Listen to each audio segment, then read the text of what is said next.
21st of March, Councillor Conrad Hatbrook, Mr. Yuan, congratulations.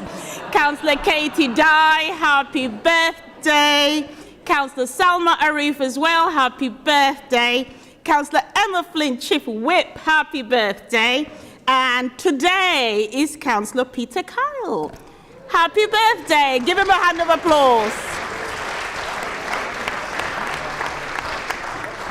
Excellent. We also will be celebrating 7 decades for Councillor Wynne Kidger very soon. Unfortunately, she's not here today, but happy birthday in advance. Right. So a little sad part for me and for so many of us as well. As some of you will know, Andy Hudson, our head of Democratic Services, is leaving us at the end of this month, with today being his last working day. You're all to say, oh, that's it. Andy has given over 35 years of service to the council and to the city, starting at the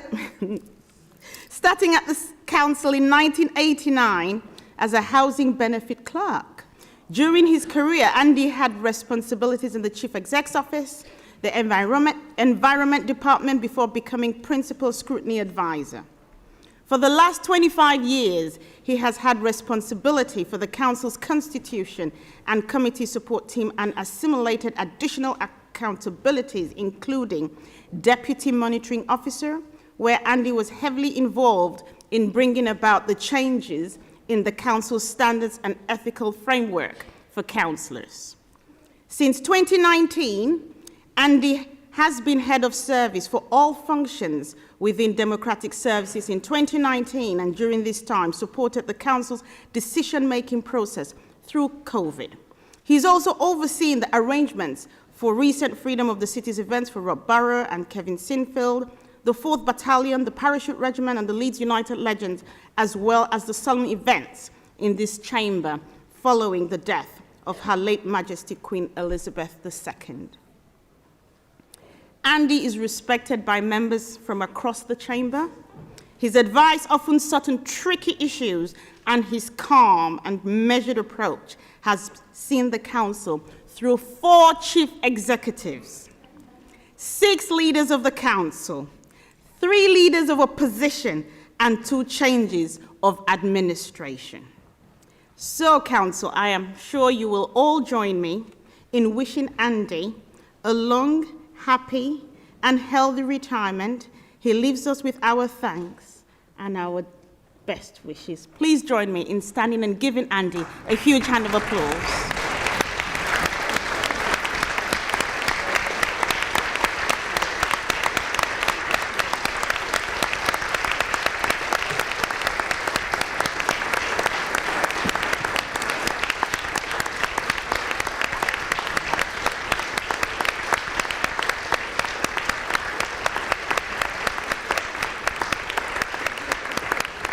Thank you. Very kind of you, members. Thank you very much. Okay. Minutes of the agenda item number 1, minutes of the meeting held on the 26th of February 2025. Councillor Flint. I move that the minutes be approved. Councillor Stevenson. Second, Lord Mayor. I will now call for the vote to approve the minutes, please. Those for? Those against? Any abstentions? That is carried. Agenda item number 2, declarations of interest. Members, please. Anything to declare? Thank you. Agenda item number 3, communications. Chief Exec, please. Thank you, Lord Mayor. I'd like to inform Council that response to a Council resolution in respect of WWII women from the January Council meeting has been received from Torsten Bell, MP, Minister for Pensions. The response has been circulated to all members of Council. Thank you very much. Agenda item number 4, deputations. Back to you, Chief Exec. Thank you. Deputations be received. Not yet, Councillor Flint. It's the Chief Exec, please. Thank you. I'll be brief. Thank you, Lord Mayor. To report, there are 4 deputations today. First, the Leeds concerned citizens regarding climate. Second, residents of Alton and Woodlesford. Third, a group about tree protection in Otley. And fourth, landlords about selective licensing. Thank you very much, Councillor Flint. Okay, I'll try again. I move that the deputations be received. Thank you. Councillor Stevenson. Happy to second, Lord Mayor. I will now call for a vote to receive the deputation, please. Those for? Those against? Any abstentions? That is carried. Deputation 1, Leeds concerned citizens regarding the climate.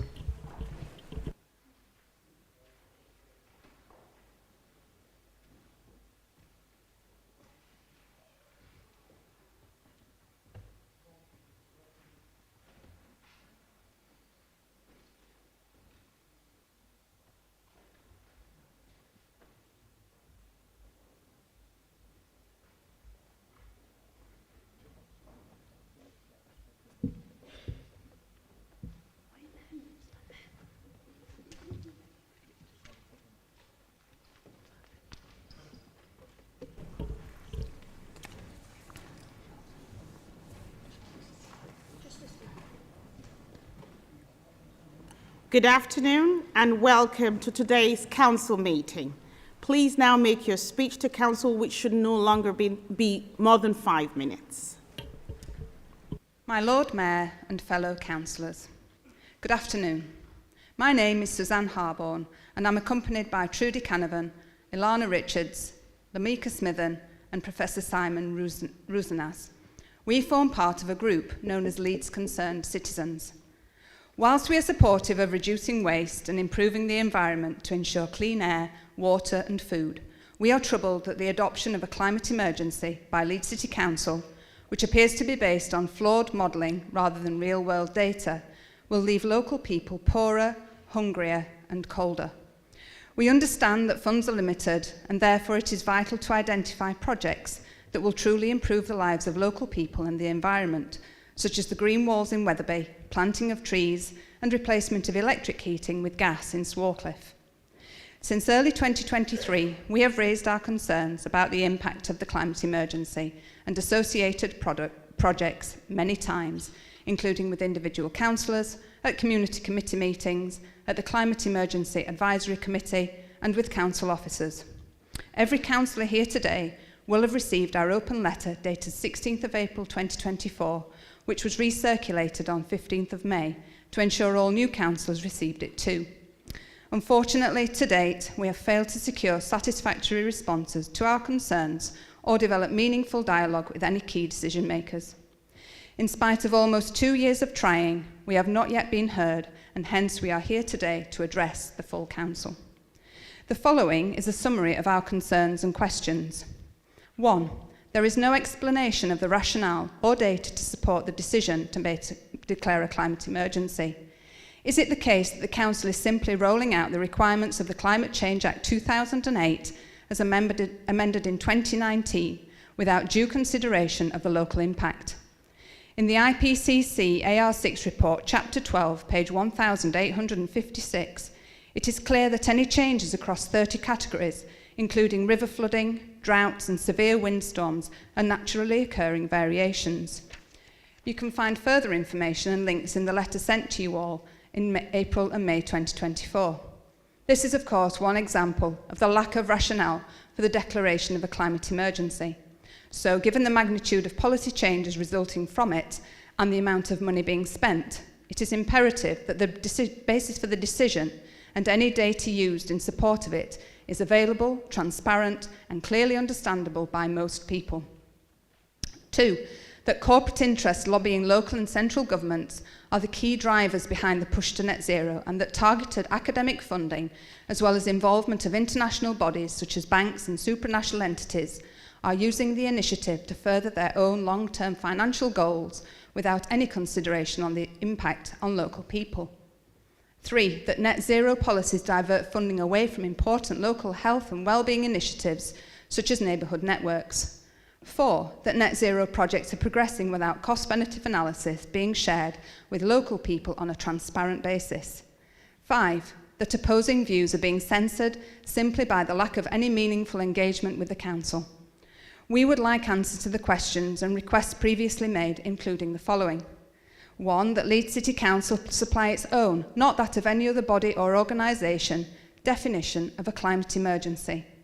2, that the Council supply a list of policies, not web pages, that have been introduced as a consequence of the climate emergency, together with their costings. 3, disclosure of the evidence, data, correspondence and other documents you relied upon in your decision to declare a climate emergency. 4, explanation as to why there is no acknowledgement of the existence of alternative views on climate, such as those of the 1,900 scientists and professionals who have signed the World Climate Declaration. 5, why does the Council conflate anthropogenic climate change, climate emergency, environmentalism and pollution? These are distinct issues which should be understood when developing and making policies. 6, explain how the Council's decision cannot be considered predetermined if you are unwilling to listen to and engage with dissenting opinion. 7, that a group is nominated to meet with us as a matter of urgency to discuss these concerns. There is so much more we could have said today, but we are time limited. We will send everyone this deputation, as well as the open letter from last year, and we look forward to a more meaningful dialogue with the Council going forward. And just one final point, can I ask, or maybe consider, who walked here, who got the bus and who drove? Thank you very much.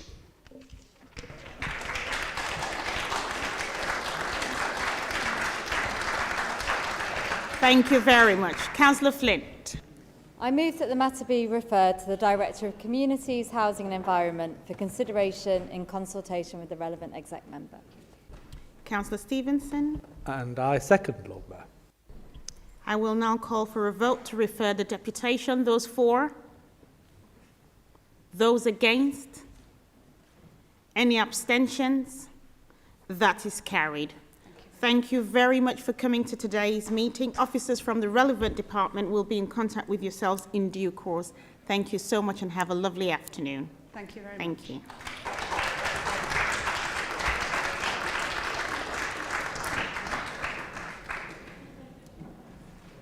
Next is Deputation 2, residents of Alton and Woodlesford neighbourhood.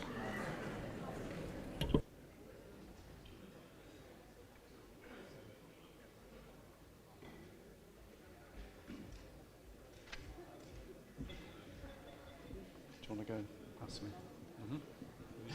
Just stand it.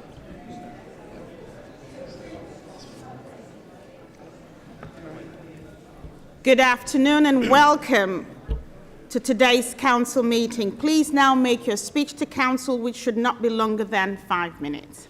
Thank you. Thank you. My Lord Mayor and members of council, I'm Martin Law, a local resident and chair of Alton and Woodlesford Neighbourhood Forum. I'm joined today by John Beach and Ron Walker, both local residents and forum committee members and a business owner, and John Beattie, who's a local resident and business owner directly impacted by what I'm going to present. Together we're representing our community of Alton and Woodlesford. We're facing a serious and escalating issue with HGVs disrupting residents and damaging local businesses and posing safety risks to pedestrians and road users. Since the New Market Lane Industrial Park opened near Junction 30 of the M62, our area has become an unofficial truck stop. Despite many efforts to resolve the issues, the problems are getting worse, with both residents, local business owners facing disruption, intimidation and acts of violence. HGVs are illegally parking in laybys for extended periods, blocking access, disrupting residents and businesses and creating major safety and environmental hazards. Pedestrians, including children and those with mobility issues, are forced into busy roads due to trucks obstructing pavements and bus stops.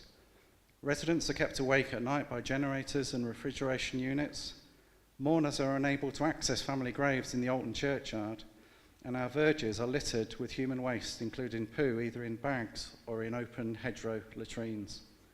Truckers are often staying for up to 11 hours, and in some cases for 2 days. Those flouting the 2-hour parking limit near the M62 are crippling a local business there, the Levy Cafe, whose owner Josh operates under a market licence. His attempts to seek driver compliance have led to threats, violence, assaults, use of knives, and even his arrest when a HGV driver made a false report to the police Subsequently, he lost a whole day's trading. He is in real danger of losing his business. Josh asked local councillors for assistance after his own attempts with Amazon and Leeds City Council failed. There has been an improvement with the engagement of Amazon and the attendance of council enforcement officers with the issuing of fines. However, due to the limited resources from council, they struggle to provide enough coverage, particularly in the early morning visits that are needed to be effective. While Amazon have introduced reporting systems, geofencing notifications for drivers, and advised all drivers of the official truck stops in the area, compliance with their policies still remains poor. They inform us they now have 1,300 HGV drivers accessing their facility each week. Along with the growing number of other operators in the area that are now coming into the villages, these issues are increasing rapidly. Another key factor is the lack of available truck stops. We've observed that Whitwood and Skelton Lakes are consistently full, leaving drivers with nowhere to go. We're also aware that some drivers avoid these official stops in order to pocket their per diem allowances, also worsening our position. Leeds and Wakefield councils have approved large distribution centres in our proximity without ensuring adequate HGV parking, which is pushing the burden into our communities. We ask the council to take immediate action, to implement traffic regulation orders to restrict HGV parking in all of our laybys, to enforce parking regulations rigorously, particularly in the early morning patrols that are needed, to close the Methley Lane lay-by until its approved removal can be completed, and to ensure that future developments include dedicated HGV parking and service areas. We need urgent intervention to protect our residents, support our businesses, and prevent serious accidents. Wakefield Council have this month approved a further 14,000 square metres of distribution warehouses on a 30-acre site adjacent to Amazon. We ask for your immediate commitment to fully investigate and review current and potential future threats, issues that are present, and develop both short and long-term plans to address and manage the concerns before the situation worsens. We thank you for your time and consideration.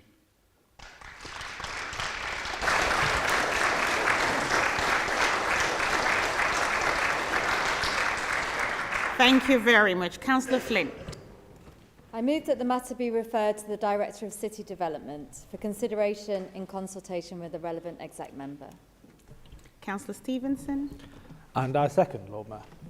I will now call for the vote to refer the deputation. Those for? Those against? Any abstentions? That is carried. Thank you very much for coming to today's meeting. Officers from the relevant department will be in contact with you in due course, and have a lovely afternoon. Thank you.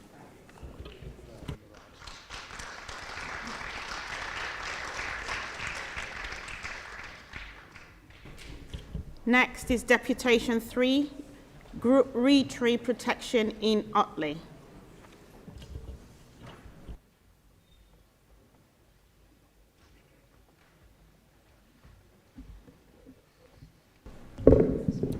Good afternoon and welcome to today's council meeting. Please now make your speech to council, which should not be longer than 5 minutes.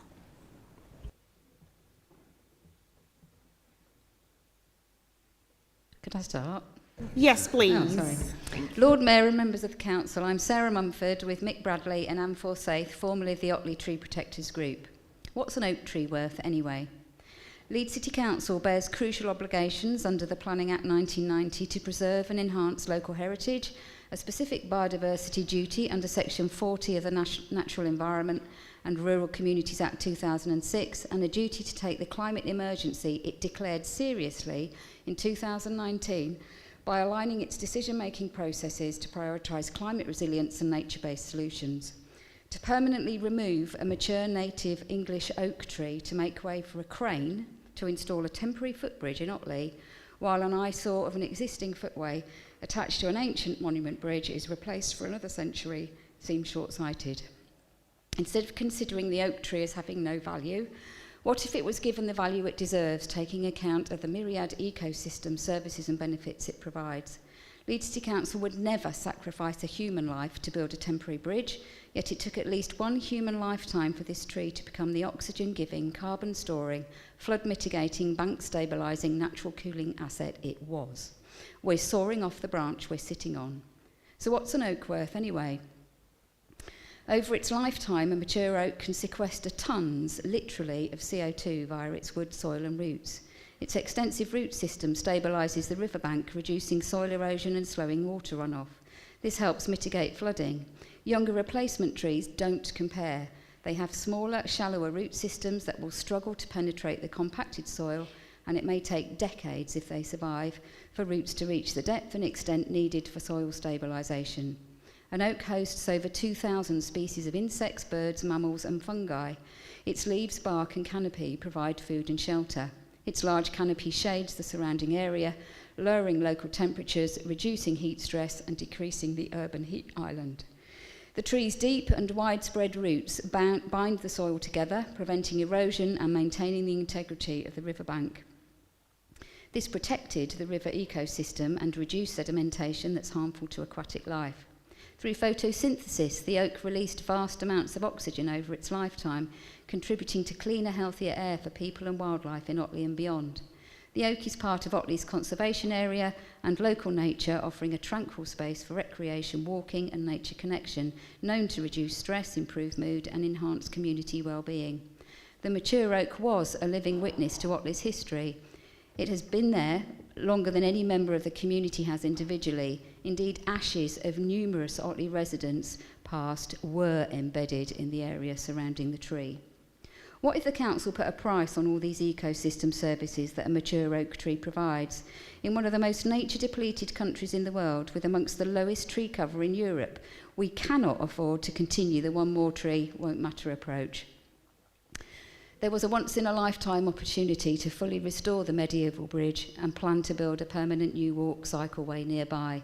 Campaign groups believed there were other options that could have been explored, including a temporary repair to the existing walkway, which was Balfour Beatty's option 1A, section-by-section construction of a temporary footbridge in shorter or lighter segments or materials, or reducing traffic lanes on the main bridge, prioritising pedestrians and adjusting lights in the centre of Otley to ensure smooth traffic flow each way and shorter wait times, or running school and general public shuttle bus transport options for pedestrians to cross, with two-way traffic managed throughout the works, with the option for those who want to and could to have used the existing white footbridge further downstream. Even a ferry or temporary floating crossing, which was Balfour Beatty's third pontoon option, and or boat crossings every 10 minutes may have worked. Consultation on 2 evenings between 6 and 7 and 10 weekday lunchtime briefing Q&A sessions was inadequate to contend that the convenient solution was the one with the majority support. The majority of working people with children were unable to attend any of the sessions. Not providing evidence from either the Environment Agency or Historic England was remiss.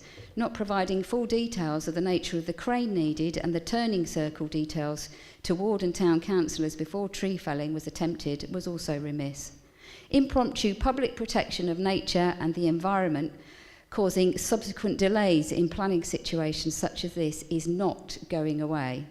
To prevent this situation from recurring in Otley and elsewhere in future, we urge the Council to give full information to communities at least a year in advance of processes being finalised, to enable ward, town councillors and community groups to have their suggested ways properly considered, and to take a longer-term perspective when making decisions that will impact into the next century rather than focusing on the lowest cost, easiest, short-term, most convenient fixes. Thank you. Thank you very much. Councillor Flint. I move that the matter be referred to the Director of City Development for consideration in consultation with the relevant exec member. Councillor Stevenson. And I second, Lord Mayor. I will now call for a vote to refer the deputation. Those for? Those against? Any abstentions? That is carried. So thank you very much for coming to today's meeting. Officers from the relevant department will be in touch with yourselves in due course, and have a wonderful afternoon. Thank you.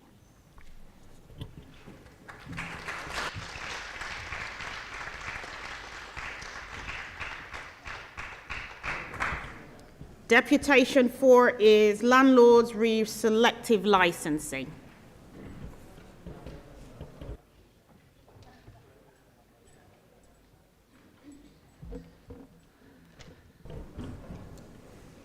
Welcome to today's full council meeting. Please make your speech to council, and it should not be longer than 5 minutes. Over to you. My Lord Mayor and fellow councillors of Leeds, many thanks for giving us the opportunity to present this deputation speech today and outline to you the concerns being made by many seasoned landlords, a number of tenants and others across the city who are informed and aware of the great difficulties in housing across the city. In presenting this, we would like to also recognise the rising homeless issues in Leeds. Many of you know me, given my variety of roles in charity work across the city. But alongside my voluntary charity work, I have also set up a property company with the aim of providing decent housing for people who need it, whilst also bringing in a small income to help me in my retirement, and hopefully also enabling me to leave a small legacy for my children and grandchildren.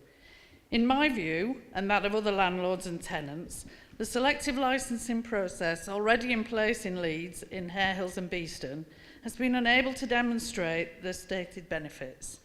How could charging landlords extra result in improved access to education, training and other services to tenants, for example? And without the evidence against the Leeds City Council criteria in these areas, how can we expect the new scheme being reapplied in Hare Hills and Beeston and across a wider area to produce different results? The proposal as set out currently creates a two-tier system across the city, with higher demands being placed on private landlords than on Leeds City Council and on other public sector landlords. This is unjust and unfair and means there's not a level playing field, and private landlords have an additional and more onerous burden being placed upon them. I can take you today to a number of Leeds City Council tenants who would not be allowed to remain in their properties if it belonged to a private landlord. How is that right? Surely there should be the same standard for all. In addition, because it applies to the most deprived areas of the city only, this licensing is being applied unfairly to tenants who are of a diverse ethnic population, and less than 10% of the population are of white ethnicity, which results in a policy which has an equality bias. These tenants will see their rents rise. There has been no publication of an equality impact assessment, which is a legal requirement for all policies. And on this basis alone, it feels the policy should be reviewed to avoid a costly judicial review process. There is now a judicial review against Lincolnshire City Council on selective licensing policy. Finally, the proposed selective licensing charge of £1,200 is one of the highest in the country and will result in tenants having to pay more in rents, and there's evidence that many landlords are choosing to sell up, as it's not possible to make any money due to high mortgage rates, increased building and repair costs, higher risks with tenants and letting agents. An average house currently earns the landlord around £300 a month, and after outgoings for mortgage payments and before any major repairs or voids. So a £1,200 selective licensing fee would wipe out any profits for 4 months in a 12-month period, leaving a potential year-end profit of £2,400 in the first year of the licensing period. This is assuming no problems with tenants and no periods of voids with tenants, and that interest rates on mortgages do not go up any further, which is unrealistic and extremely high risk. So who would want to be a landlord if you cannot make profit and you're taking too much risk?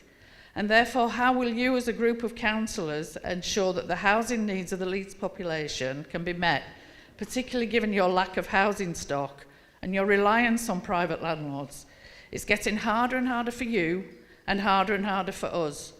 Leeds City Council have lost 2,960 privately rented homes in the last 5 years, and no consideration has been given to offering a reduced licensing figure. There's no evidence base for the 1,200 figure, nor auditable evidence of how the £825 licence fee in Beeston and Hare Hills has been spent over the period. A sensible option to pay by instalments, which a number of councillors would support, has not been considered or consulted upon, nor an annual charge like in Scarborough, nor considering delaying the selective licensing to wait for the Renters Reform Bill, which is currently passing through Parliament.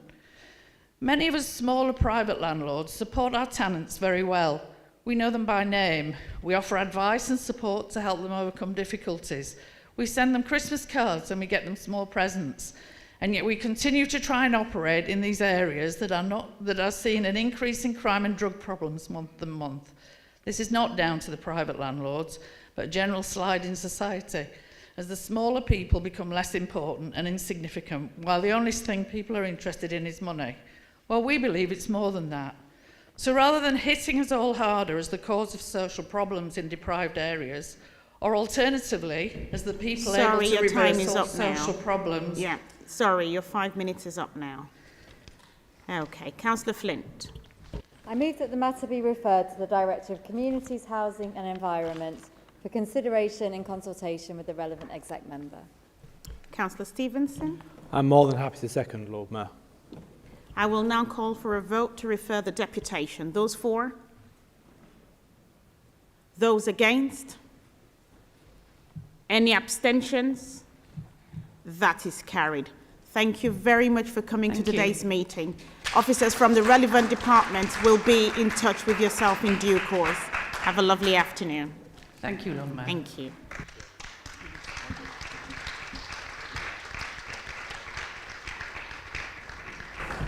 We shall now move on to the procedural motion. Councillor Lewis, please. Thank you, Lord Mayor, and I move in terms of the notice. Councillor Flint. Second, Lord Mayor. I will now call for the vote on the procedural motion. Those for? Those against? Any abstentions?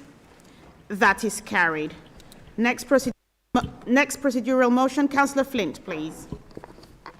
I move in terms of the notice. Councillor Stevenson. I second. I will now call for the vote on the procedural motion. Those for? Those against? Any abstentions? That is carried. Okay, we will now move to executive questions, please. Councillor Lamb. Thank you, Lord Mayor. Does the Executive Member for Economy, Transport and Sustainable Development now believe we should be looking to make savings from the greater use of AI and technology to create a more efficient organisation? Councillor Pryor. Thank you, Lord Mayor. Yes, we are, and we do. Any supplementary questions, Councillor Lamb? Funnily enough, Lord Mayor, there is supplementary. So, given the Prime Minister recently spoke about AI being a golden opportunity, reaffirmed by the Chancellor in the last few minutes of the billions and billions and billions that your government are going to save from the greater use of AI and technology, the Prime Minister said he was going to get the best of the best on AI working across government to help make massive savings to the tune of 45 billion in efficiencies. Given all of that and the announcements the Chancellor is making as we speak, would he like to revisit his disparaging comments at the budget meeting in February about the Conservative group's amendments? Back to you, Councillor Pryor. No, I'll probably leave them where they were. I mean, my disparaging comments about the Conservative group amendments weren't about the use of AI and the use of AI in savings, which is something which is perfectly valid. My disparaging comments were because you calculated with your amendments that we would save £8,353,000 on AI. I questioned how you reached such a specific figure.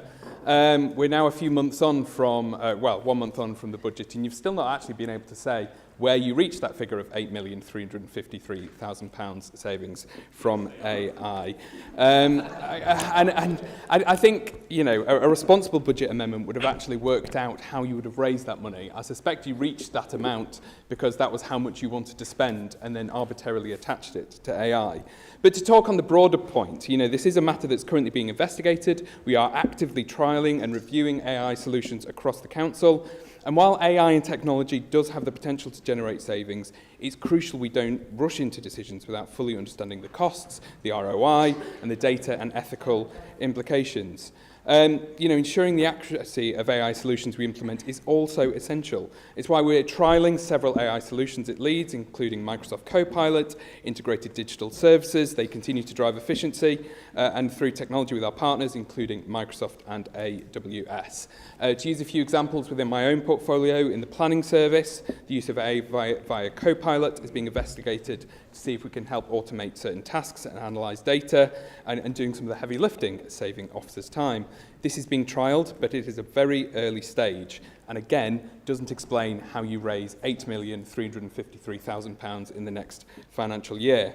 Additionally, our service is going to be involved in events here in Leeds, people from across the country coming to Leeds, involved in a hackathon, which is organised by the Department for Science, Innovation and Technology. That's in April. Now, notwithstanding the potential benefits of AI, planning applications often involve complex considerations, including legal, environmental, social and economic factors that AI may at the moment struggle to fully understand and weigh those nuances, which is why it's essential to have that planning officer oversight. We've also had a new AI steering group that's been created to ensure a more responsible and ethical development, deployment and management of AI technologies within the Council. Now, this group is going to be acting as an advisory body to provide guidance, advice, sense checking for the perspective on AI development and use, spanning technical and information governance, legal, employment, ethical advice. And I think some of this demonstrates that we are stepping into a new world here, and it will take some time.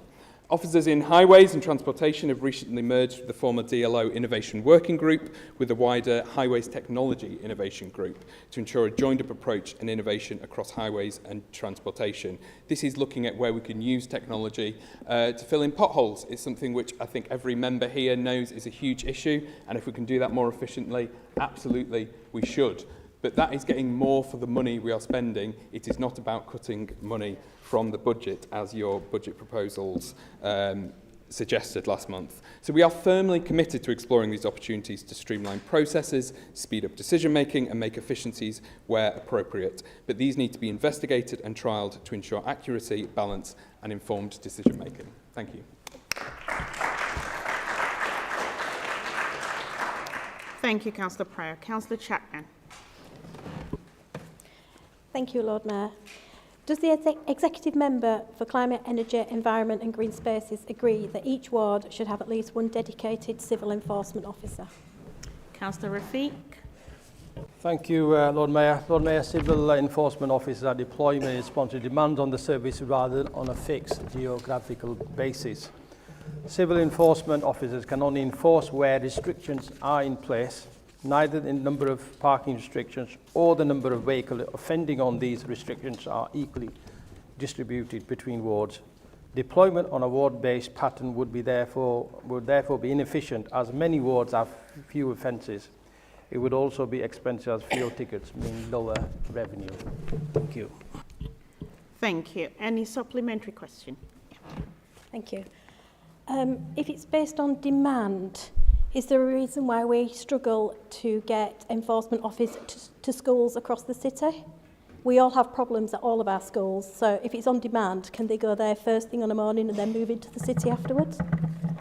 Councillor Rafiq, please. Lord Mayor, we have enough enforcement officers in place to go around. In fact, we are recruiting another 11 officers by the time the next round of recruitment exercise is finished. What is difficult sometimes is when you've got X number of schools and offers to be at the same time everywhere. But to recruit an officer per ward would result in lost income because they cannot spend a whole day in a ward, and like you suggested in your budget amendment to inject that we will a fantasy figure of 1.65 million will be income generated by recruiting one enforcement officer per ward. That is simply not the case. So I think you need to, rework out your figures. If you've got a particular problem, and that goes to all the members of this council in a particular area, a school, and then I'm more than happy, the service will be more than happy to work with you and ensure the officers come out. Thank you. Thank you, Councillor Rafiq. Councillor Maloney. Please can the Leader of Council provide an update on the recent developments with Temple Works? Councillor Lewis. Thank you, Councillor Maloney. And I'm pleased to say, after a visit to Temple Works with the Deputy Prime Minister and the Mayor of West Yorkshire, that £10 million has been committed to bringing Temple Works forward. Money that will help Homes England buy Temple Works off its current private owner. We can very much look forward to progressing with bringing British Library North into Holbeck. For members of council that aren't familiar with that project, the British Library already have about 2/3 of their collection in Council Landlord in Thorpe Arch, and it's it's a big employer and a big institution in the city. At the moment, it doesn't really have a public-facing reading room, and that's something we'd be really keen to bring into the city centre, and also it'll be a big part of regenerating Holbeck and the South Bank, and see a really significant national institution with a big presence in the city centre, and it would really complement the work that happens at the Thorpe Arch facility. Thank you, Councillor Good. Louise, any supplementary question?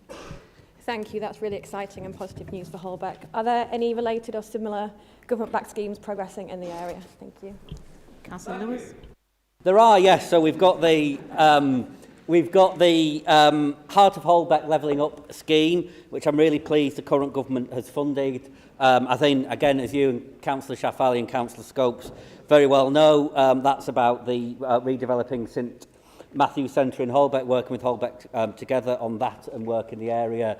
And also, I think one of the bits that will make a real difference to people's lives is continuing the work on retrofitting back-to-back houses in the Holbeck area. Lots of us in different roles have been out there to see the difference that scheme has made, and to hear the experience of residences who really feel the benefit from having houses that are properly insulated and reducing their energy bills and putting more money in the pocket. And I'm really pleased that that element of the scheme will hopefully start in June of this year, and I'm sure we all look forward to that starting. Thank you, Councillor Lewis. Councillor Goodall.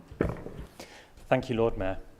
Can the Executive Member for Children and Families update us on extra provision for FE places, given the lack of places in the academic year 24-25 and the continued population bulge in that age group over the next several years? Thank you, Councillor Hayden. Thank you, Lord Mayor, and thank you, Councillor Goodall. I'm pleased to have the opportunity to provide an update on the extra provision for further education places. Addressing the pressures we face and the ongoing population bulge in the 16 to 17 age group over the coming years is a key priority for the Council, and I am pleased to share the progress being made through strategic planning and collaboration. Through our Team Leads approach, we have united FE providers, community stakeholders and the Department for Education to tackle the challenges we face. Together we've made great progress in addressing the need for further education places in the city, laying the foundation for what we hope will continue to receive recognition and support from the new government. Our city is currently experiencing a demographic surge, with the number of 16 to 17-year-olds projected to rise from just over 18,000 in 2023 to nearly 20,000 by 2028.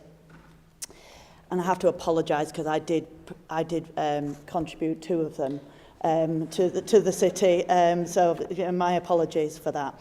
The local authority has a statutory responsibility for place efficiency in the FE sector, and as such the council has been working on these issues for several years. So under Councillor Jonathan Pryor, the council conducted a comprehensive gap analysis in 2023 to identify the areas of greatest need and re-established the Post-16 Forum to enhance partnership working in the city. These efforts have led to 900 new post-16 places being targeted to meet capacity shortfalls where they're most urgently needed. And these were enacted by the new government for September, and we've been filling those places since September. Our 16 to 19 partnership continues to work hard to connect young people with opportunities across Leeds. I want to highlight that this year has seen a doubling of places provided by independent training providers, thanks to government support, and reflecting the strength of our shared commitment to addressing these challenges. Now, while the pressures we face are not unique to Leeds, as all core cities are grappling with similar challenges, we remain committed to finding a Leeds solution, one that meets the needs of our young people and ensures they have the access to the best opportunities. These efforts have already attracted attention as a model of best practice. And Leeds has actively shared its approach with other core cities, highlighting our focus on supporting disadvantaged communities and addressing sufficiency challenges in entry, Level 1 and Level 2 courses, as well as SEND and technical provision. And these measures highlight our commitment to inclusive growth and opportunity. I want to also really highlight what a Team Leeds approach has been. I want to thank Scrutiny and Scrutiny Chair, Councillor Dan Cohen, for an excellent discussion in Scrutiny. And with all the FE, with a range of FE providers as well, with our MPs who have met in the summer to discuss the issue and have advocated for us at government. And I personally advocated strongly for Leeds with, in a conversation with Baroness Smith in December, who's the Minister of State for Skills, to update her on the challenges we face and to make the case for continued investment in our city. I remain committed for supporting everyone in Leeds who is working tirelessly to deliver the best outcomes for young people. So looking ahead, the challenges we face included demographic pressure, the shortage of technical and space-intensive courses such as construction continue to demand proactive solutions. This Council's dedication to strategic planning ensures that Leeds continues to prioritise its infrastructure, economy and children. Our child-friendly Leeds commitment ensures that children and young people will always be at the heart of everything we do. By prioritising their needs, we've demonstrated the potential for impactful investment in the city. I am confident that our partnerships, advocacy and shared commitment will pave the way for continued progress. Together we have shown what is possible when we unite around a shared goal, and I'm hopeful that the new government will recognise and support our city's vision for the future. Thank you. Thank you, Councillor Hayden. Any supplementary question? Thank you. Thanks for your personal apologies. Given the lack of spaces is concentrated at Level 1 and 2, SEND and vocational, can you guarantee that we'll have sufficient places for the coming academic year? Councillor Hayden. I'm sorry, could you repeat the... I was just, you know, a bit distracted. Given the lack of spaces, as you mentioned, is concentrated at Level 1 and 2, SEND and vocational courses, can you guarantee that we'll have sufficient places for the coming academic year?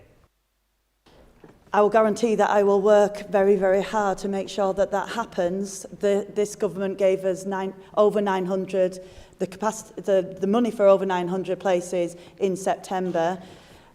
We have doubled the number of independent providers from 4 to 8, given that sufficiency.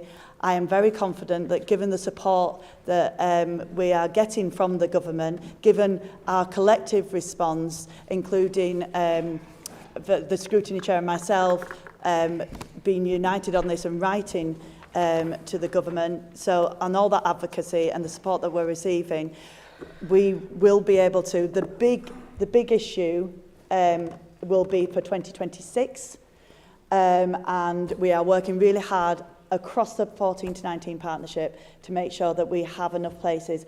And as a former teacher, I know that there is sufficient places for A-level and Level 3 courses in this city. In fact, there's an oversupply, except some of the more technical Level 3, equivalent to A-levels.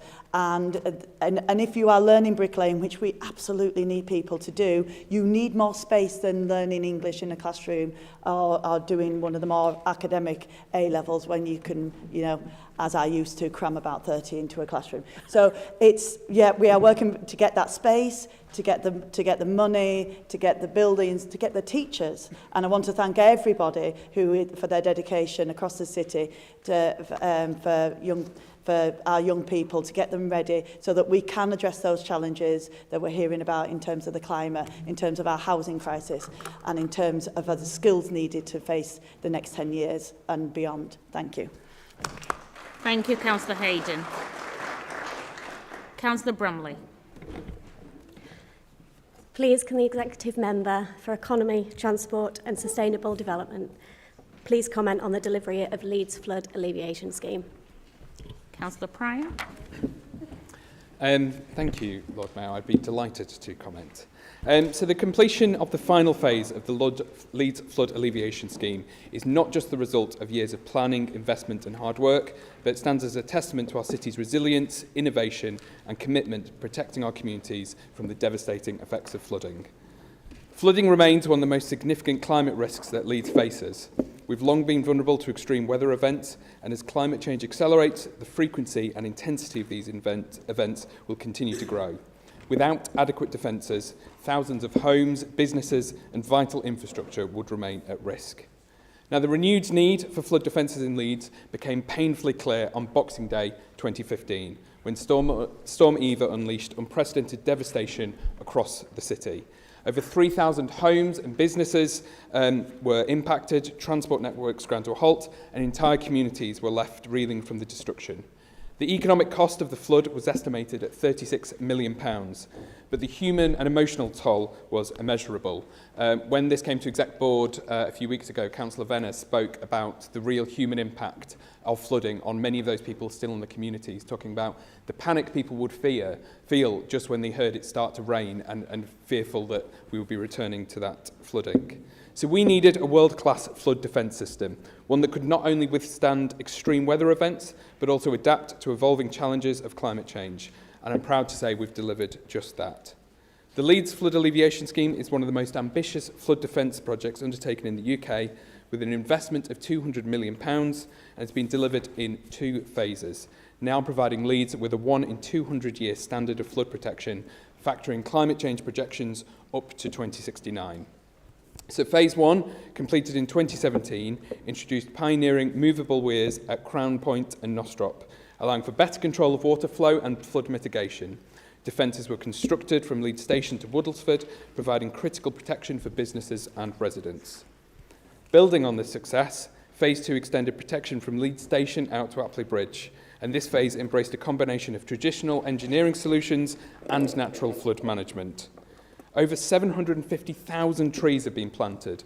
More than 1,240 hectares of land in the upper air catchment have been adapted to slow water runoff, and a major flood storage area capable of holding 2 million cubic metres of water has been developed, all ensuring that Leeds is now one of the best protected cities in the UK. The completion of the Leeds Flood Alleviation Scheme is far more about than just flood protection. It's the driving force behind economic growth, environmental sustainability and community resilience. This scheme safeguards over 4,000 homes and 1,000 businesses, ensuring the protection of 33,000 jobs in our city. Businesses that once faced uncertainty due to flood risk can now invest and expand with confidence, knowing that their assets and employees are secure. The economic benefits of Phase 2 alone are estimated to reach £774 million over the next decade, unlocking new opportunities for sustainable development and urban regeneration. The Flood Alleviation Scheme exemplifies climate adaptation at its finest. So by integrating natural flood management techniques, we are not only mitigating immediate flood risks, but also preparing for the long-term impacts of climate change. Tree planting, improved soil management and catchment-wide interventions will continue to reduce runoff and enhance biodiversity, aligning with Leeds' net zero ambitions. So while we celebrate this achievement, our work is far from over. Flood risk is an evolving challenge, and sustaining the protection that our new alleviation scheme will provide will require ongoing management, maintenance and adaptation. So to this end, we're establishing the Air Resilience Company, which will play a crucial role in overseeing our efforts, securing long-term funding and ensuring our landscape interventions remain effective for decades to come. We too remain dedicated to a broader flood and climate resilience management programme, and that's over 20 additional projects, representing a total investment of more than 40 million. These are currently in development, from the WWII programme to new flood alleviation schemes in Wortley and Meanwood. We're taking proactive steps to make Leeds even more flood resilient. And none of this could have happened, but could have been possible without the dedication from our partners, engineers, contractors and local communities. And I really want to extend my deepest gratitude to all those helping make this vision a reality. I think this project stands as a shining example of what can be achieved when innovation, leadership and collaboration come together for the greater good. And there's one fact about the flood alleviation scheme that's really stuck with me. The carbon cost of building the Leeds Flood Alleviation Scheme will be made up if we have a single flood event similar to the 2015 Boxing Day floods. The carbon cost will be lower in building this entire scheme. I think this is something we can be proud of for the whole city for the future. Thank you. Thank you, Councillor Pryor. Councillor Bromley, any supplementary questions? No supplementary, thank you. And thank you for updating us, Councillor Pryor, on your focus on this. Thank you. Thank you. Councillor Buckley. Thank you, Lord Mayor. Can the Executive Member for Communities, Customer Services and Community Safety confirm the annual cost to the Council of interpretation and translation services? Councillor Harlan. Thank you, Councillor Buckley, and thank you, Lord Mayor. I can advise that the projected costs for interpretation and translation services for Leeds City Council in the financial year 24-25 is estimated to be £370,000. Councillor Buckley, any supplementary questions? Yes, thank you. Well, can the Executive Board member tell me why we are spending any money at all on these services, given the availability of artificial intelligence and free translation apps? Councillor Harland. With pleasure. We use interpreting services to ensure we give due regard to equality, to ensure that information is as accessible as possible to all. The Equality Act 2010 establishes a comprehensive legislative framework designed to protect individual rights and promote equality of opportunity for everyone. This Act updated, simplified and strengthened previous equality legislation, providing a modern and accessible framework to prevent discrimination and foster a fairer, more equal society. The Public Sector Equality Duty 2011, which is part of the Act, imposes a general duty on public bodies to consider all characteristics protected under the Equality Act 2010.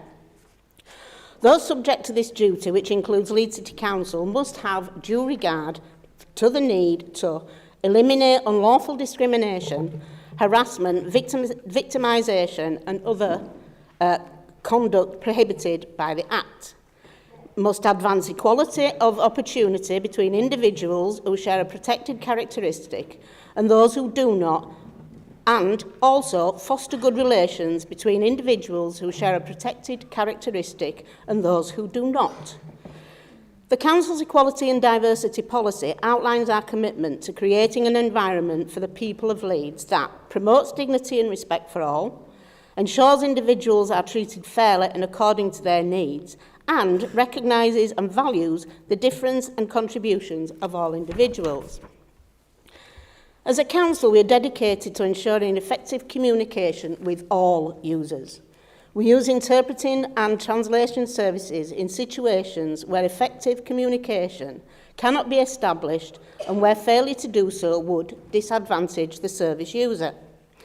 Disadvantage is defined as circumstances that may result in financial loss, e.g. housing benefit claims, health issues, including lack of improvement or deterioration, for example, a misdiagnosis, inability to understand medical instructions, legal disadvantages, critical impacts on the welfare or health and safety of residents, and the need for council departments to enforce statutory legal requirements, for example, antisocial behaviour and child protection. I will add that we are a city of sanctuary and want all our citizens, be they from established or emerging communities, to be able to access any information and services that they may need. And that's what I'm very proud of this city.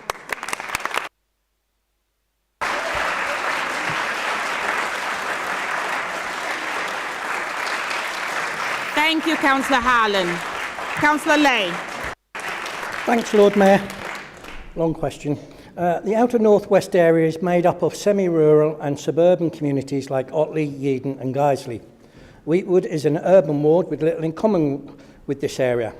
Can the Executive Member for Communities, Customer Services and Community Safety outline what criteria she is using to determine that Wheatwood belongs in the outer northwest, whilst Adderley and Wharfdale does not? Whether the Council conducted any consultation with residents, schools, partners, like the police, or community groups in Adderley and Wharfdale and Wheatwood before making this decision? And if so, what are those findings? Back to you, Councillor Harland. You wasted a question on that. Councillor Harland to respond, please. Thank you.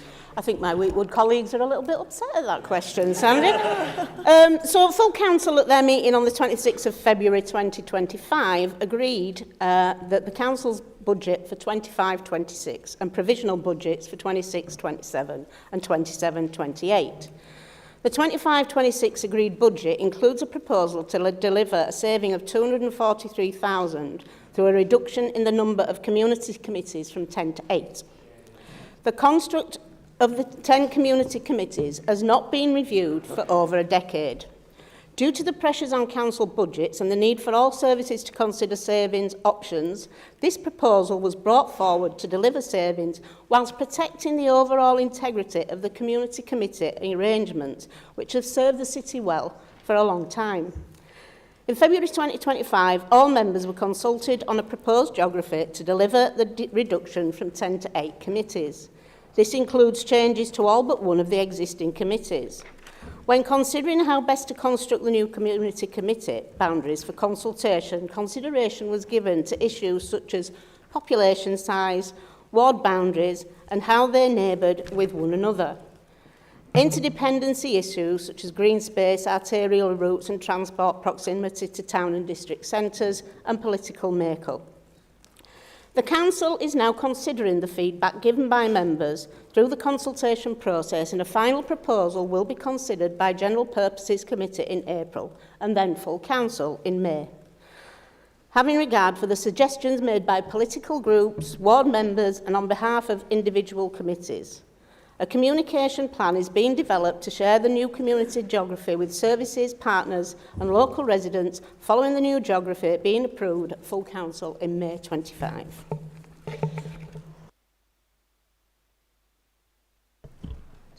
Thanks, Lord Mayor. Question. Well, what can I say to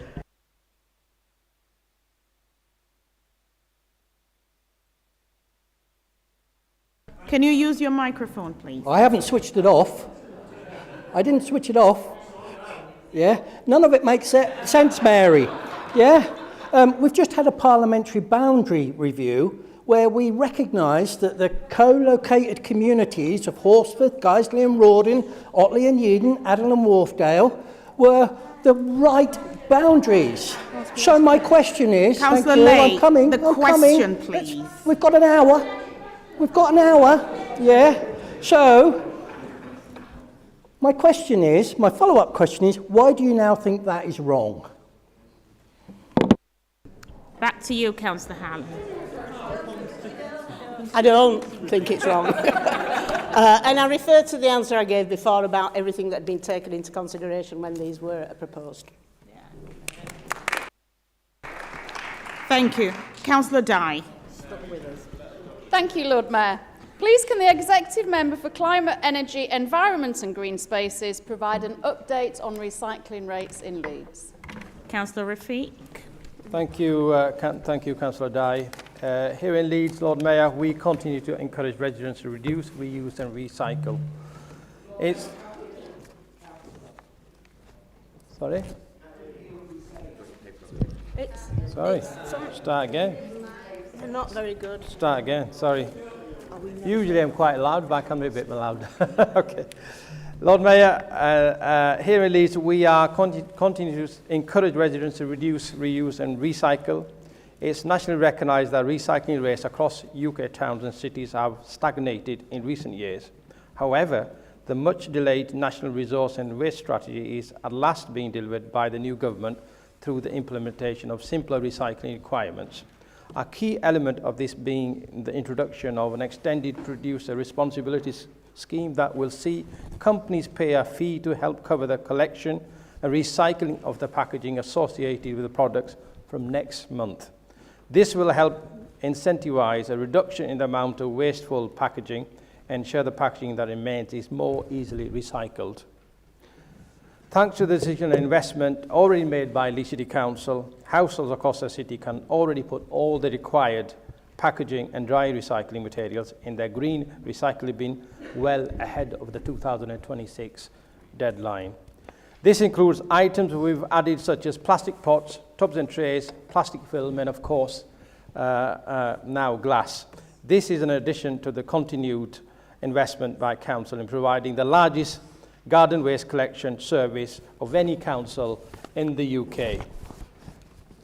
And unlike the majority of the country, at no extra cost to the household. The figures for the first 6 months of 2024-25, which include the first 2 months of glass in the green bin, show a 2% increase in the overall recycling rate for Leeds when compared to the same period in the previous year. This pushes the recycling rate for that period to 42.7%. Leeds currently sits third in the English core city recycling rate table, but the increase due to extra glass recycling should push Leeds into second place.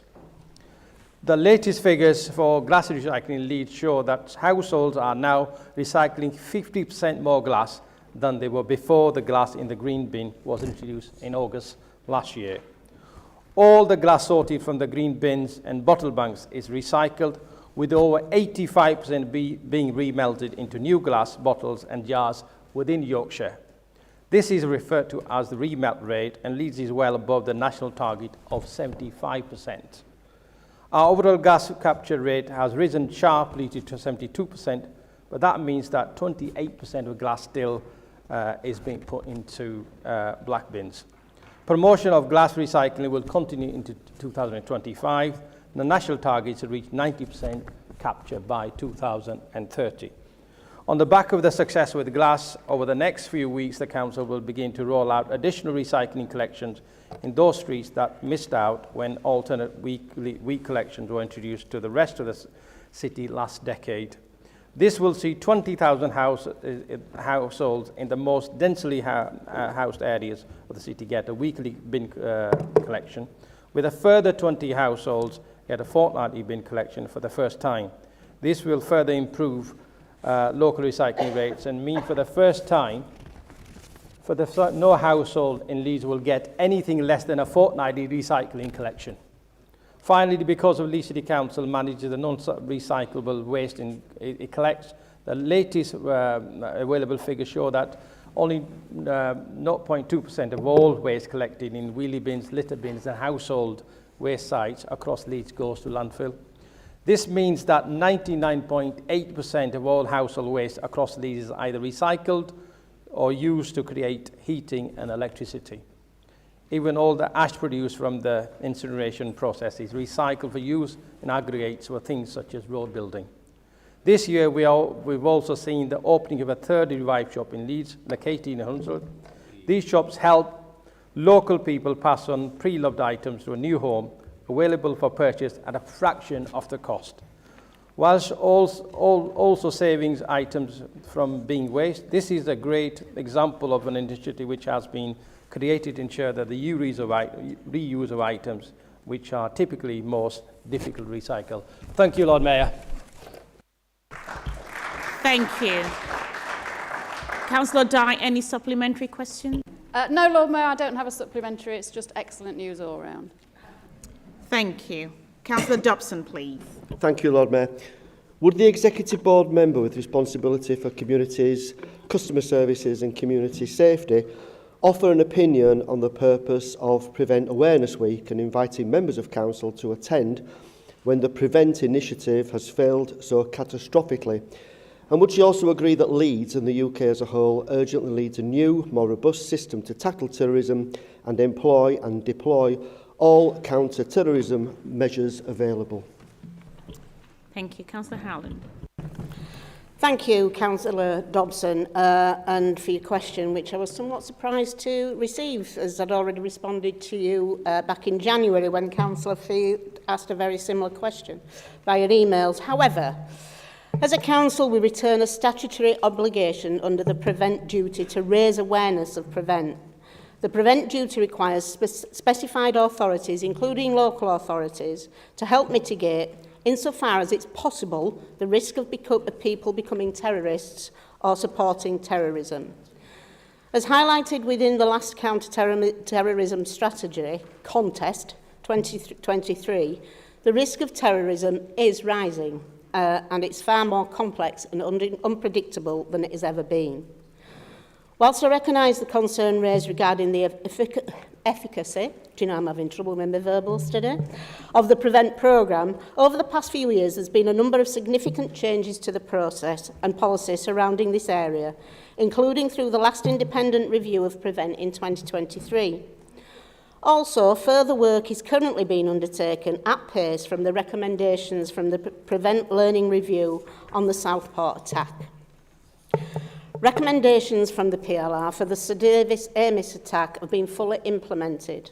Also started is an independent inquiry into the Southport attack. PREVENT has been subject to significant changes in this time, including in January 23, an additional level of approval was introduced for assessment, decisions taken on repeat referrals. The Home Office conducted research in 2023 to deepen our understanding of mixed, unclear and unstable ideological referrals in PREVENT casework and implemented its recommendations. This included providing advice to PREVENT practitioners and police on referrals where the ideology was unclear. The ideology categories for referrals and cases have been updated to reflect the current threat and allow for more consistent and accurate categorisation of cases. A new PREVENT assessment framework has been introduced to ensure the triage and assessment of all referrals is consistent, rigorous and effective. The PREVENT assessment framework is used by CT police officers and panels to get better understanding of a person's susceptibility to radicalisation and their risks to committing or supporting terrorism, and is an integral part of developing the effective support for people on channel. In October 23, the channel duty guidance was updated. In December 2023, the updated PREVENT duty guidance came into force. In April 24, Counter-Terrorism Police HQ launched the National Clinical Consultancy Service, CCS. This gives CT Police PREVENT officers access to a multidisciplinary team, including psychologists and psychiatrists, and provides them with advice, guidance and options to help manage the individuals in their casework with mental health needs. The Government is working with partners, including Counter-Terrorism Police, to scope proposals to pilot additional assurance and review points within the PREVENT referral journey, including for those assessed as not meeting PREVENT thresholds, but where other vulnerabilities still exist. This includes additional assurances for the handling of cases where people are repeatedly referred into PREVENT. PREVENT and Channel do an insurmountable amount of work within the sphere of safeguarding, and it must also be recognised that the Channel programme is consent-based. PREVENT is always seeking to evaluate and improve. The appointment of Lord David Anderson, KC, as the new interim PREVENT Commissioner will also be looking at the operation of PREVENT, reviewing the recommendation from the PLRs and also the legislation governing this area. Thank you very much. Councillor Dobson, any supplementary question, please? Yes, thank you, Lord Mayor. Thanks for that, Mary, very comprehensive. Based on your initial answer, just a few, 3 points to consider perhaps. Sorry, it needs to be a supplementary question, if you don't mind. In 3 parts, Lord Mayor, it's perfectly clear. That's fine. If anybody's confused, I'm happy to explain in even more detail. I'm going to ask a question in 3 parts. Is that all right? Super. Please let him ask his question, please. The more you heckle, the more I'll stand here. You know the rules. That's better. The first part of the question, Sir William Shawcross said that the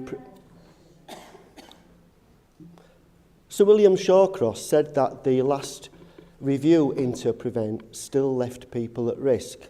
Would you agree with that? Following the review into the death of Sir David Amis, his own daughter said that the family had been failed. Would you agree with that? And finally, here in Leeds, we are seeing every week now rampant anti-Semitism on the streets of Leeds and in our universities, and I fear that is going to lead to the next round of radicalisation. Is PREVENT fit to deal with that? That's 3 questions, Lord Mayor. Thank you. Councillor Harlan, over to you, please. Back to you. Thank you. I think the comprehensive answer I gave you, Mark, I don't take exception to you calling me Mary. We've known each other a long time.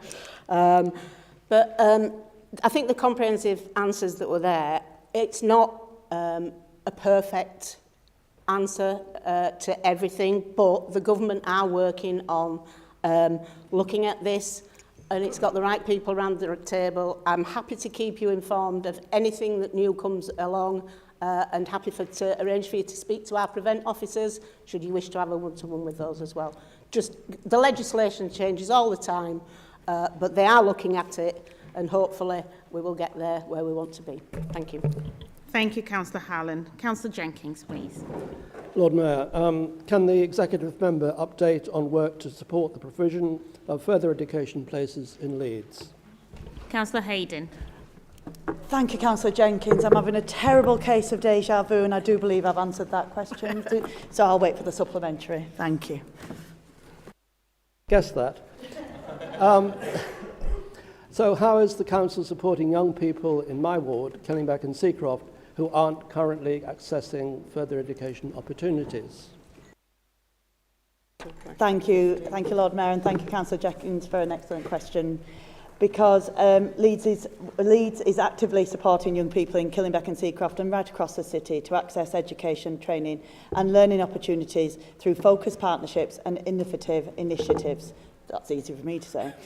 So if take the example of Leeds East Academy is participating in phase 2 pilot of the risk of NEET indicator, the RONI tool. This initiative is key to identifying young people at risk of becoming NEET, not in education, employment or training, and intervening early to provide the right support. Specifically targeting the school's current Year 11 cohort, the RONI tool enables upstream work to take place before disengagement occurs. To deliver this, a multi-agency panel has been established involving representatives from Pathway Support, Employment and Skills, the Virtual School, third sector organisations, Leeds City College and local training providers. Together, this panel is providing tailored interventions that equip young people with the tools and capacity they need to transition successfully into further education or training. Complementing this work, there's a recent day of action held in Seacroft and Killingbeck, which brought together partners from across the city's 14 to 19 partnership. This proactive initiative involved door knocking to establish the education, employment and training status of young people in the area, whose situation was previously unknown. It aimed to connect these young people with learning opportunities and support tailored to their needs. Building on this success, plans are already in place to replicate this initiative later in the year, involving local partners to ensure maximum impact for young people in the ward. Additionally, a new training provider, SCL, has recently secured premises at Shine in the neighbouring Hare Hills ward. SCL's rolling start programmes specifically target NEET young people across East Leeds, including those in Killingbeck and Seacroft. These programmes allow young people to begin their learning journey immediately, preparing them for more formal education or training opportunities starting in September 2025. These initiatives reflect our commitment to ensuring that young people in Killingbeck and Seacroft have access to high-quality further education provision. By working collaboratively with schools, colleges, training providers and community organisations, we are creating pathways which will empower every young person in this community to achieve their potential and succeed. Thank you. Thank you, Councillor Hayden. Councillor Flynn, please. Thank you, Lord Mayor. Can the Leader of Council detail discussions he has had with the Mayor of West Yorkshire on what impact the Labour Government's decision to postpone the building of a new hospital in Leeds will have on growth and innovation in the city? Councillor Lewis, please. Thank you, Lord Mayor. Thank you, Councillor Flynn. And I talk to the Mayor all the time. We are really good friends and work really hard for Leeds. Just in detail to 3 points you've made in your question. First of all, just to remind Council about the new hospitals programme. The last government had 14 years to start a hospitals building programme. In that 14 years, no hospitals were built, more hospitals were added to a list. We had a lot of visits to Leeds. I think the former Prime Minister Boris Johnson, I think he was 3 Prime Ministers ago, visited the site in 2021 and said building work would start. Nothing happened for the remaining 2.5 years of the government. In fact, I think the former Prime Minister Johnson may even have done an impression of a bulldozer whilst visiting the site, which I'm sure was really helpful. But just to confirm, there was no funding, there was no contractor, and there was no start date under the last Conservative government. The second part of my answer is we did an exec board report, Councillor Flynn, around our cooperation with the Combined Authority and other partners around the hospital site, which came to the last executive board.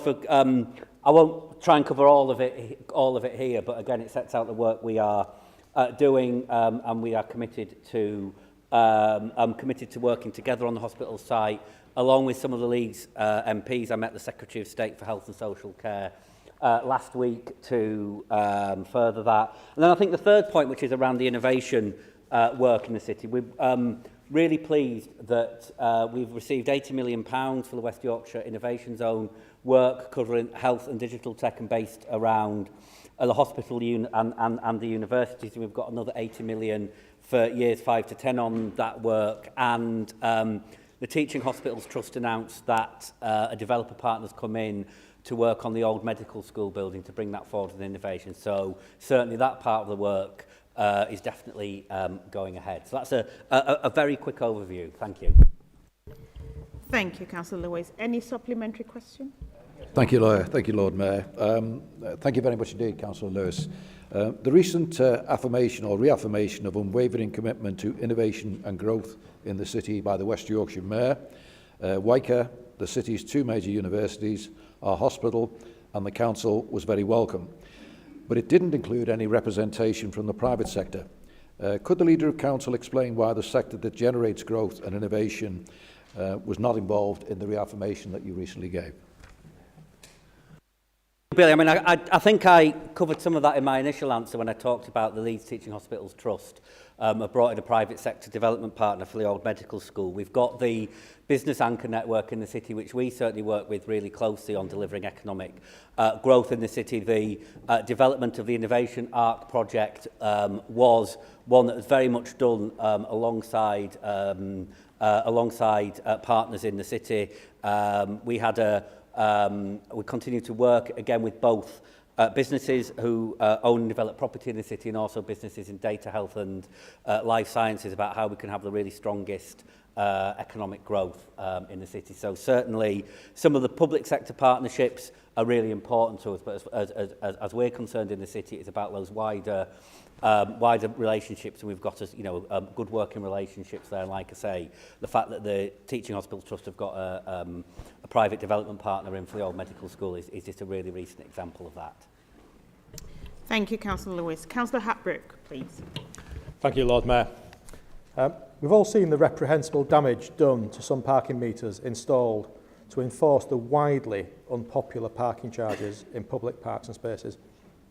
Can the executive member advise on the number damaged, where the cost of these replacements rests, the impact on projected revenue to the council, and steps being implemented to reduce future vandalism? Councillor Rafiq, please. Lord Mayor, the acts of vandalism to parking meters which have taken place across several parks in Leeds is completely unacceptable.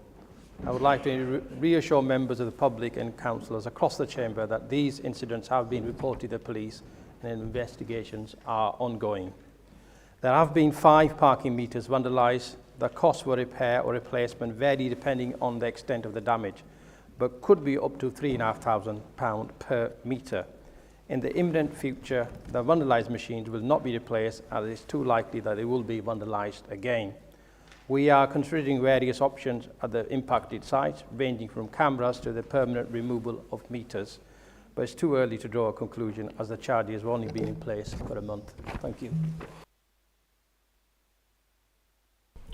Any supplementary question? Yes, Lord Mayor. Would the executive member reflect on the fact that the level of opposition, in some cases 90% plus, against the introduction of these charges may indicate some of the causes why residents feel frustrated? Back to you, Councillor Rafiq. No. Lord Mayor, as far as the vandalism is concerned, like I said, it's been reported to the police and the investigation is going. There is a pattern there, and I'll leave that to the police to investigate. Yeah. With regard to the charges are concerned, I mean, this decision wasn't implemented very lightly. It was as a result of the council facing unprecedented budget challenges, needing to find over 100 million in savings over the next financial years. These budget challenges impact all areas of the council, including our parks and green spaces. And Leeds is proud of over 4,000 hectares of much-loved parks and green spaces, but many need substantial investment to ensure they continue to be safe and welcoming spaces for residents and visitors in the long term. Thank you, Lord Mayor. Thank you, Councillor Rafiq. Councillor McCluskey. Thank you, Lord Mayor. Can the executive member please provide an update on the city's work to become a marmot place? Councillor Venner, please. Thank you, Lord Mayor. Thank you, Councillor McCluskey. Over the past 2 years, Leeds has proudly partnered with the Institute of Health Equity to deliver the Marmot programme in order to address the deep-rooted inequalities that prevent people from living healthier, longer lives. This collaboration is focused on tackling the social determinants of health, such as housing, income, education and employment, which are all building blocks of good health. After 15 years of austerity, the need for this work is critical. People in Leeds are dying earlier than they should, with some spending significantly more years in poor health. For example, a baby born in Riverside and Hunslet can expect to live 12 years less than a baby born in Harewood and to endure more years of ill health. This stark social gradient exists across almost every risk factor for ill health, including smoking, diet, exercise, and access to healthcare services. Through the Marmot programme, we have sharpened our long-standing Best City ambition to fiercely tackle poverty and reduce health inequalities.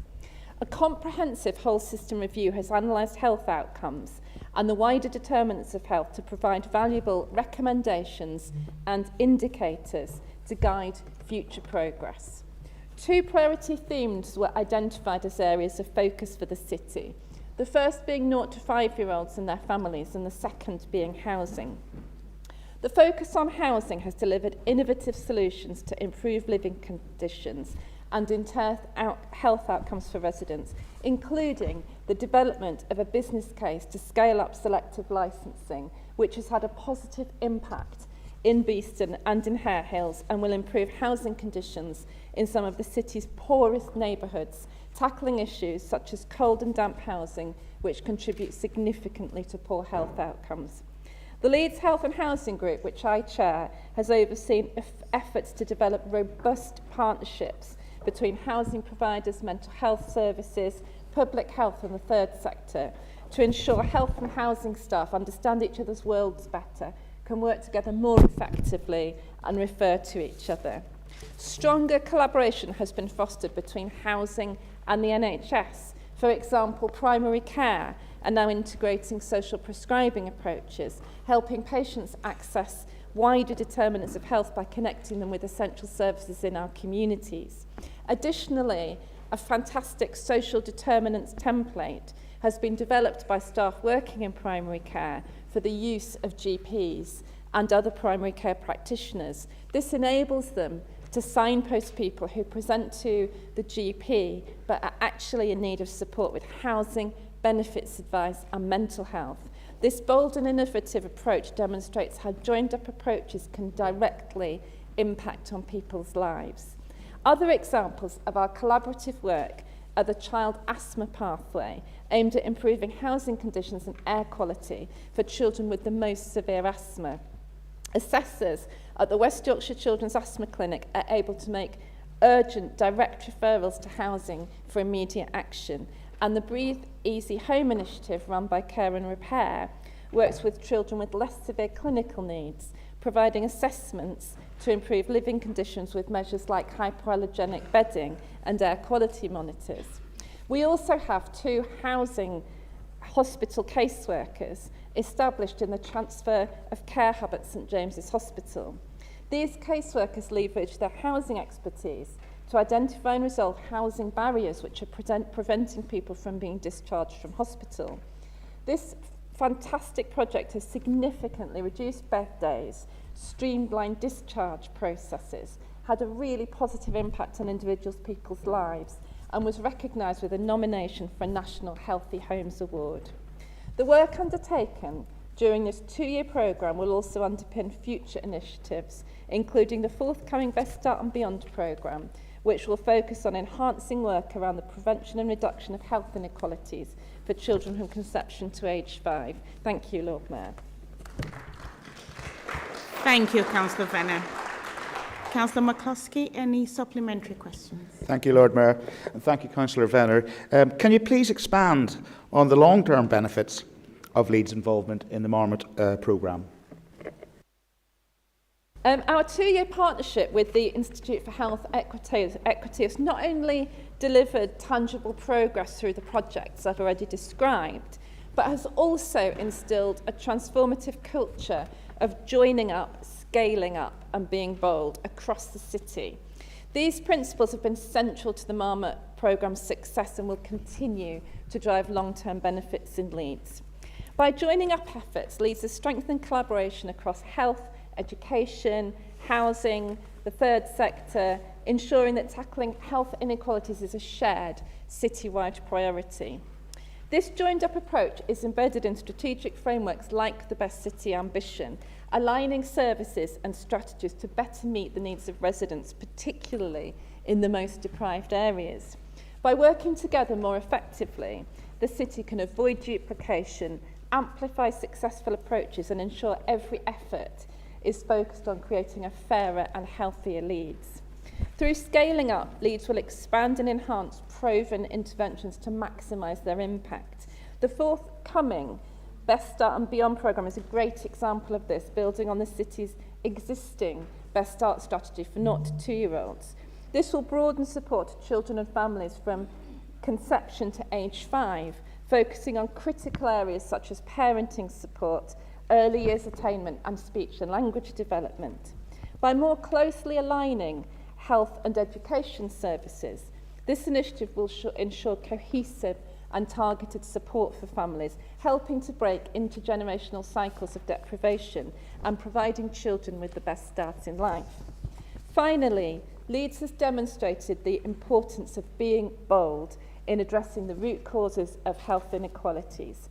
For example, the city's innovative projects like the weatherproofing scheme and the children's respiratory and housing pathway that I've already described have shown how practical cross-sector actions can directly improve living conditions and health outcomes.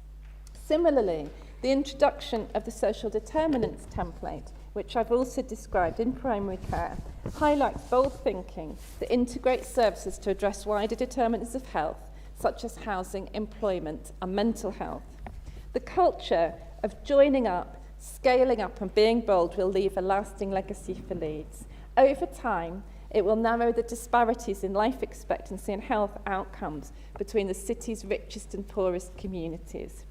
It will also enhance early years development, improve housing conditions and foster a more inclusive approach to health and social care. The Marmot programme will ensure Leeds continues to develop approaches as a city where everyone has the opportunity to lead healthier, longer lives regardless of their circumstances. Thank you, Lord Mayor.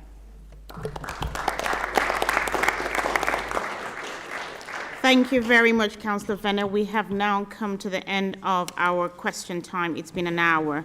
So in accordance with Council Procedural Rule 11.6, for any unanswered questions, members will receive a written response. We would now have a 10-minute break. Please, could we come back at 2:19? I would start exactly 2:19. Thank you.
Next is agenda item number 5, report on appointments. Councillor Flint, please. I move in terms of the notice. Councillor Farley. Second that, Lord Mayor. I will now call for the vote on the report. Those for? Those against? Any abstentions? That is carried. Agenda item number 6, report on Leeds Award. Councillor Dowson, please. Thank you, Lord Mayor. It's an absolute privilege to move the recommendation for Jack Alfred Mortimer, a remarkable man who is almost certainly Leeds' last surviving D-Day veteran to receive the Leeds Award. Jack is a quiet, modest, unassuming and sincere man who is Leeds through and through. A driver and dispatch rider with the 12th Ordnance Beach Detachment, he was one of the first soldiers to land on Sword Beach in Normandy at approximately 6 a.m. on June the 6th, 1944. We can only imagine the carnage and brutality that surrounded him. He risked his life for our security and freedom at the age of only 20 years old. While many lost their lives or were wounded on that day, Jack was fortunate to survive and continue fighting, advancing on Cannes before serving in Antwerp and the Hook of Holland until the end of the war. He married his wartime sweetheart Flo while on leave in 1945 and remained dedicated to her for over 78 years. After the war, he was the general manager at a clothing manufacturer for 25 years, leading a staff of 250 with kindness, understanding and effectiveness. In later life, he has been active in the Royal British Legion, representing D-Day veterans at international events, including the recent D-Day 80 commemorations in Normandy last year, with their Majesties the King and Queen. He still very graciously responds to numerous letters from school children at the age of 101. I first met Jack when Leeds honoured him with a civic reception for his 100th birthday last year on October the 11th. The Lord Mayor and other guests waited at the end of a long corridor that was lined by a guard of honour from the Royal British Legion. When he turned the corner and came into view, everyone stood to attention as he slowly and purposefully walked down that corridor. And you could see from the faces of the RBL how much he was respected and loved by one and all. He's also received France's highest military award, the Légion d'honneur. Lord Mayor, if the French recognise Jack's achievements, it's only right that his home city of Leeds formally honours him too. I therefore move that Jack Mortimer receive the Leeds Award for his courage in fighting to liberate much of Europe from the Nazis and for continuing to educate subsequent generations about the horrors of war and the immense sacrifices that were made during the Second World War. We owe him an immeasurable debt of gratitude for his service. Thank you.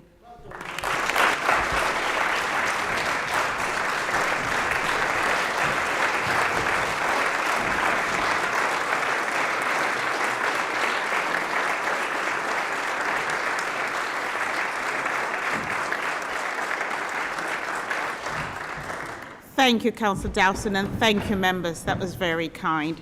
Councillor Flint. I second, Lord Mayor. I will now call for the vote on the report. Those for? Those against? Any abstentions? That is carried. Agenda item number 7, report on the statement of the licensing policy. Councillor Gibson. Thank you, Lord Mayor. And I'm pleased to move this statement of licensing policy. Firstly, I want to thank Councillor Cooper for incredible leadership over the Directorate and continued support over the years. So thank you, Councillor Cooper. And I also want to extend my sincere thanks to the incredible staff of Entertainment Licensing for their hard work throughout the municipal year too. Now, I'm sure colleagues have read this report cover to cover and have compared it to last year's version. And in doing so, you will have noticed that the key change, which is the inclusion of Beeston Hill and Dewsbury Road as a cumulative impact area, or CIA.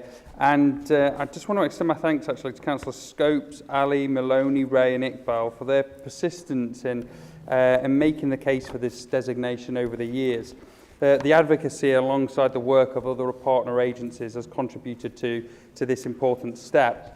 So for those that are unfamiliar, cumulative impact areas are locations identified as experiencing negative effects on public order and safety due to a high concentration of licensed premises. By designating an area as a CIA, the Council gains extra powers to manage new licence applications, and in doing so it can mitigate issues within CIAs like antisocial behaviour or helping to protect local communities. So Leeds has 7 CIAs and their impact has been clear. In these areas we've seen a reduction in applications for off licences and an increase in more appropriate applications like restaurants. And some reports also indicate a reduction in street drinking and antisocial behaviour. However, CIAs are a valuable tool, there's no doubt about it, but they are not a silver bullet. To make a real difference, we really need legislative change. Now, when the Labour government introduced the Licensing Act back in 2003, it was a landmark policy, but the world has changed significantly in those past 22 years. And unfortunately, especially in terms of the devastating impact of alcohol-related harm. And in 2023, there were 8,274 alcohol-specific deaths in England alone, and that's up by 63.8% compared to the early noughties when the Licensing Act was passed. Which is why I'm really pleased to see that the new Labour government is consulting on changes to this legislation. And in anticipation of this, the Licensing Committee has already been proactive by passing a report recommending that health be formally recognised as a licensing objective. This would allow local authorities to use health data as a direct factor in licensing decisions, just as it has done in Scotland since 2009. But let me be absolutely clear. Licensed premises are an essential part of our cultural and social fabric. They contribute billions of pounds to our economy, and our licensing team has a fantastic record of working in partnership with local licensees. However, anybody who sits on licensing, they'll know the frustration of being left with little choice but to approve an off-licence or late-night venue in an area that may be inappropriate simply because there are not the legal grounds to be able to refuse it. Incorporating health as a licensing objective would change that. It would help to reduce alcohol-related harm and support national health goals, all without unfairly hindering responsible businesses. So while it's not a standalone solution, it would be a critical step forward in ensuring that our licensing policies continue to serve the best interests of public health, community safety and economic sustainability. And so I hope to see this progress under the new government. Thank you very much.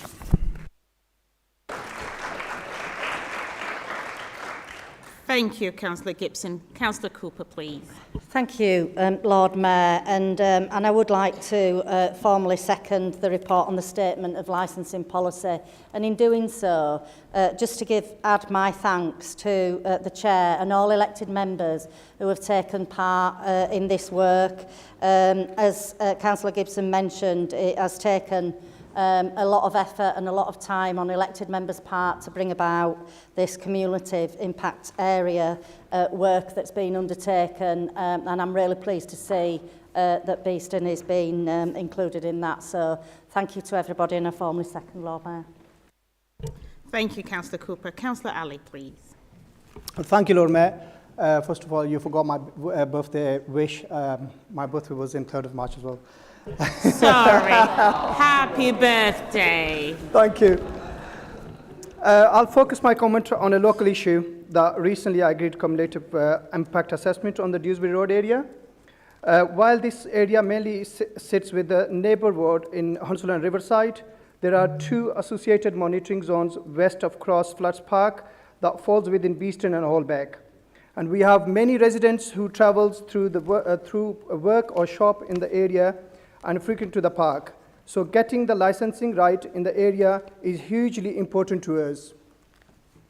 Nonetheless, I would like to thank Councillor Iqbal and Councillor Porre for pushing for this assessment, the Safer Stronger Communities team and Public Health for making the case to the licensing board. And I hope we start to see improvement in the area.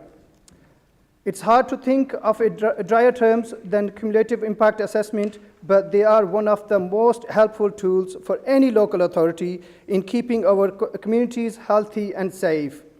When an area has 44 of license, as in Dewsbury Road, Tempest Road and Beeston Road, and then suffer from antisocial behavior and persistent littering, it is fair to make prospective licensing provide evidence that they wouldn't make the problem even worse. We have multi-agency problem-solving group looking at the solution to crime and antisocial behavior in Dewsbury Road, so it would make no sense to our resident if the council kept granting alcohol sale license in the area.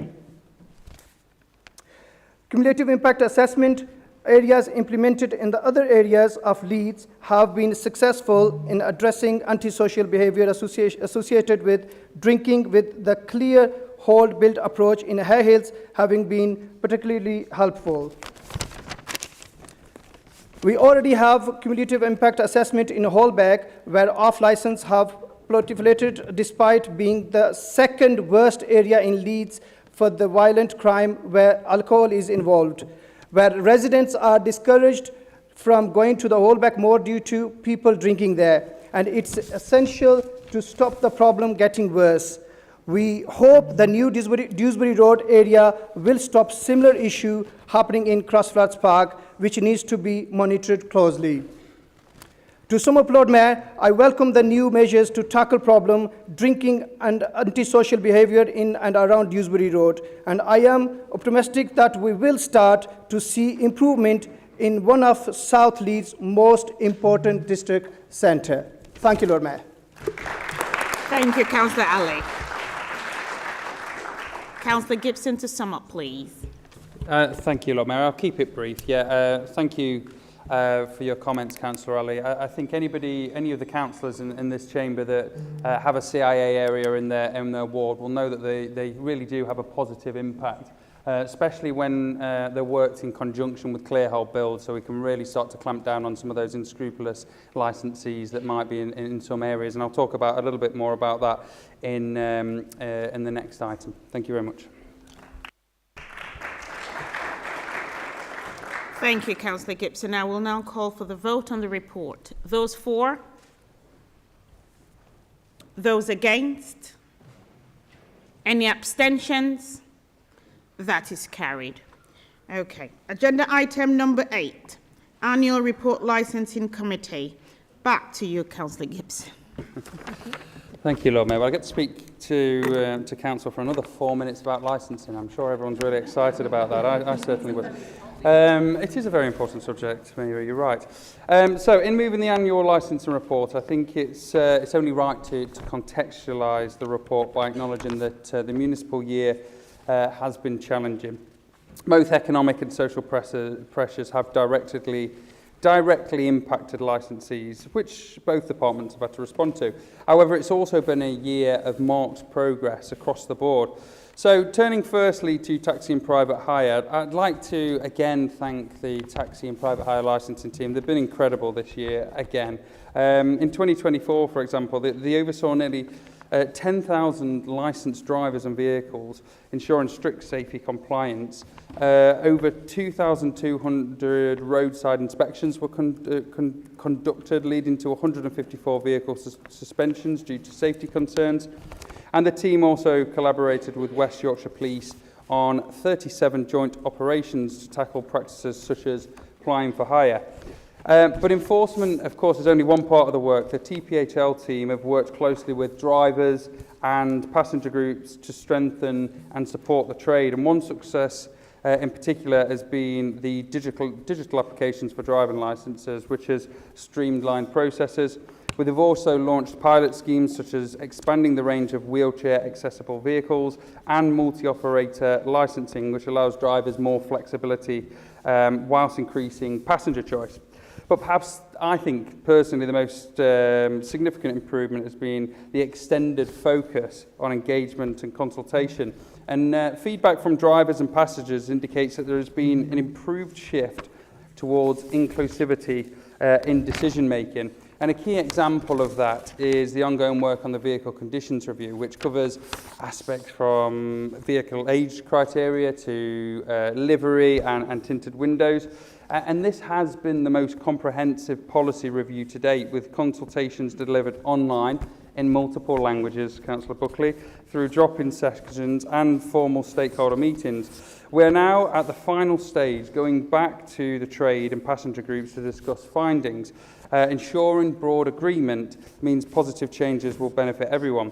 Now, I've already spoken about CIAs under the last item, and CIAs are only just a tiny part of what the Entertainment Licensing Department does.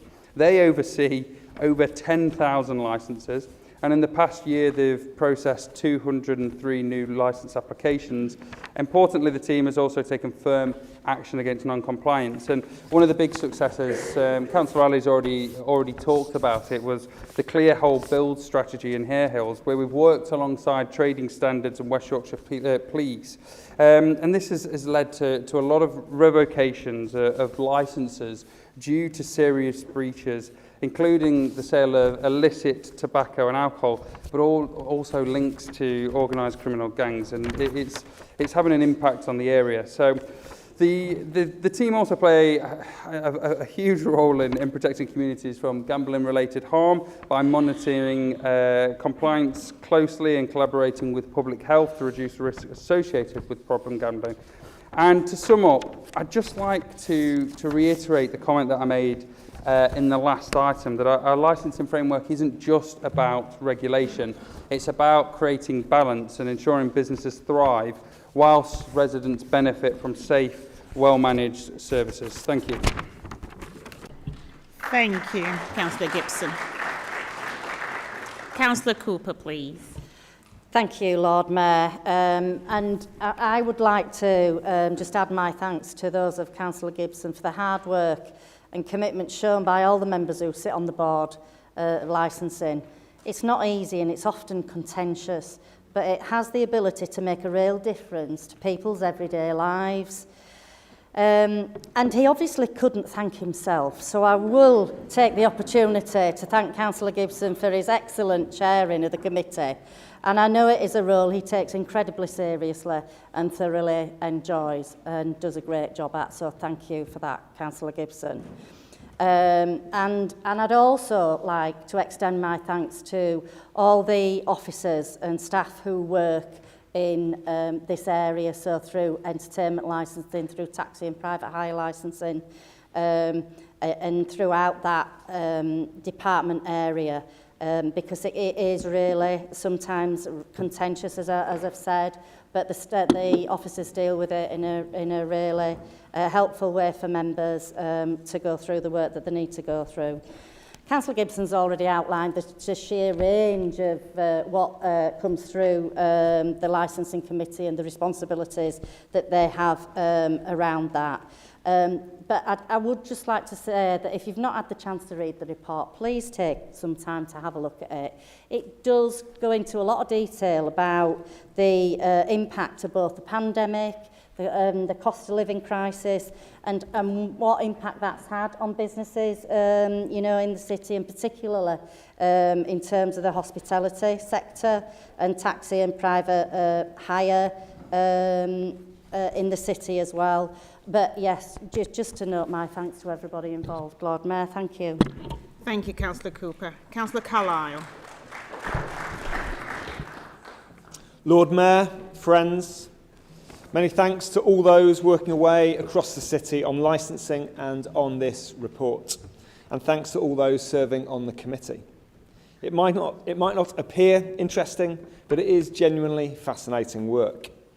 Delicately piecing our way through individual cases and wider systemic issues, weighing differing and competing needs and demands, reaching for reasonable solutions. Last week's debate about the complexities of parent and tots film clubs deserves mention. To what extent is it okay for young infants to attend screenings of 15 or even 18 films with their parents, or will the experience be potentially harmful for them? watch this space. And whilst issues undoubtedly persist, for example, drivers facing long suspensions during protracted investigations into sometimes spurious allegations, the landscape with taxi and private hire drivers is much, much improved, thanks in large part to the dialogue, relationships and trust built between councillors and council staff and members of that trade. I do also want to pay special credit to committee member Councillor Martin for continuing to raise how we might enable more women drivers. However, we do need to talk about Leeds Festival. The festival is a significant feature on the city landscape, an annual rite of passage for tens of thousands of teens. And it's well run. And if you look at the stats, it's becoming more sustainable year on year. But the gratuitously waste-strewn post-event landscape each year casts long shadows over that good work. A very visual depiction of our careless, throwaway culture and an embarrassment for Leeds. The volunteer salvagers do incredible work, but do only scratch the surface. And they stress loud and clear that they want to become redundant. They want the festival to become a zero-waste event with no need for salvaging. But that is a long way off. The event organisers are not bad people. Quite the opposite, they seem committed to working at stopping this wanton wastefulness. However, they perhaps encapsulate the life experience of so many of us, wanting to do the right thing, wanting to be sustainable, but hobbled by a wider social, political and economic landscape rigged against planet-friendly living. All is not lost. The brilliant, feisty salvage activists are pushing us on this issue, and we are working and talking with the festival organisers, pushing them to take substantial and innovative action. I trust we might, in years to come, look back and celebrate that together we nailed this. Finally, we as council should work with others to make the case for national legislation to force big festivals to become more deeply sustainable into the future. Thank you. Thank you, Councillor Carlisle. Councillor Timmings, and please note it's his maiden speech. Over to you. My Lord Mayor, I'm here to speak on the licensing objectives and the proposed addition of public health, which I believe would make our city safer and healthier. As a former licensee myself for many years in our city, I have some experience in licensing and I'd like to commend Councillor Gibson's responsible approach as chair of the licensing committee. As it stands, there are 4 licensing objectives: the prevention of crime and disorder, public safety, and the prevention of public nuisance and the protection of children from harm. Whilst these are all essential, licensing committees are missing out by not being able to consider as a priority the public health impact of each new application. This proposal has widespread support, including from the LGA and the Association of Directors of Public Health, and should be seriously considered when deaths from alcohol in England have risen by 42% since 2019 and are at a record high. Cumulative impact assessments are helpful in limiting alcohol licences in saturated areas, but these are resource intensive and are largely reactive, dealing with problems once they have arisen. If we are to be preventative, public health needs to be a licensing objective. Health inequalities are a consideration here. It's no coincidence that licensed premises are much more common in our most deprived communities, with the highest rates of alcohol-related deaths. There are 44 off-licences in and around Dewsbury Road, 39 in Bermontoft and Richmond Hill, compared to just 1 in Hal Woodley. I wouldn't say that the impact on public health should be the sole criteria in determining a licence application or variation, but its adoption as an objective with the 4 we already have would allow members to consider it more fully in making decisions. I should note that the government consulted on this in 2012 and decided against taking it forward on the basis that the data was insufficient. But in Leeds, our enterprising licensing and public health teams have developed alcohol harm data on an MSOA level with areas that cover between 5,000 and 10,000 people. I therefore hope that the Council will add its voice to the LGA and Directors of Public Health in continuing to push for this important reform, and that the new government looks at it again. It would be a really key measure in tackling alcohol-related deaths and making our most deprived communities safer. Thank you.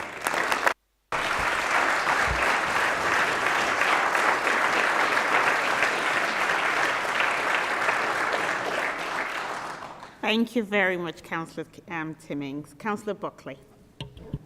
Thank you, Lord Mayor. I'd like to firstly thank the officers and Councillor Gibson for his chairmanship of this committee. He's normally quite genial and fair, I have to say. And I'd like to make some supportive remarks about the cumulative impact areas policy. It's working quite well, and Councillor Gibson himself mentioned the addition of Beeston to this, and Councillor Timmins referred to it just then. This is a list of all the on and off licences by ward, and it's very confusing actually, because you have neighbourhood small supermarkets, you have on and off licences sometimes combined together in the same premises. So, but for example, in terms of off licences, Alwoodley has 12, Adel has 13, Carvely and Farsley has 15, and Guiseley and Rawdon and Harewood have 10 each. By contrast, Beeston and Holbeck have 31, Gipton and Harehills 29, and Armley 36. And whilst some variations are obviously down to the urban nature of the thing and how the population's concentrated,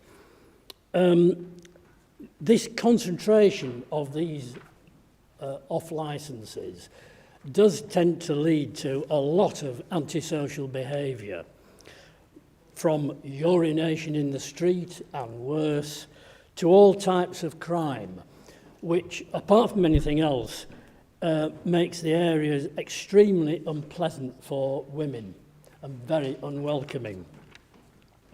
Then you have the sheer criminality of the off-licensings selling illicit, no tax-paid cigarettes and alcohol, which means that if there are, say, 10 outlets selling such products, well, any new application has to be similarly illegal, because how else could it compete with those outlets? And I know at subcommittees, councillors have come a lot and argue these cases, and we've tried to help and so forth. Licensing officers have worked very hard with the police, training standards, and even the Home Office to counter these practices. And licences have been revoked where appropriate. They've done a great job in very trying circumstances, and they certainly deserve all our support. Thank you, Lord Mayor. Thank you very much, Councillor Buckley. Councillor Franz-Mayer. Thank you, Lord Mayor. I'd also like to start by thanking the committee members, officers, and also Councillor James Gibson for chairing the committee. I'm commenting on the report, in particular to the multi-agency group work that was established to reduce violence experienced by women and girls in Leeds. The group has representation from police, entertainment, licensing, the universities and groups that represent the interest of women across the city. And recent work includes the further promotion of Ask Angela initiative and the anti-spiking awareness. I'm pleased to see that eradicating violence against women and girls remains high on the agenda for the city. And our community safety partners, as well as the West Yorkshire Mayor, who recently launched her new police and crime plan with a focus on the safety of women and girls. In Leeds, we have supported and promoted partnership working. We recognise the best way to make progress is by utilising multi-agency approach with the involvement of stakeholders. To make real change, you need to bring people with you, and be that the general public to be the decision makers, and the people who will make the changes need to be needed on the ground. We have seen increased awareness of women's safety in recent years, and I'm pleased that now it's normal to talk about and mention name Ask for Angela should women not feel safe on a night out. And there's also the Safe Bus, for example. I hope that you will all see the promotion of these, and I hope you've all seen the promotion of these, and you should have done really, in initiatives, not just in our licensed venues, but also in places like Trinity Shopping Centre, where Ask Angela is featured on their electronic advertising screens throughout the city. As I said, I'm pleased that we can talk openly about the support that is available to women and anyone who feels vulnerable in Leeds. But I must say, it makes me sad and frustrated that these initiatives are still needed. As a mother, my daughter works for the NHS and she still doesn't feel safe at times going to and from work when she's doing a night shift. We are all working towards a city that is welcoming to all and to everybody, where everyone is and feels safe, where everyone can enjoy a night out and get home safely. The keys to this is education and work undertaken with and by our male allies is crucial to continuation of this message. We are doing a lot here in Leeds, but I can't thank enough our partners, allies, licensing premises, places like Trinity, enough for their unwavering support, and I look forward to the day when we no longer need to have these initiatives. Thank you, Lord Mayor.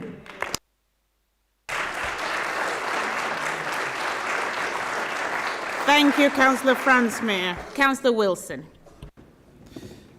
Thank you, Lord Mayor. I think the standout part from this annual licensing report that really struck me was how much in our licensing policy there's an appreciation not just of the needs of individual licenses, but of community and how licensing affects communities and the role it plays in our neighbourhoods. I think Councillor Timmins' great maiden speech exemplified that, talking about the benefit that could be brought by having a new health objective as a licensing objective. I want to just talk briefly about the Otley Run, which is the biggest licensing issue in our area, and I think illustrates the need for a kind of community-based approach to licensing really nicely. There are 3 policies referenced in the annual licensing report which relate to the Otley Run. So I'm going to just talk a little bit about those. The first is the cumulative impacts area. I'm not going to spend too much time on that because people have already talked about it. But I think the really important thing that it does is give us a kind of essentially a substantive reason to make sure that when new premises open or premises attempt to vary their licenses, that they've got conditions there that make sure that they won't negatively add to the Otley Run.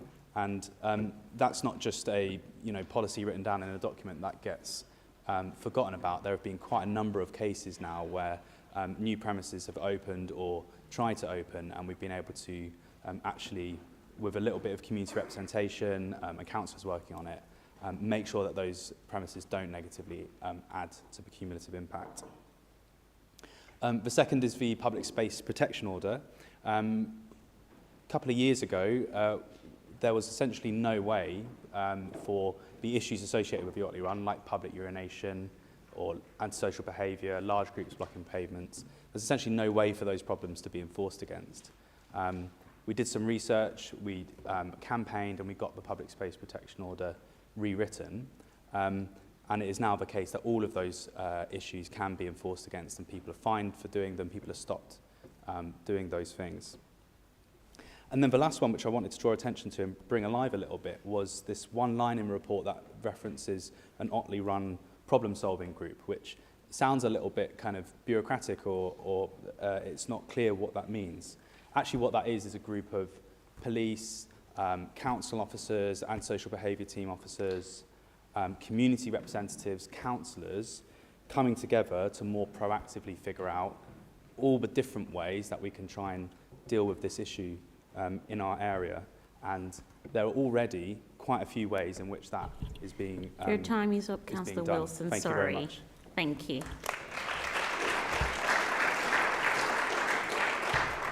Councillor Goodall, please. Thank you, Lord Mayor. First, I'd like to thank licensing, other council teams and the police who work together in difficult circumstances. Thanks also to councillors on the licensing subcommittees who have taken Otley Run issues seriously.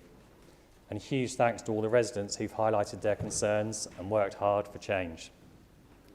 Some people say the Otley Run is just fun, but it's had a huge impact on the lives of local residents.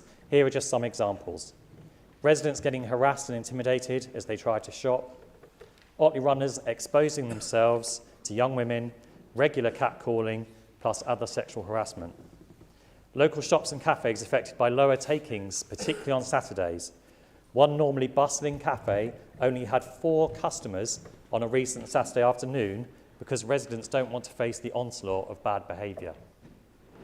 Young teenagers who are just finding their independence, too afraid to go out in large parts of the area for fear of intimidation from Otley runners. People with disabilities and parents and carers with young children forced out into the road by crowds of Otley runners refusing to budge. Kids walking through vomit on their way to school. Some points from a local resident. Here are some one-off aggravating incidents which have left us shaken. A group of lads dressed as football referees pushing me against a wall and blowing whistles in my ears.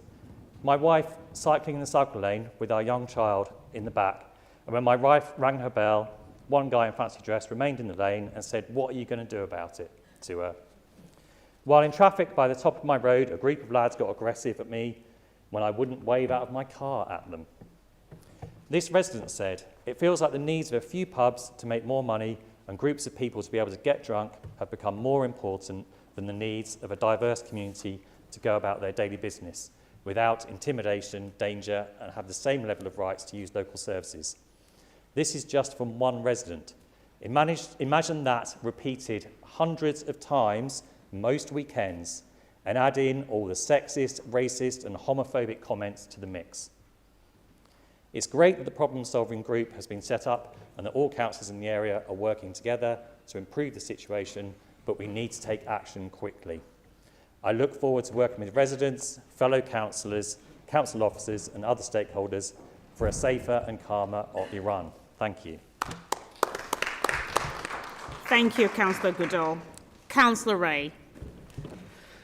Thank you, Lord Mayor. I'll focus my comments on the city centre, an area that makes up a significant part of my own ward of Hunslet and Riverside. Licensing plays a huge role in making sure our city centre is a safe and enjoyable place to work, live and visit, a place where I have worked, lived and definitely do visit on occasion. This should be a goal and that's important to every single one of us in this chamber, whether some of us acknowledge that or not. Because maintaining a successful city centre is critical. It is the heart of our local economy, employing tens of thousands of our residents and generating significant business rates that fund services for the public. With the ambition of the city centre expanding, having a balance between existing and future users is essential in maintaining a thriving city centre. With a shift to online shopping, changing retail, the hospitality sector is becoming more important than ever, attracting visitors as well as serving residents and workers. Our approach as an administration must take into account the growing residential population of all ages, including more young families and retirees, ensuring we have a thriving mixed economy, but helping make sure tensions that are likely to arise as different users mix as the residential population grows. The diversity also brings challenges in terms of crime and antisocial behaviour, as well as complaints between these different users. While we draw in people to live, work and socialise in the city centre, contributing to its economy, we need to make sure everyone gets home safe, not just those during the day, but those at night, whether they live locally or need to travel to other areas. Our team Leeds approach has served the city well in working to keep it safe as a place to work, visit and live. Our city centre tasking group and community safety partnership work well in bringing together relevant agencies, including the police, who maintain a link with the Business Against Crime in Leeds at Basel. Initiatives like the Walk Safe app and street marshals contribute to keeping people safe, not to mention our dedicated working group to tackle violence against women and girls, promoting Ask for Angela and the anti-spiking awareness campaigns across nighttime venues. Licensing is a key player in these efforts, and entertainment licensing sitting on Basel Steering Group and conducting annual reviews of the cumulative impact zone, leading to 2 red zones on Call Lane, Lower Briggate and Albion Street, Woodhouse Lane, discourages new licences. For example, we've also had a review of premises brought forward by the police due to serious assaults, which led to an amended licence, a search policy and additional conditions on door staff. Therefore, I repeat my initial point. Licensing has a huge role to play in making our city centre a safe and enjoyable place to work, live and visit. And with my final seconds, I would just like to thank the Licensing Committee. Myself, Councillor Iqbal and former Councillor Liz Nash pushed for many years for a cumulative impact zone in Beeston, and working with our communities team, our health partners and the police, it's so good to see that finally in place, and hopefully the benefits that colleagues in Gipton and Hare Hills have seen with their cumulative impact zone to be felt by the people of Beeston. Thank you very much, Councillor Ray. Councillor Ali. Thank you, Lord Mayor. It is clear from the licensing annual report how busy the entertainment licensing team has been in Hare Hills, and we have had a high turnover of applications over the past 10 years. But the community has gained from the team's approach in making sure the law is upheld. 4 of the 9 representations the team made in 2024 related to Hare Hills, leading to 2 refused applications, 1 withdrawn and 1 granted, but with reduced hours. However, it's the Community Hare Hills project, the clear whole build approach, that has made the biggest difference. Entertainment licensing have worked with LASPAT, Neighbourhood Police, West Yorkshire Trading Standards and others to inspect licensed premises, finding non-duty paid alcohol and tobacco and failed underage sales test. This led to 14 licenses reviews, with 8 licensings being revoked from premises and 8 successful closure orders. West Yorkshire Police have also conducted Operation Bake Green in Hare Hills to disrupt and dismantle the supply of drugs in the area. I have no doubt that this has made a huge difference to local community, with the ward seeing crime down by 40% and 59% reduction in violent crime. This is another success story from Leeds, Team Leeds approach, with different council teams working together with partners including the police to tackle organised crime. Hare Hills is one of the city's cumulative impact assessment areas, meaning we have seen crime and nuisance as a result of number of off-licenses in the community. So any action that can be taken to make sure that licensees are not breaking the law is welcome.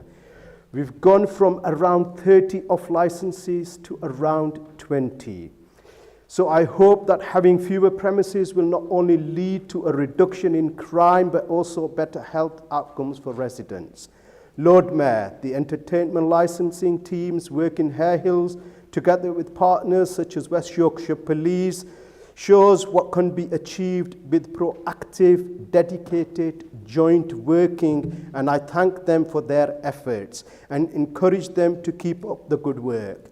And on a final note, I would thank Councillor James Gibson for being the chair of the Committee for Licensing. He has done an outstanding job and he has been a beacon for me for the last 2 years since I joined the committee. So thank you.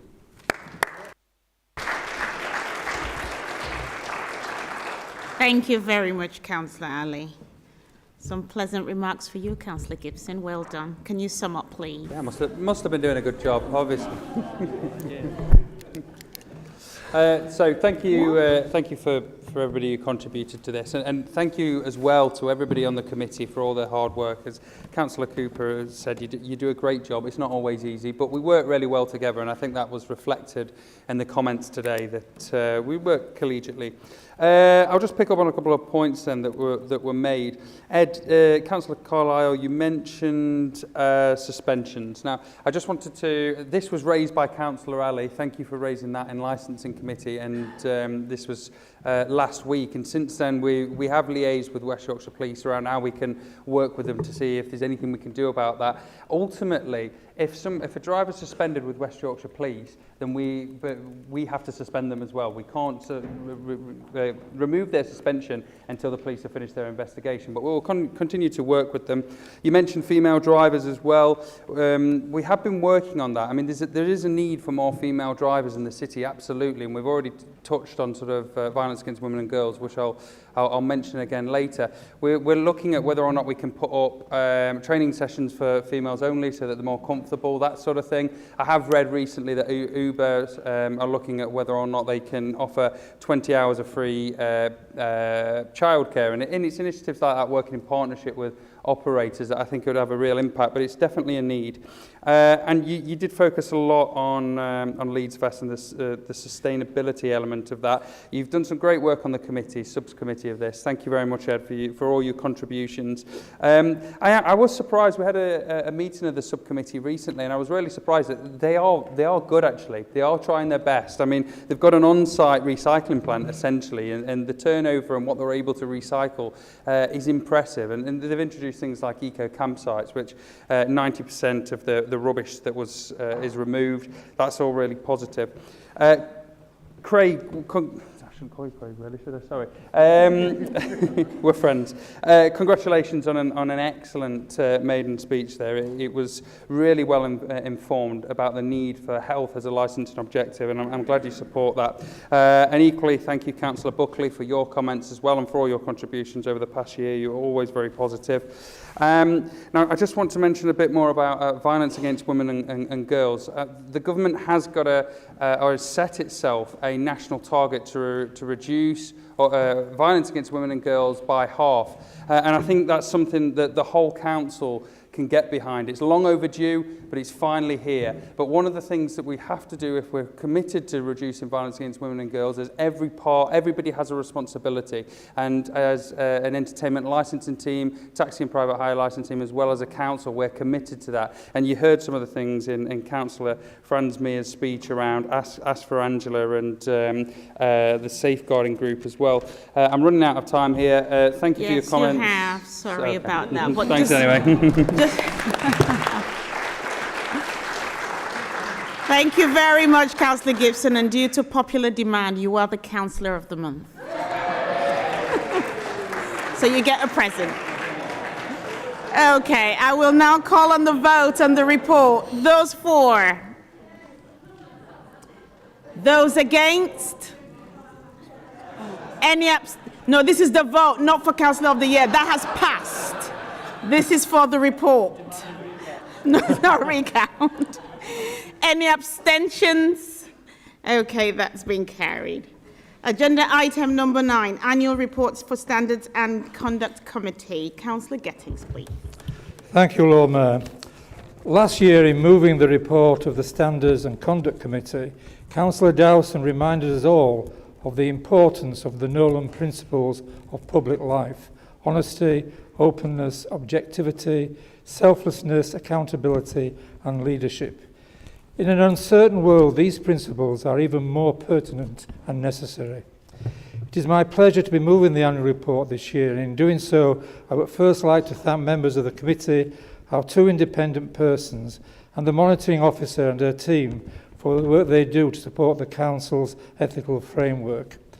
The work of the committee has been non-partisan and wholly focused on ensuring those Nolan principles are adhered to. In that vein, I'm pleased to tell Council that the number of complaints against members has fallen this year, with 3 complaints against Leeds City Councillors and 1 complaint against a parish town councillor being received during the year. All have been assessed by the monitoring officer in consultation with one of our independent persons, and all of them were judged to be invalid. Mr. Tollefson told us at committee these low numbers are a tribute to the way in which our 99 councils in this chamber behave. It is also a credit to the 300 plus parish councillors serving communities across the district. Additionally, this year, a larger part of our work has been to compile the Council's response to the Ministry of Housing, Communities and Local Government's consultation on potential changes to the standards framework for local government in England. I and the committee were very grateful for the input we received from political groups to inform our deliberations. It is likely there will be some changes to our current arrangements, and we will consider those as and when they emerge. And of course, I will keep Council informed. Lord Mayor, I move this report. Thank you very much. Please give yourselves a huge hand of applause. Come on. Excellent. Thank you very much. Okay. Councillor Cooper. Yes, thank you, Lord Mayor. I wasn't expecting that extra round of applause for everybody in Council, but well done, everybody. I'd like to thank Councillor Gettins and all the members of the Standards Committee for the important work that they have undertaken. But, Lord Mayor, I would hope that you might understand that I would like to use my time now to pay a special tribute to an officer who has tirelessly supported us all over a long and illustrious career at Leeds City Council and who is leaving us today. I am, of course, talking about Andy Hodson, Head of Democratic Services, who has been quietly guiding us and keeping us on the straight and narrow for a great deal of his 36 years with Leeds City Council. Andy didn't want the fuss, as per usual, and I'm sure he is squirming in his chair right now while I'm speaking. But it wouldn't seem right for him to slip off without some thanks from members, and the standards report seemed the fitting place to do it. Andy started with the council in December in 1989, as the Lord Mayor has said, and has held many positions over that time. But Andy soon discovered that governance really was the place he wanted to be and moved to the newly formed scrutiny team as a principal scrutiny advisor when that area was first formed. He then moved up to heading up the corporate governance team and most recently became Head of Democratic Services, where he has offered invaluable and considered advice to members from all groups across this chamber, and more often than not offered, asked for the art of the possible, but more often than not, more the art of the impossible. Andy, I know. Andy led on the Council's response in the respect to the electoral review of Leeds City Council and our submission, which is so important to us, keeping all 99 members who are sitting here today, and I know he's extremely proud of that, so thank you for that. And I know that you're leaving us and that you're going to enjoy a long and happy retirement with your wife Sian, with your sons Callum and Ethan, and your beautiful puppy Olive, who I understand runs rings around him in a way we never could. I'm sure you will all join with me in wishing Andy a fantastic retirement filled with much joy, and that we will see him enjoying his cycling, his walking, his wild swimming and travelling, unencumbered by thoughts of the council constitution and who has been referred to standards this time. Thank you, Lord Mayor, and thank you, Andy.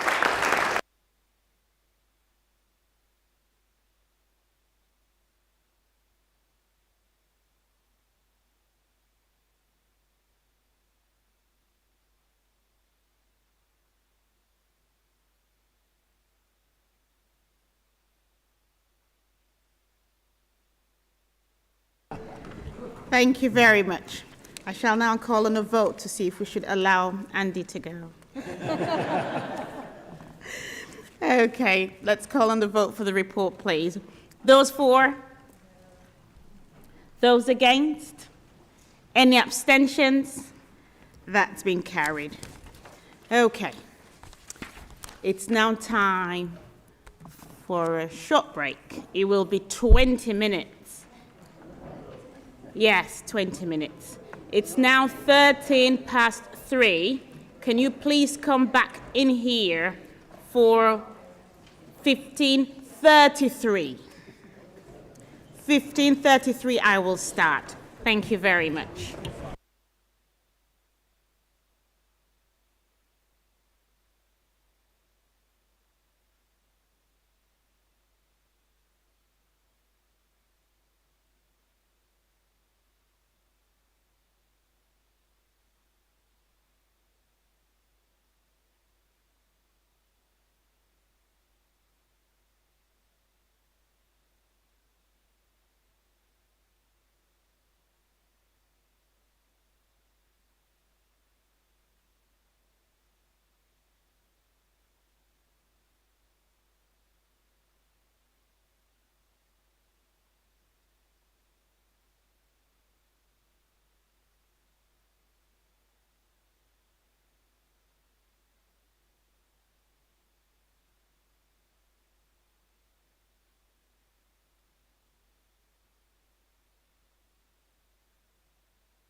Okay, we are now on to white paper motions.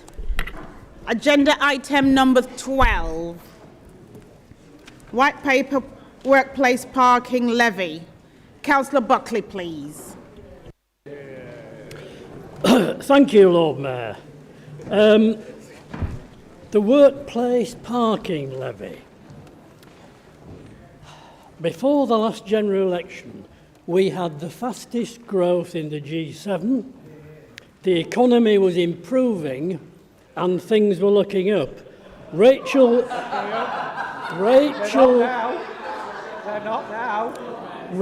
Reeves soon put a stop to all that.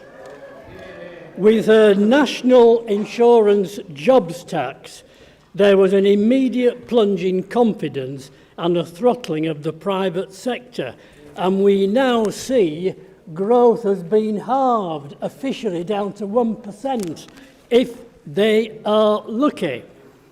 And now, not content with this mess, Labour in Leeds are proposing a workplace parking levy, a getting to work tax. There could not be a worse measure at this time. The Leeds economy has been resilient, but they should abandon this proposal because national insurance and all the other tax hikes have hit hospitality in particular, who are having a hard time, and it will get worse. This levy would cost, I don't suppose you've even realised this levy would cost as much as £2,000 per space per year, irrespective of any charges paid by employees. That's £30,000 for 15 spaces. So if a small to medium-sized company is looking to open a branch in the north of England, do you think this will make it more or less likely that they will choose Leeds? Answers on a postcard, please. Will the charge include this city council, which provides a car park right here? 50 cars, that's £100,000. Thank you. Or will the private sector be singled out again? And the 20 million it might or might not raise is a drop in the mass transit ocean. All sectors of the economy saw confidence decline at the end of 2024. Property down 0.3%, transport down 0.2%, retail down a whopping 6.2%. Listings on Companies House have decreased for the first time since records began, and unemployment is growing, inflation is rising, and the economy is shrinking. Now, Nottingham is the only city to have introduced a scheme such as this. And do you know what, Lord Mayor? The fall in real incomes in Nottingham is the highest in the country for the last 10 years, the highest in all the core cities, down 8.6%. Don't kill the goose which lays the golden egg. Even Edinburgh has rejected a workplace levy, a Labour councillor saying it would mean hitting working people with a huge big stick and give them no carrots. Well, and when it comes to transport, there is not a single railway station in outer North East, nor in inner North East for that matter. And the Mayor even missed Wetherby and Harewood off her mass transit map. These huge areas are dependent on the car and are likely to remain so. Now, Councillor Buckley. Final sentence, Lord Mayor. These schemes are very attractive. They may raise a bit of money. It's red light, in reality, your time we is up mustn't now. let Please. it happen in Leeds. Thank you. Councillor Carter to second, please. Thank you, Lord Mayor. I second and I reserve the right to speak, which I shall be exercising. Councillor Galton. Thank you, Lord Mayor. The Liberal Democrats have put forward our amendment, which has a great pedigree, actually, because we've been putting forward amendments around workplace parking levies for quite a few years now, because we've seen how such an initiative has enabled Nottingham to do far more for itself, to pay for its own initiatives to try and create a better transport system for the people that they represent.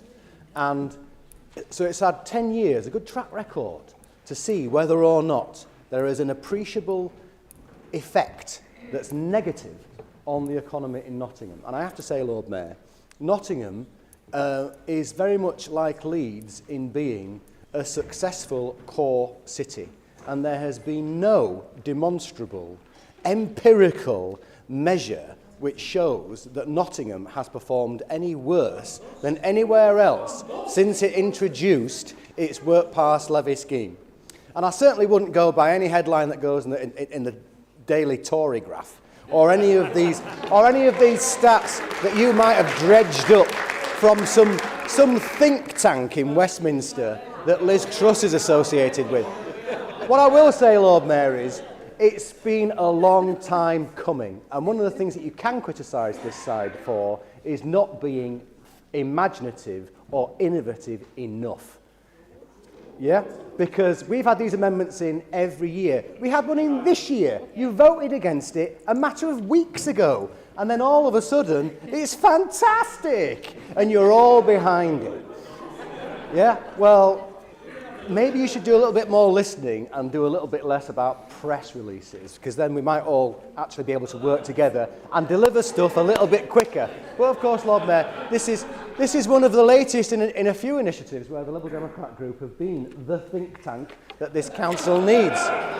Because we put forward the proposal on doing a premium on second homes, because we realised that actually in this city, if there's going to be any more income that we should be gathering in our own area, it should be on those who've got the broadest shoulders. So those who can afford to have a second home, it's right for them to have a premium on that second home so that they're paying a little bit more for the services and contributing to the city. Of course, the administration opposed it when we introduced it. Then all of a sudden they thought, actually, that's not a bad idea, and we're going to go and do it. So thanks very much for doing that.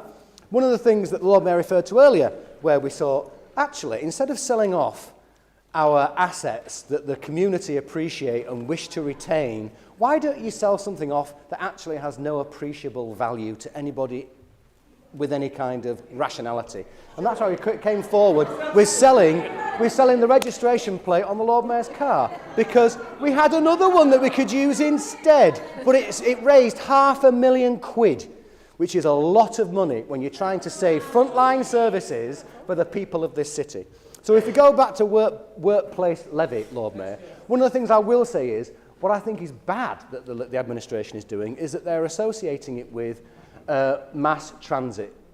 And one of the things that we should be doing, Lord Mayor, is thinking about how the stuff that we raise locally in terms of transport levy and income can actually be distributed a little bit more equally across this city. And one of the reasons why it's appropriate for it to be in Leeds City Centre is it's had multi-million-pound projects delivered in Leeds City Centre. It's where all the nodes of transport meet. So actually it's quite reasonable for people to get there other than in their car. And the only people who will be retaining their cars in some of these businesses are the big bosses. And I think it's quite appropriate for their car park spaces to be taxed for the benefit of others, Lord Mayor. I will leave it there, Lord Mayor. Okay, Bob. Thanks. Thank you very much, Councillor Dalton. Councillor Hatbrook. Thank you, Lord Mayor. As you know, I'm a big fan of cars in the city. The council is noisy. Please, can we just calm down? Thank you. However, for now, I'd just like to second and reserve the right to speak. Councillor Pryor. Thank you, Lord Mayor. I was enjoying both of those speeches we've heard already. Before I get to the substantive point, I do just have to take apart some of Councillor Buckley's assessment of how wonderful the economy was doing. It was the longest period of low growth since records began. And in fact, at the end of 2023, the UK was in recession. So for you to say the UK being in recession was a period of glorious growth, I think is just... I don't even know. We all want better public transport in Leeds. We all recognise that a well-connected city benefits everyone: residents, businesses, the local economy, jobs, visitors. And we all know that we are working towards delivering mass transit in Leeds and West Yorkshire. We know the financial state of this council and indeed all councils across the UK. And we know that successive governments, including the last Conservative government, made it really clear that if we are to deliver mass transit in Leeds, we need a local contribution. And a workplace parking levy is one option in delivering a local contribution towards mass transit. All Executive Board has agreed so far is to go out into the city, to speak to businesses, to speak to residents, to work out what a workplace parking levy would look like. So when Councillor Buckley attributes a cost to what it would cost to businesses per parking space, that hasn't been done yet because there isn't a proposal on the table. I think it's right we work out what it would look like before we decide whether we're for or against it. I don't think that's unreasonable at all. Councillor Buckley says small businesses will be hit, when actually one of the things we've spoken about is at what level do you exempt a small business that only has a small number of parking spaces? We'll look at other things like, will the NHS have to be exempt? Like under the past 14 years of the Tory government, where NHS workers have had to pay for their own parking for years and years and years. So these are exactly the thing. So it's absolutely right that we go out and look at what a proposal looks like before we make a decision on it.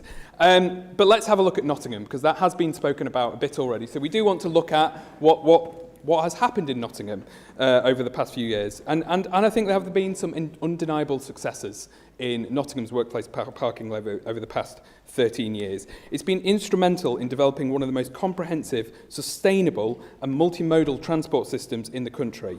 Since its inception, the scheme has raised over £90 million, with all that funding ring-fenced for public transport and active travel improvements.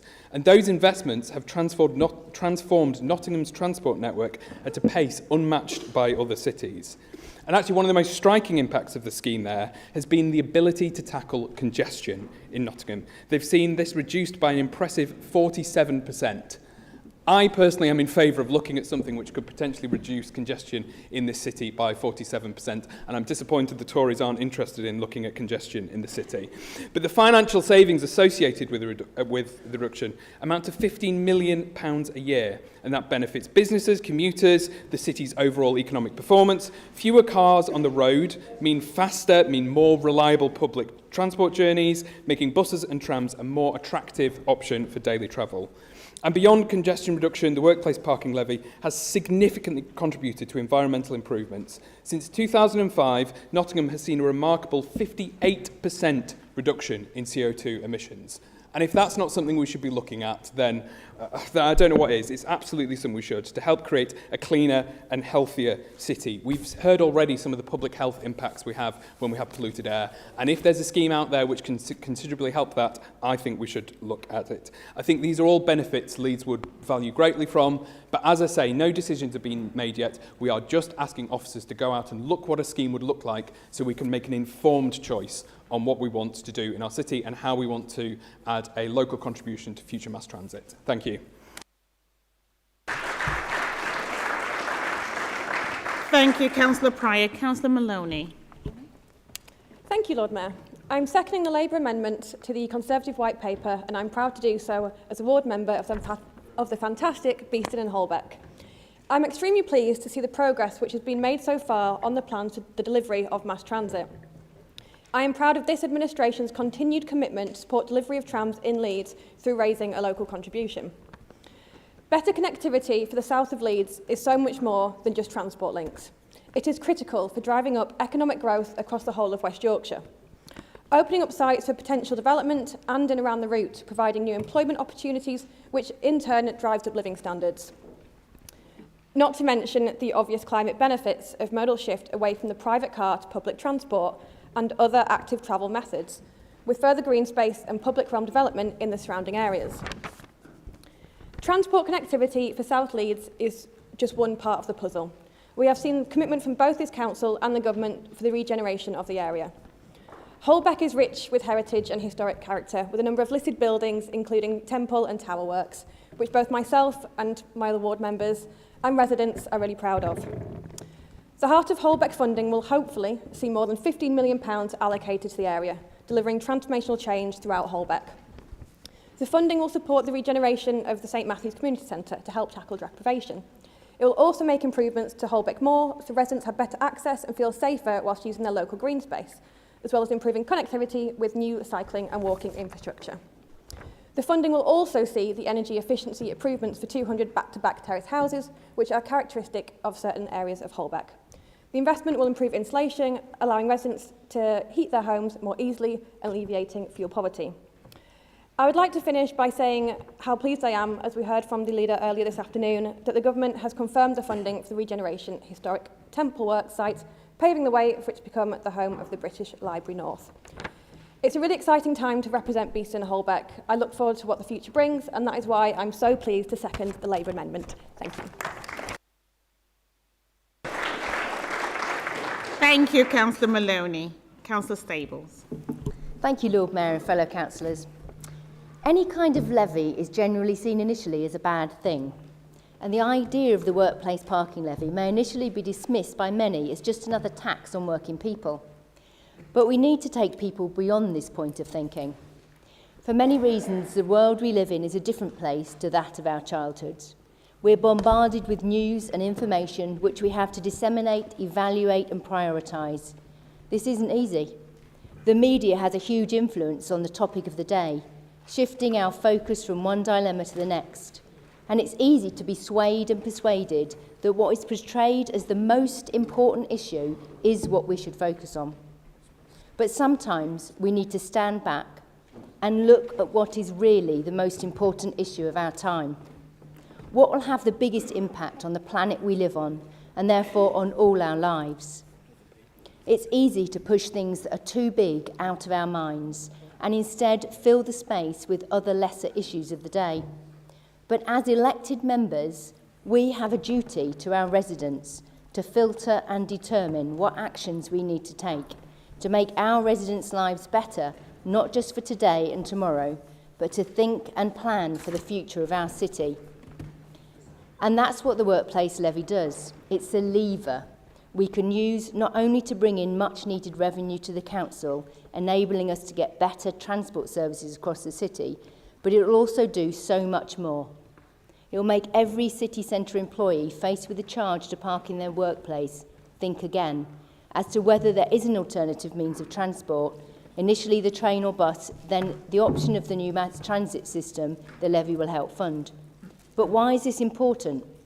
Because we have a duty of care to our residents, and reducing the amount of cars coming into the city centre will help to reach Vision Zero, with no more deaths on the roads. It will reduce air pollution, thereby improving the health of many who live in inner city areas or along the main arterial routes into the city, and it will reduce carbon emissions, helping us to reach our net zero vision as quickly as possible. It will also help productivity, as that there will be less congestion, so less valuable time sat in traffic. This will of course help drive the economy of the city, as well as improving our residents' quality of life.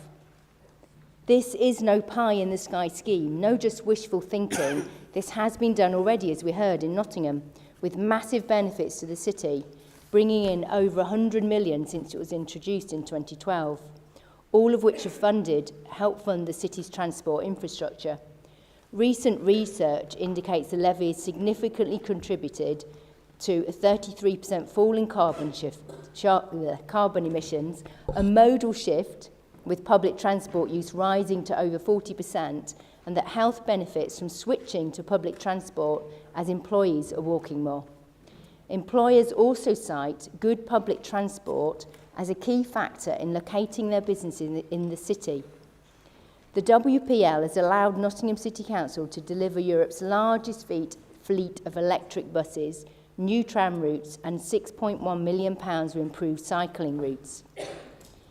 In Leeds, it's unlikely that, I'm sure that we'll come to the conclusion it won't include hospitals as they did, and all small businesses with up to 10 employees, and it would allow businesses to provide more disabled parking spaces, allowing those with the greatest need the ability to drive and park. We all want our city to be the best city for our residents, so let's put what's important first and use this tool to bring in revenue that will be ring-fenced to help create a public transport system fit for the future and at the same time improve the quality of life for our residents. I call on the Council to accept this amendment in my name. Thank you very much. Councillor Carlile to second, please. Lord Mayor, friends, many thanks to all for this debate. Some agreeable disagreements and some consensus. Special note to the Lib Dems for overtly making the case for distributing income across the city. We first proposed a workplace parking levy in the budget meeting a couple of years ago, and we're glad it's now being looked into. But we're not yet committed to it. In fact, we're baffled that the Tories want to write it off, uninformed, before the research is in. Blinded by ideology, perhaps, or simply trying to catch a wave on the ocean of the culture wars. Let's be open-minded. As others have said, we're not in the dark. Whilst Nottingham might not be the same or as brilliant as Leeds, it is similar in many ways, and the levy's been a stellar success there. Why not at least consider following suit here? I do just want to unpack around the fees. In Nottingham, it costs about £500 a year, £10 a week, £2 per working day. Bear in mind that UK drivers on average spend £25,000 when buying a new car and £3,500 to £4,000 a year on running costs. These levy fees are hardly a game changer. And driving has other costs, not felt by the drivers themselves. Air pollution is a massive unseen burden, especially for inner city communities like mine. Whilst electric cars are growing, they still only make up 4% of UK vehicles. Hunslet and Riverside, meanwhile, has the highest rates of respiratory illness in Leeds, and life expectancy is 10 years less than the wealthiest communities. We are picking up the tab in very, very real terms for the overbearing use of cars in our society.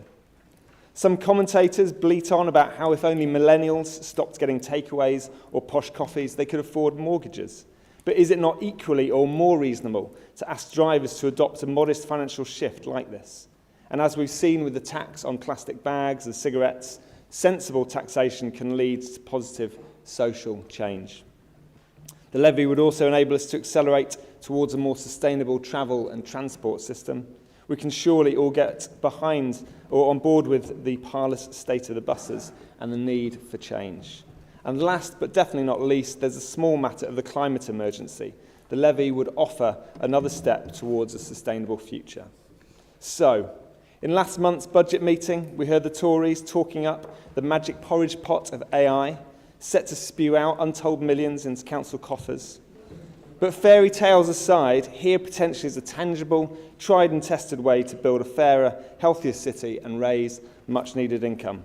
Let's see what the research throws up. Thank you. Thank you, Councillor Carlile. Councillor Finnegan, please. Thank you, Lord Mayor. Some figures from today. Growth forecast reduced 2% down to 1%. The taxation burden 37.7%. Highest it's ever been, even higher than it was under the Tories, and that's saying something quite dramatic. National insurance increases with the threshold being pulled down and the rates going up at this particular point.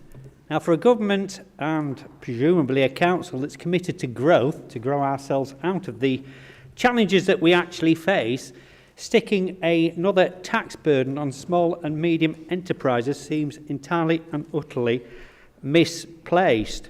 We're in a situation where we need to do what we can to stimulate businesses and to make sure that unemployment, which is rising, rises at a lower rate.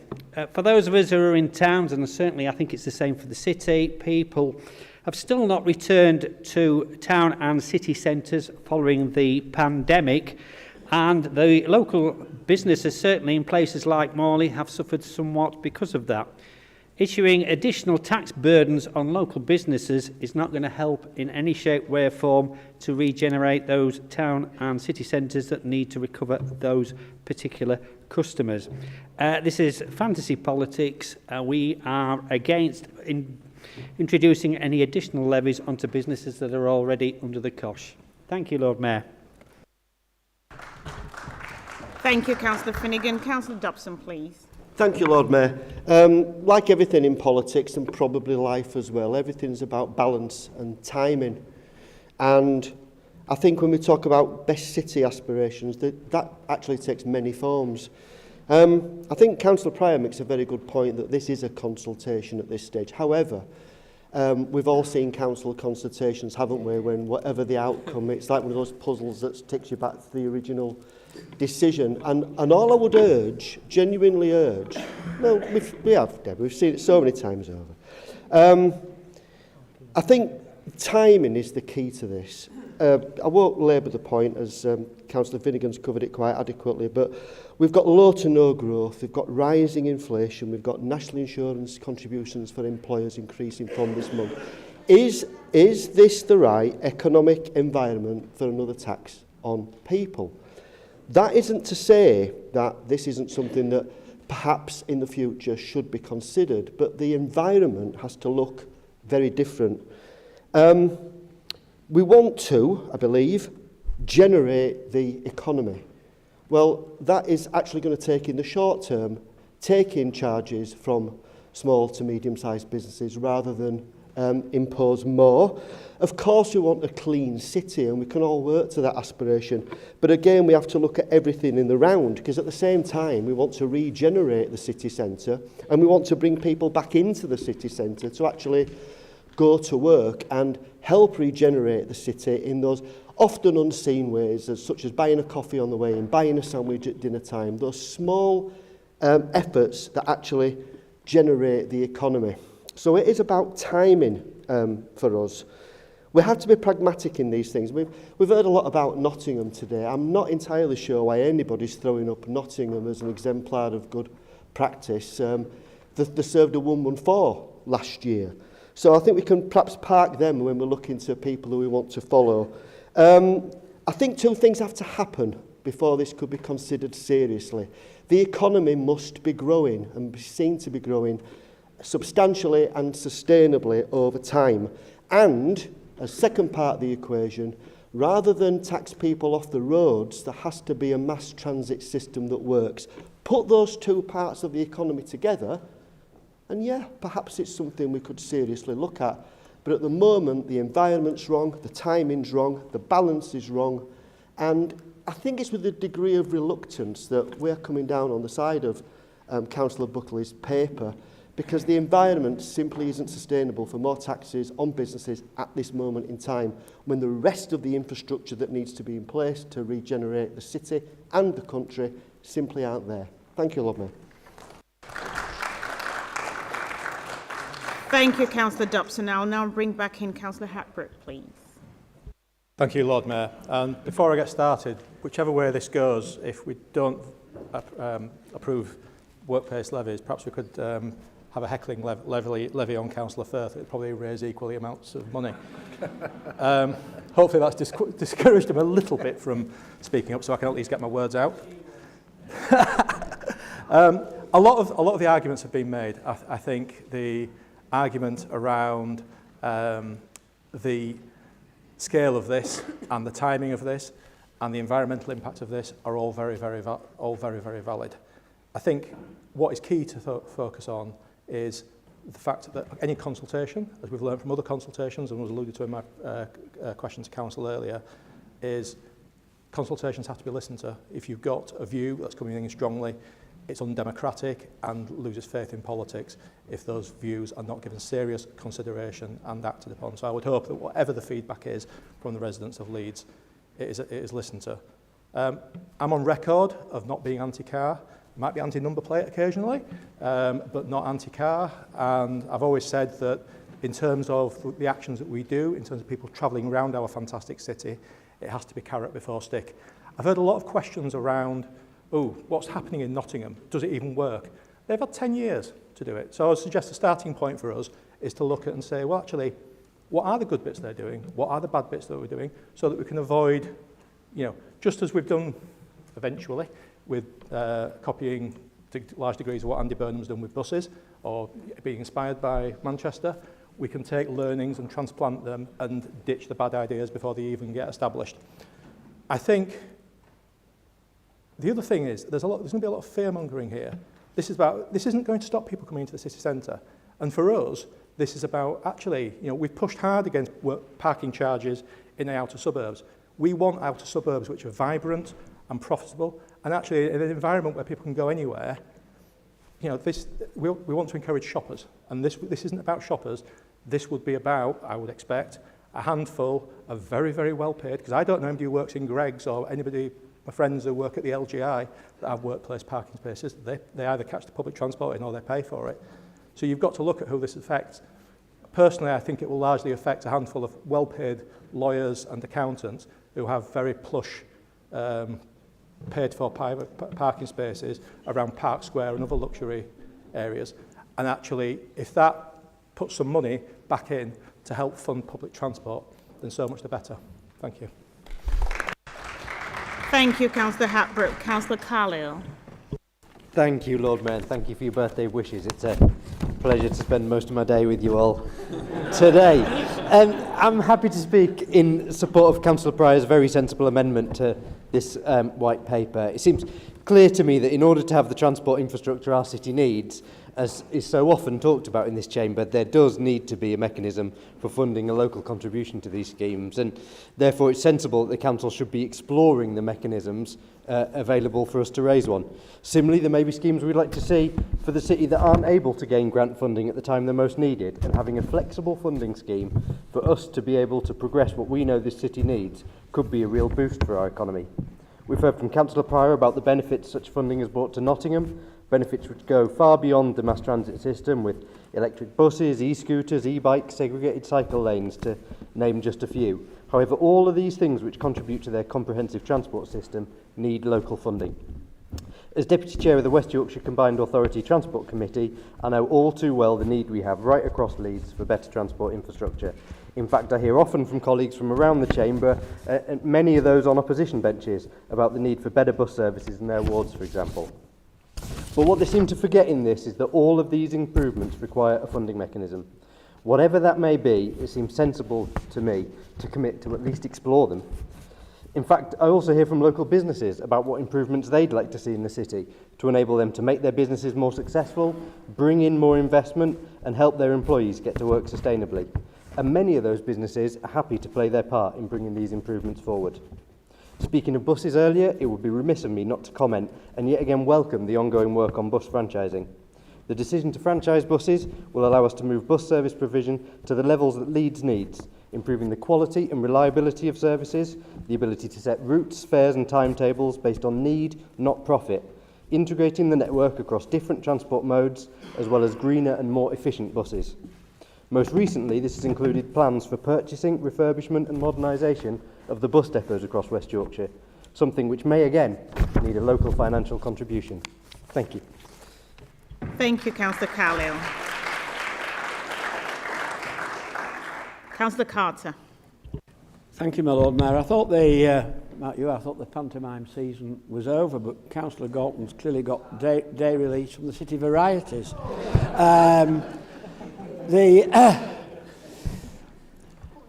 The trouble with the Socialists, and to some degree the Liberal Democrats, is they don't listen. They don't listen. Councillor Buckley, when he was speaking, made it quite clear. He was talking about timing. And to say this debate today and your idea of discussing workplace charging at this time, the timing is abysmal, it is dangerous, it is unnecessary. As other speakers have said, in 10 days' time, everybody in this country will be worse off. Not just the businesses that Rachel from accounts has taxed. You might not like it, but we love it. And my Lord Mayor, everybody, whether they're 85 or 25 or 15, will feel the impact of Rachel Reeves's taxation hike by almost 40 billion. Everybody will feel it. There's no way they won't. Inflation's going up. The OBR have said now it's not going to be 2%, it's 3.2%. They've halved They've halved growth from 2% to 1%, but what nobody has said is that the OBR's forecast for the rest of this decade never gets growth back to 2%. Never. So until the end of this decade, that's not going to happen. And on top of that, because of the mess that's been made by this Chancellor of the country's finances, 200,000 more people will be out of work, 50,000 children will be plunged into poverty because they've upgraded the cuts. You don't, yes, oh yes, oh yes. You might not like it, but you'll have to swallow it because it's absolutely true. And so, as a very famous politician once said... Please let Councillor Carter speak. Please let Councillor Carter speak. Thank you. As a famous character in a well-known comedy once said, they don't like it up them, do they? A famous politician once said, politics is the art of the possible. And that's what's wrong with having this debate now. It is not the right time when businesses, individuals all across this city are facing tax increases of one sort or another. Please don't tell me, Rachel, no taxes on working people because you've put them on. Thank you very much, Councillor Carter. Councillor Anderson. Thank you, Lord Mayor. Can I just first of all start by... Councillor Pryor goes on about alternative strategies. Did anybody hear any other alternative strategy? So in other words, this is a typical Leeds City Council Labour group. Let's consult, but we'll give people no other option because we've already decided in advance. This is a perfect example of it. You didn't set out one alternative strategy, and at the exec board, well, give us a chance. You never ever listen. You've been given one of those and two of those. Use those two more often than the one you've got. Now, you talk about lack of imagination. All you want to do is tax people. You and your party, all you want to do is tax people out of absolutely everything. Everybody's got to pay more for everything the whole time, no matter whether it is. It's energy, it's tax, it's charges. That's all you want to do the whole time. Now, in terms of what we've got here, I'm just going to now concentrate on the final 2 or 3 sentences of this white paper, where you would probably turn around and you'd say, you want growth. Well, you're not going to get growth with the government you've got. Because, for example, we are going to spend another 47.5 billion as a result of what we said today, in terms of additional borrowing. How much of that money could have been passed back to you in order to get the transport system that we all want? The government are throwing the money away because of their actions. And then you've got on top of that another 30 billion is going to have to be paid in debt because you're pushing interest rates up. So that's going to cost you more, and it costs you more as a council. So just look at the things that you're doing. You're wasting money because of your policies that you're doing nationally. I just cannot understand how you can sit there and not understand the basic arithmetic and maths of what's happening in this country just now. You don't. Otherwise, you would not be making comments that you're doing. Can we have Councillor Anderson speak? Allow him to speak, please. I'm sorry, but most of the time you are all very insulting to all of us. As soon as we dare to say anything, you're in power now. It's up to you to find the ways to deal with all of the issues. You complained enough about what the Conservatives are in. You're doing absolutely nothing other than bankrupting this country bit by bit by bit.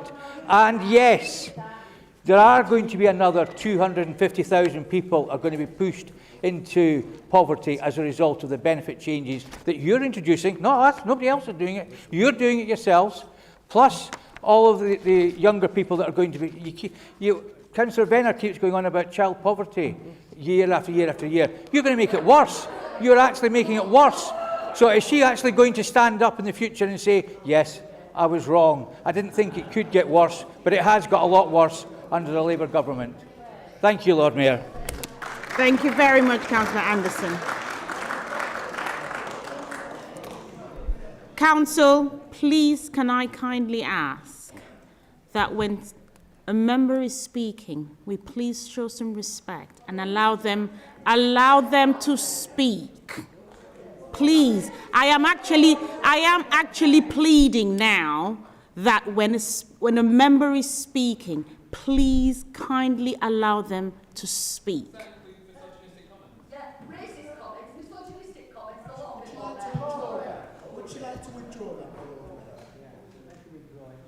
Councillor Buckley, to sum up, please.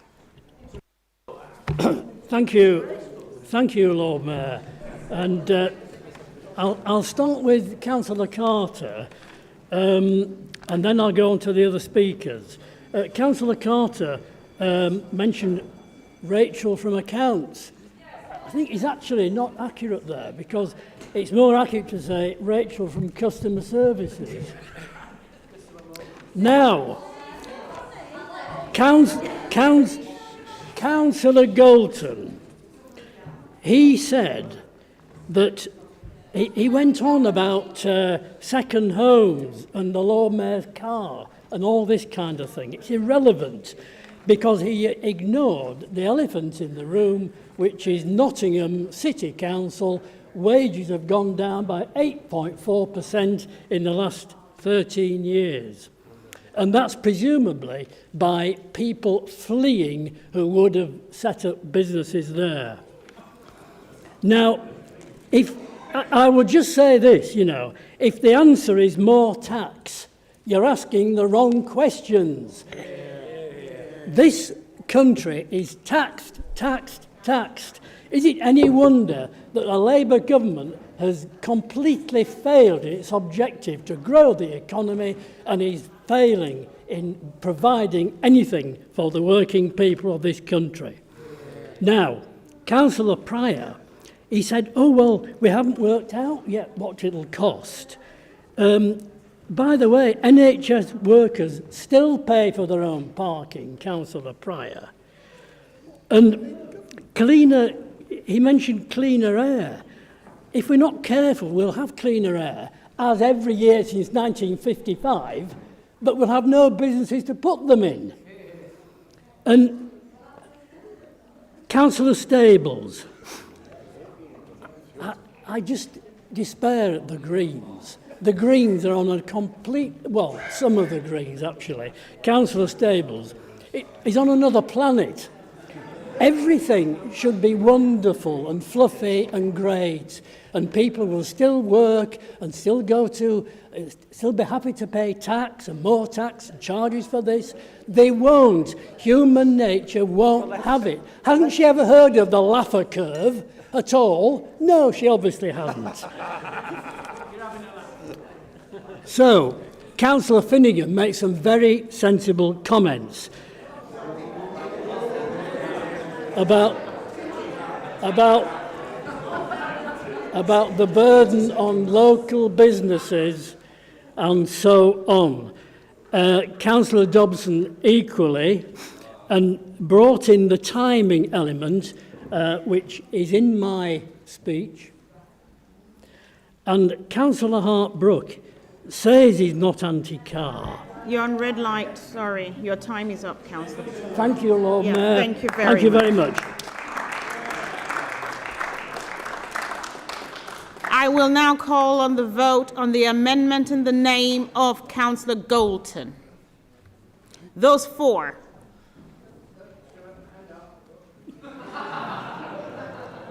Those against. Any abstentions? That's lost. I will now call for the vote on the second amendment in the name of Councillor Pryor. Those for. Those against? Any abstentions? That is carried. I will now call for the vote on the third amendment in the name of Councillor Stables. Those for? Those against? Any abstentions? That is lost. I will now call for the vote on the substantive motion. Those for? Those against? Any abstentions? That is carried.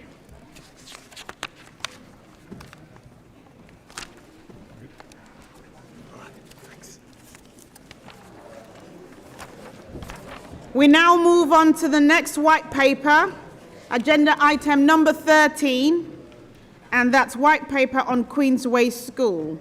Councillor Downs. Thank you, Lord Mayor. I'd just like to start, though, by apologising, Lord Mayor, in my white paper. I don't know how it got through the spell checker, but it says Queensway School. It should say Queensway School. It's a bit embarrassing to have an error in a school white paper, but perhaps it's so good, and I wanted to emphasise the fact that it is a school, and I want it to be a school. So, it's 2 years ago that I brought white paper to council about the closure of Queensway School, and in that white paper we had a good debate, and unfortunately it failed until the weekend, where the decision was reversed and the school was saved. And my question is, what were the success criteria of that being saved? The school, when it was scheduled for closure last time, had just received an Ofsted report that it was inadequate. They turned the corner, they turned everything around, and they returned an amazing performance that they are now, they were re-Ofsteded and were given a good rating. And I have to say that I'm disappointed in the Labour amendment. I understand it, but they could have cut in a little bit later, because my white paper says this council congratulates Queensway School in Yeadon on its recent Ofsted report, good in all areas. And Labour have taken that out of the white paper. They could have kept it in, but I'll give them a chance in their speeches to congratulate Queensway on turning a school around from inadequate to good in one go. It's not in your white paper, and I feel very disappointed, and I think the school would too, that you failed to recognise that achievement. Another criteria was the fact that we do know that, and we do appreciate that there are falling pupil numbers across Aireborough. However, this year, Queensway filled their pan for next year until a letter went out from the council saying the school might close, you might want to reconsider where your pupils go for next year, and the pan started to drop. But the very fact that they were attracting a full pan shows that people, local residents, had confidence in the school. So what was the criteria? Money? Well, yes, I understand that there is a financial implication here, but that financial implication, if not borne by Queensway, has the danger of being borne by the rest of Aireborough and the other schools in the community. So it's just shuffling the money around. That's one of my big concerns, that other schools may struggle. Now, the other thing is, to reallocate the children from Queensway to other schools, there is at least one age group, one age year, where all the other schools are full. So there's nowhere to put the pupils, is from what I'm being told by parents. And they've contacted schools to say, could you take my child? And they've been told, I'm sorry, but the complex needs of your child, this school cannot accommodate you. So they're not able to get their first choice. So what's going to happen? We'll wait to find out. I move the white paper, Lord Mayor. Thank you, Councillor Downs. Councillor Later, second, please. Thank you, Lord Mayor. I'm actually going to speak rather than reserve my right to do so. This week, the Council received a pre-action protocol letter for a judicial review from Irwin Mitchell Solicitors on behalf of a parent. It also asked that it would be shared with all councillors, and I note it hasn't been. It goes on to say that there's unlawful, in their view, unlawful conduct on multiple grounds. Rushed consultation, inadequate equalities impact for a school where nearly half the children have SEND, and a lack of financial transparency. It also highlights that the Council has already begun redundancy discussions before any lawful decision has been made. So let's not sugarcoat this. This legal challenge calls into question the integrity of the entire process. For those of us who have been asking tough questions all along, it confirms what many feared. This wasn't a consultation. It was a done deal dressed up to look like one. Labour councillors keep saying this is the only option, that it's just about numbers, that the community should move on, but now it may not even be legal. And let's be clear, Queensway is not just any school. It has specialist rooms, small classes, on-site speech and language therapy, and support for some of the most vulnerable children in our area. You cannot simply scatter those children across other schools and expect the same outcomes. We now face the very real risk of creating a lost cohort, children with complex needs who ended up displaced, unsupported, or out of education altogether. And while Labour's amendment talks about future of the site, that does nothing for the children in Queensway right now. You can't rebuild their education later. You only get one chance to get it right. And this isn't just about Queensway anymore. Fullneck School, a private school in Pudsey, has just announced its closure. Yes, it's private, but those pupils will still need places. And I suspect some of those will live in Airborough. So how does this council propose to absorb those children and the Queensway children by shutting down a fully functioning inclusive school like Queensway? I believe in due process, and whilst the legal process is ongoing, I'm urging the administration to pause its consultation for at least another year, till we know what we need, where we need it, and how it will be delivered. In the end, you may ignore campaigners, you may ignore governors, you may even ignore voices like mine in this chamber, but you won't be able to ignore a judge. Thank you, Lord Mayor. Thank you, Councillor Lay. Councillor Stevenson. Thank you, Lord Mayor. And first of all, I'd just like to thank the Otley and Eden members for bringing the white paper today on, particularly the timing of it as well, because I know it's a very important issue. And also just put on record thanks to former councillors Wadsworth and Councillors Alderson as well for their continued activism and support for Queensway now. The last time this issue came about 2 years ago, a lot was made around school place planning and the hope that that would improve over time. Indeed, the now Labour members for Guiseley Road and put that in their election literature. They were going to solve the school place planning issue. Fast forward a few years and now Queensway is being closed again. But much of that debate at the time, when Councillor Pryor was in the relevant post, it was made about the financial situation at the school and also schools in general. And it's funny, isn't it, that now, 2 years on, a change of government, the financial aspect just disappeared from the debate. There's no more talk about pressures on schools nationally or locally anymore. That's conveniently brushed under the carpet.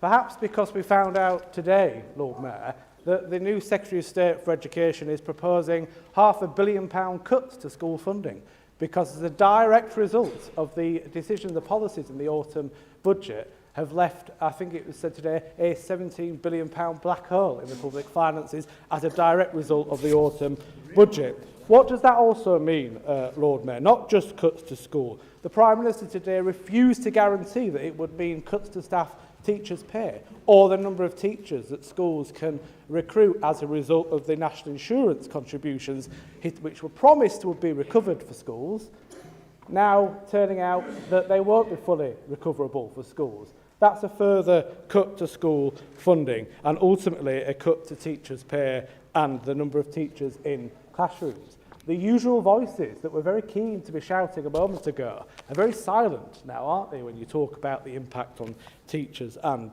schools. It has a further impact. Free school meals. This new Secretary of State is saying that the universal infant free school meals might now have to be cut back. All of these things will have a direct impact, not just on Queensway, but on the other schools in Airborough and across Leeds. And that's particularly concerning because Queensway, we know, has a high proportion of SEND children, but also disadvantaged pupils as well. And they will be the ones that are hardest hit. And as my colleague, Councillor Carter, said a moment ago, the government's own impact assessment today on the statement in the House of Commons said that as a direct result of the decisions that you've made today, a further 50,000 children will be plunged into poverty. And you might laugh and joke, as you did a moment ago, about, well, you did more, you did that. I'll tell you one thing we didn't do. One thing we didn't do, because we listened, rightly or wrongly, all the times that it was said that benefits should not rise with inflation, that they should be frozen, and we listened, the government of the day, the Conservative governments, always listened and announced linked to inflation rises.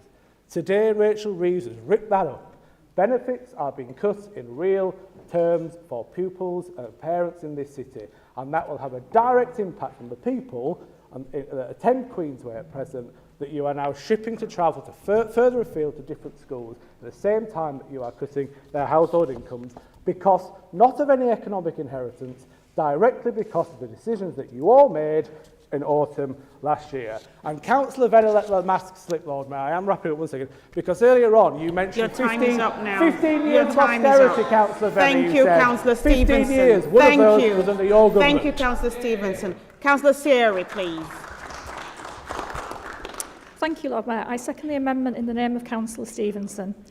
I would like to thank Councillor Downs for this white paper. I know that we on this side of the chamber support his motion, and Councillor Stevens' amendment reiterates Councillor Lamb's suggestion at the last Executive Board meeting that expanding SEND provision should be an option at Queensway. I was here in 2022 when Council discussed the future of Queensway, and afterwards it seemed like the administration had seen sense and U-turned on their decision to close the school. It says a lot about the poor planning and decision-making of this administration that pupils, parents and teachers are again facing uncertainty about their school's future, and my heart goes out to them. And they're not the only ones. This week, we learned the devastating news that Fulneck School in my own ward is due to close in July this year. My thoughts are with the students who are losing their school, the staff who face uncertainty and redundancy, and the families now having to navigate difficult transitions, scrambling for school places. Fulneck is, of course, in Chancellor Rachel Reeves' own constituency. It is ironic that the community she's supposed to represent is one of the first in the country to feel the devastating impact of the budget she's implemented. The school said it is having to close partly due to rising operational costs, and it is hard to escape the notion that this is happening at least in part due to the government's decision to impose VAT on independent schools. Labour nationally and locally are making choices that lead to good schools closing their doors. The system will have to absorb all those Fulneck pupils looking for a new school, and yet the system is already under strain, particularly when it comes to SEND places. It makes the decision to close Queensway at this time even more wrong-headed. Closing Queensway will not address the challenge of low pupil numbers in Edinburgh, but it will seriously impact on SEND pupils and disrupt the education and mental health of all pupils. Closing the school would be hugely counterproductive given the growing demand for SEND places, and it could expedite the existing shortage of SEND provision. With Fulneck's announcement this week, there will be even greater pressure on school places and SEND provision. My Lord Mayor, as Councillor Lamb said at Executive Board on this matter, closing good schools in communities that value them should be an absolute last resort, and I don't believe the Council has explored every option in this case. For an administration whose party holds all the levers of power at local and national level, there is really no one else to blame but themselves for where we are right now. The vulnerable children, their families, teachers and everyone associated with Queensway and now Fulneck deserve better. I urge members to support the amendment in the name of Councillor Stevenson. Councillor Hayden, please.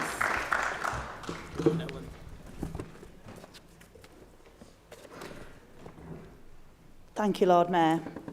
I just want to first address the comment made by Councillor Lay about the letter that we received this morning, and we will be considering our response. I don't think it's kind of prudent to respond at this time, having just received it this morning.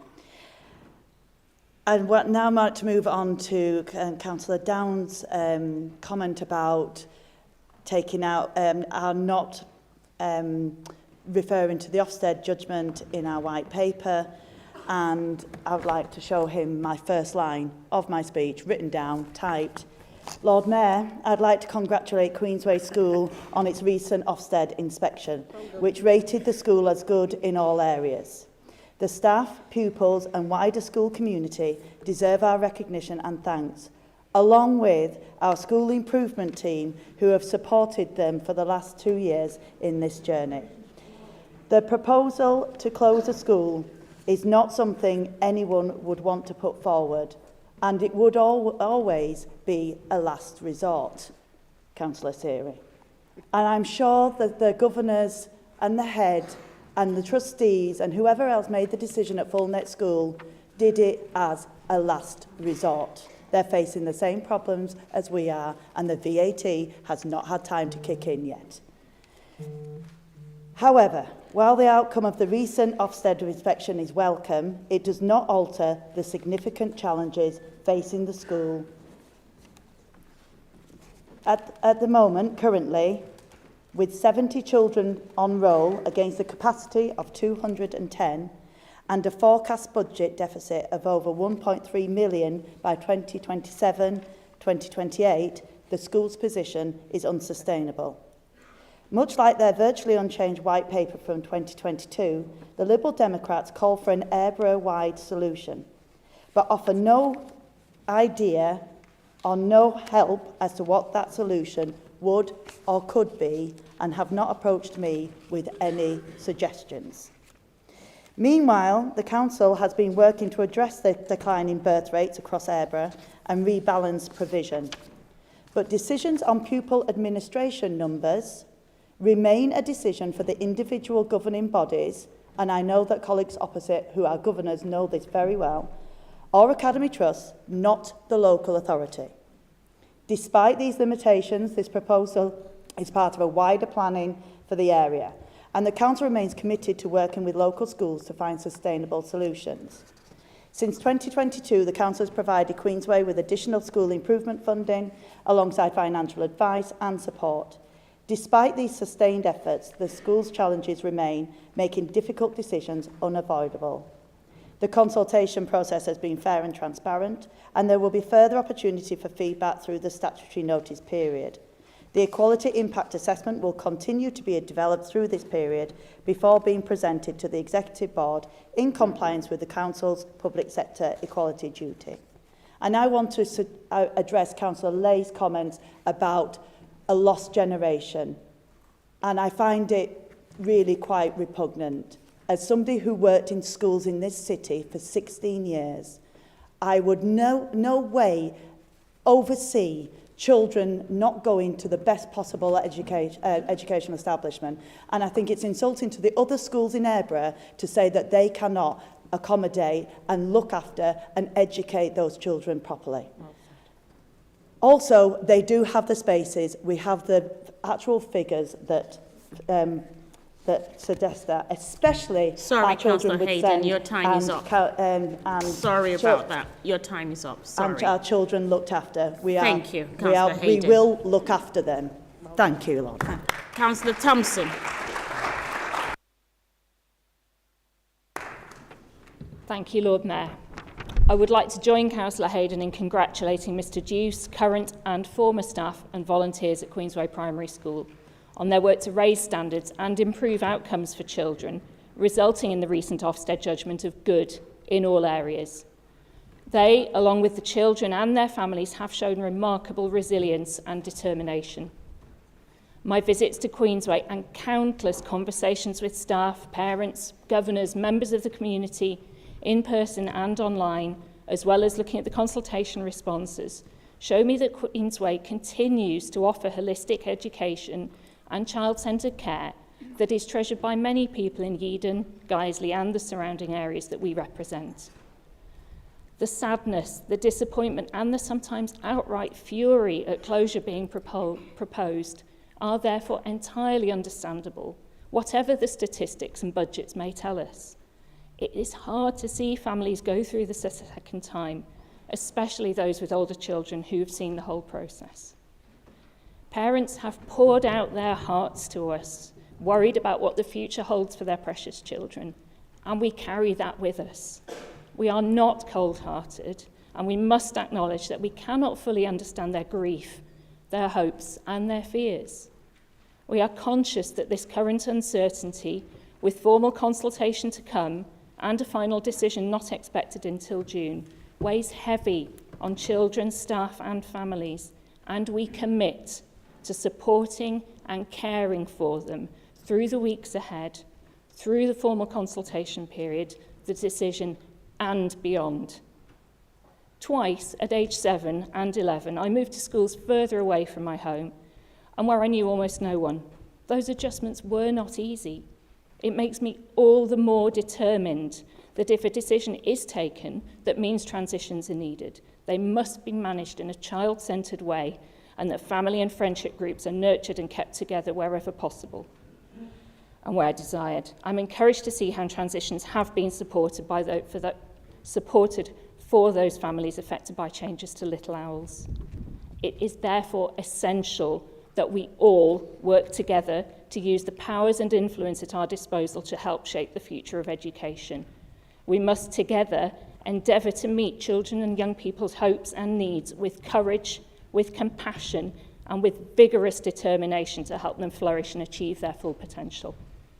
I am pleased that Councillor Hayden's amendment states that the Council holds the aspiration that, should the school close, delivery of SEND provision would be explored, subject to statutory processes. This would seek to meet wider local hopes and needs and reflects our ongoing commitment to the local community. Thank you. Thank you. Councillor Finnegan. Thank you, Lord Mayor. I'm in the unusual, possibly unique situation of actually backing the Lib Dems for once on this particular matter. Queensway is an improving school, and we pay credit to everybody who's been involved with that, the teachers, the governing body, the parents, who've all turned around this particular school so that it is an improving school. And we are reassured that the numbers seem to be growing. Now, I do note the fact that Full Neck is closing at this particular point, and that there are likely to be other impacts, certainly in the private sector. And all that this particular proposal from the Lib Dems is talking about is pausing, saying pausing, let's just see how things shake out at this particular point. Give the school an opportunity to continue to do the great work that it's actually doing, but also pause to see what else changes at this particular stage, what differences may be made in numbers, taking into account all the changes that are up and running at this particular point. So we'll be backing the Lib Dems on their proposal, we'll be backing the Tories on their proposal, and we'll see where it goes from there. Thank you, Lord Mayor. Thank you. Councillor Goodall. Thanks, Lord Mayor. My question is, are we thinking ahead here? Many years ago, Headingley Primary School was closed due to lack of students. But then numbers of children in the area increased rapidly, and there was enormous pressure on local schools, with parents having to send children far from home. Could this be the case with Queensway? Given increased pressure to build more houses, is there a likelihood of more homes near the school? Will more school spaces be needed? Given that the school now has a good rating, are enrolments not likely to increase? They almost did. As others have said, the school has a high number of students with special educational needs and disabilities.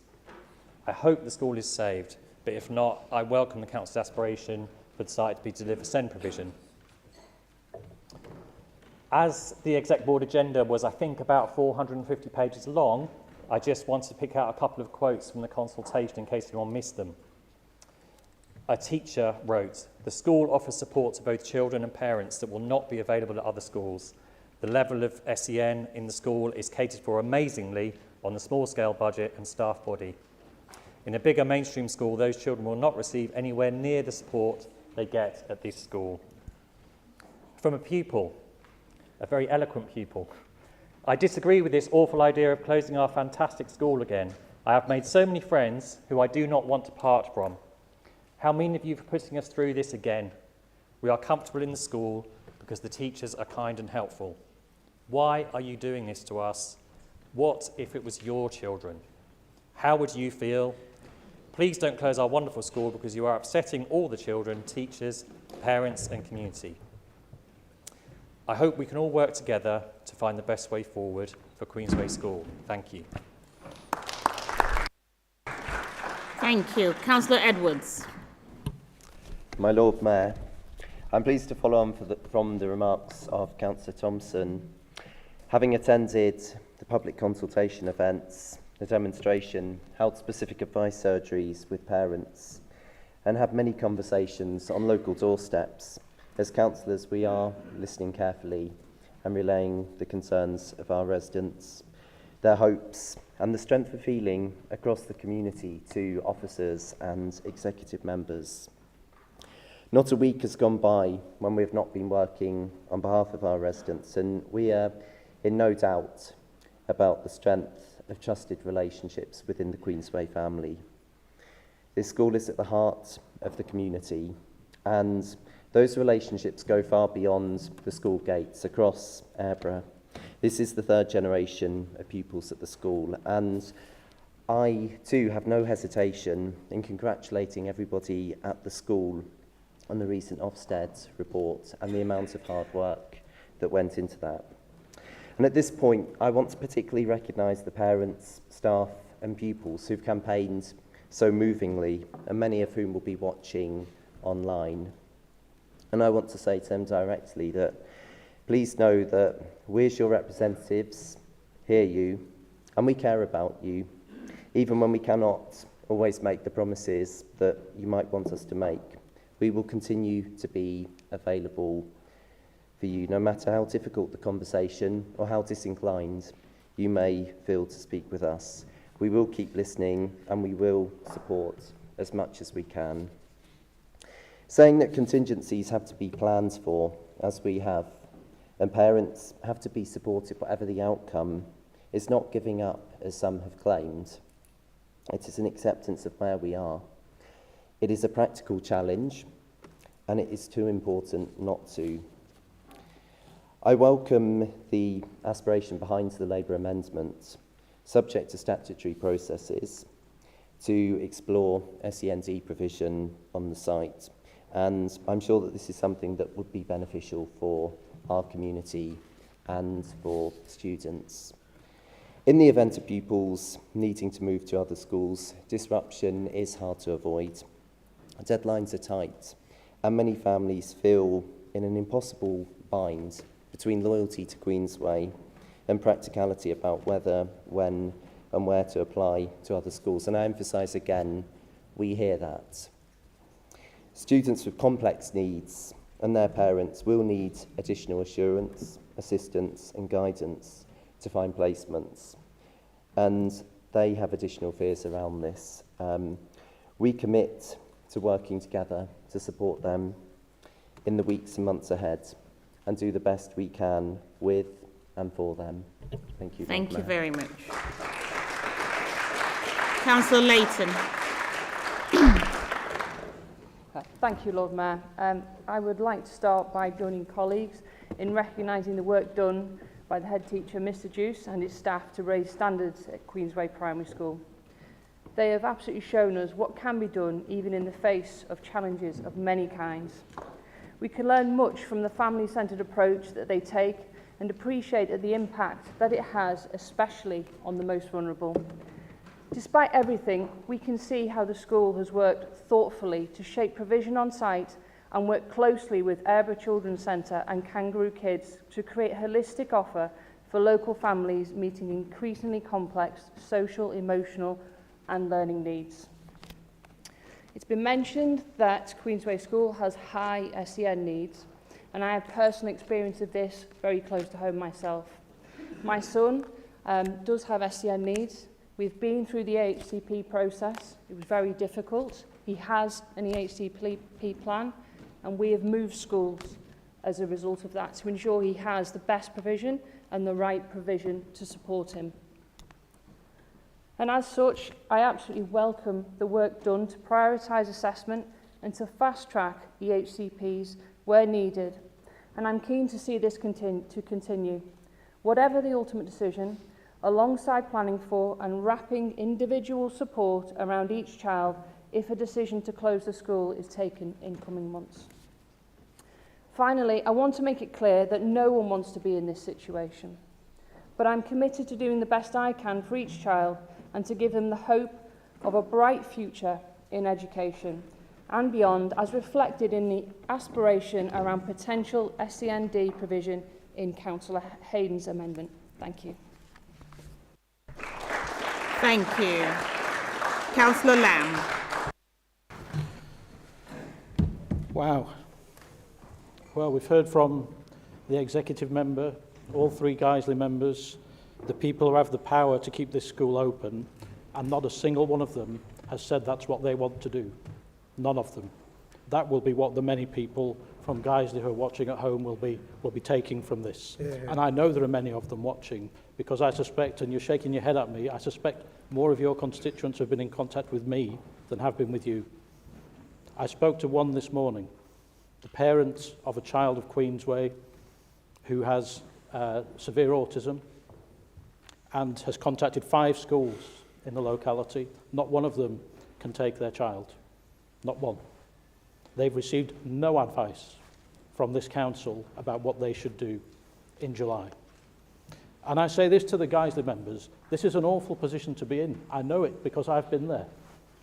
Along with my former colleague, Councillor Proctor, that was here earlier today, and Councillor Wilkinson, when I was first elected as a new backbencher, my administration proposed a closure of a school in my ward. It's a horrible place to be, particularly as a new member. Did I sit quietly and say I didn't want it to happen? No. Along with my 2 colleagues, we fought tooth and nail to keep that school open. It's still open today because we need it, and it's about to be expanded because we need it. This is a really short-sighted decision. And the one thing that could make the biggest difference is if the 3 Guiseley members stood up and said, we are opposed and we will not vote to close this school.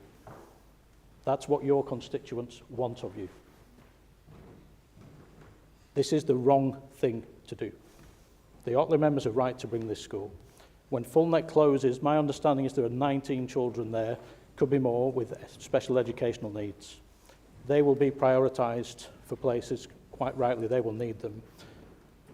That's even more pressure on the system. At Executive Board, I was the only member of 9 who raised any concerns about this plan and proposal. I've seen the legal letter that's been issued to the Council this morning. It was issued with a request to share it with all members before this debate. That's been denied. I would urge you to share it. If you don't, I will. Because this Council is the 99 elected members. We're here to represent the people of Leeds, and we should know when people are raising significant concerns with us. Every one of us should know. So share it today. If it doesn't go to all members today, I will share it, because it's not acceptable. So I say to the members opposite, you are making a mistake, and this is your opportunity to stop it in its tracks. The power is in your hands. The members of Guiseley, more so than anybody else. Your time is up now, Councillor. Do the right thing. Thank you. Thank you, Lord Mayor. Councillor Cohen. Councillor Cohen. Thank you, Lord Mayor. Can I begin just by praising the tremendous achievement of the staff, all of the staff, both teaching, leadership, support staff, of moving the school from inadequate to good. I've had the privilege of working in education in different guises for over 20 years. That is an incredible movement, an incredible achievement. It is some thanks that this administration is giving the school and its leaders for that amazing journey by saying, well done, and now we're going to close you. It is staggering, it is outrageous. My Lord Mayor, children get one chance at an education, one chance. And as a city, we rightly talk about being obsessed with making sure young people are in school. obsessed with it. We are, if children aren't in school, we go searching out, where are you? Missing school, not being in your setting is a big problem. And yet we know that this move is going to cause the most tremendous chaos for some of our city's most vulnerable learners. Vulnerable learners who will not be able to find spaces and places in other nearby settings, because we know that the one section of our learning community that struggle to find places the most are vulnerable learners, learners with EHCPs, learners with special learning needs. And what's more frustrating here is that this year, Queensway had a full role. Briefly, until the council dropped the sword of Damocles, and not surprising. So we were starting the process of filling the school up again. It's very frustrating. It's short-sighted. It is a bad decision. And our members of our community will be watching across the city, Guiseley, Rawdon, Otley, will be watching and seeing what elected members do today. Education is changing at the moment. There are all sorts of things happening. This is the wrong time to do it. We've heard about Full Neck, and congratulations, if I may, to Councillors Seary, both for the leadership you are showing on this issue. We can see that there are all sorts of things happening. Private schools are going to be losing pupils next year. We know that because lots of people aren't going to be able to afford the uplift in fees. There are all sorts of changes happening in education that say this is not the right time. Thank you Pause, very much, show some Councillor sense. Cohen. Councillor Downs, to sum up, please. Thank you, Lord Mayor. And I'd start by saying thank you for the debate. I have to say I find myself in agreement with everything my colleagues over here say, and we will be accepting the amendment, which is a friendly amendment and could easily have gone into my original white paper, and the fact that you raised that exec board, absolutely fine. I think of all the white papers and all the speeches I've done, if I've actually done one that Councillor Robert Finnegan agrees with and will support, that's got to say that it's right. You know, if I've actually got people from other parties saying that what I've said here is right, that's brilliant, but it's not good enough, sadly. I was pleased that it was written into the speeches of the opposition members that they congratulated Queensway. It could have stayed in the white paper. It could have gone down as a permanent record that they approved of their performance. But as I think colleagues have said, it's a big kick in the teeth to do such an amazing job, to come from inadequate to good to, right, well done, we're going to close you. You've got a full pan. What more could they have done? What on earth could Queensway have done? They did everything. And the biggest concern that I've got, and I had a disrupted education, which I said in my last speech, it was actually twice that I moved school, and I always felt that it affected me. And but I'd like to think I'm you know, somebody that doesn't require sort of SEND and things like that. And but these pupils, and I've seen them, I've been to the public consultation, I've spoken to them, I've held surgeries with them, and some of these children are amongst the most vulnerable emotionally and psychologically, and they see Queensway School as their safe place, as their safe haven. And no matter what you do, if you take them out of that, it could take a considerable time, and with one of them I think it would be almost impossible to put them into another educational setting. And just to reiterate, I have actually had and seen evidence of schools in Airborough saying, we cannot take your pupil. We are not geared up to support them. And the final point I'll make to Councillor Hayden is, you said about having no idea. I'd be more than happy to help. I thought you were running the department, and it's your ability to actually do things. And if you can't, I'm very happy to help, as I'm sure other councillors would. I rest, Lord Mayor. I just hope that we see sense. And if not today, by the end of the weekend like last time, let's have a reversal. Let's see that Queensway School can continue to be the successful school it is for the community and in the community. It deserves a future. And thank you, Councillor Downs.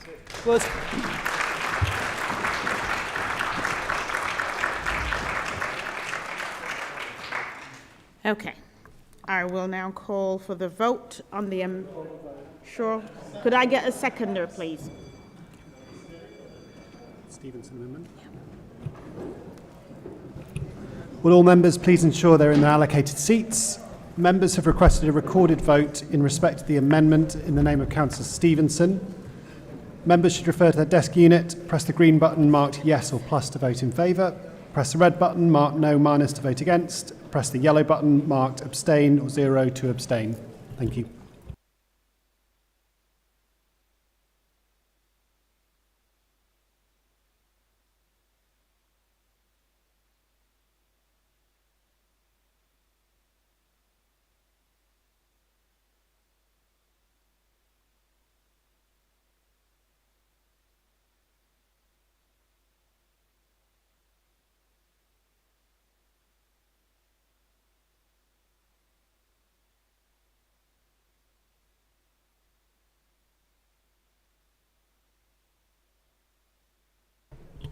Thank you.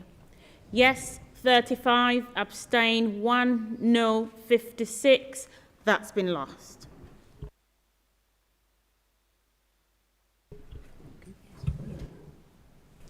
I will now call for the vote on the second amendment in the name of Councillor Hayden.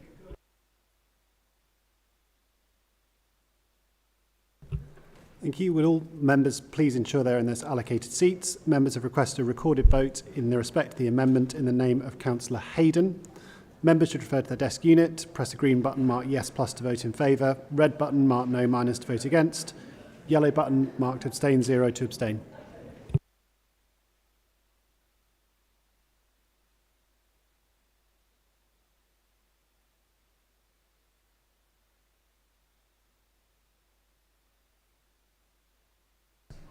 Okay, there's 92 present, yes 56, abstain 21, no 15. That's been carried. Next is to call for the vote on the substantive motion.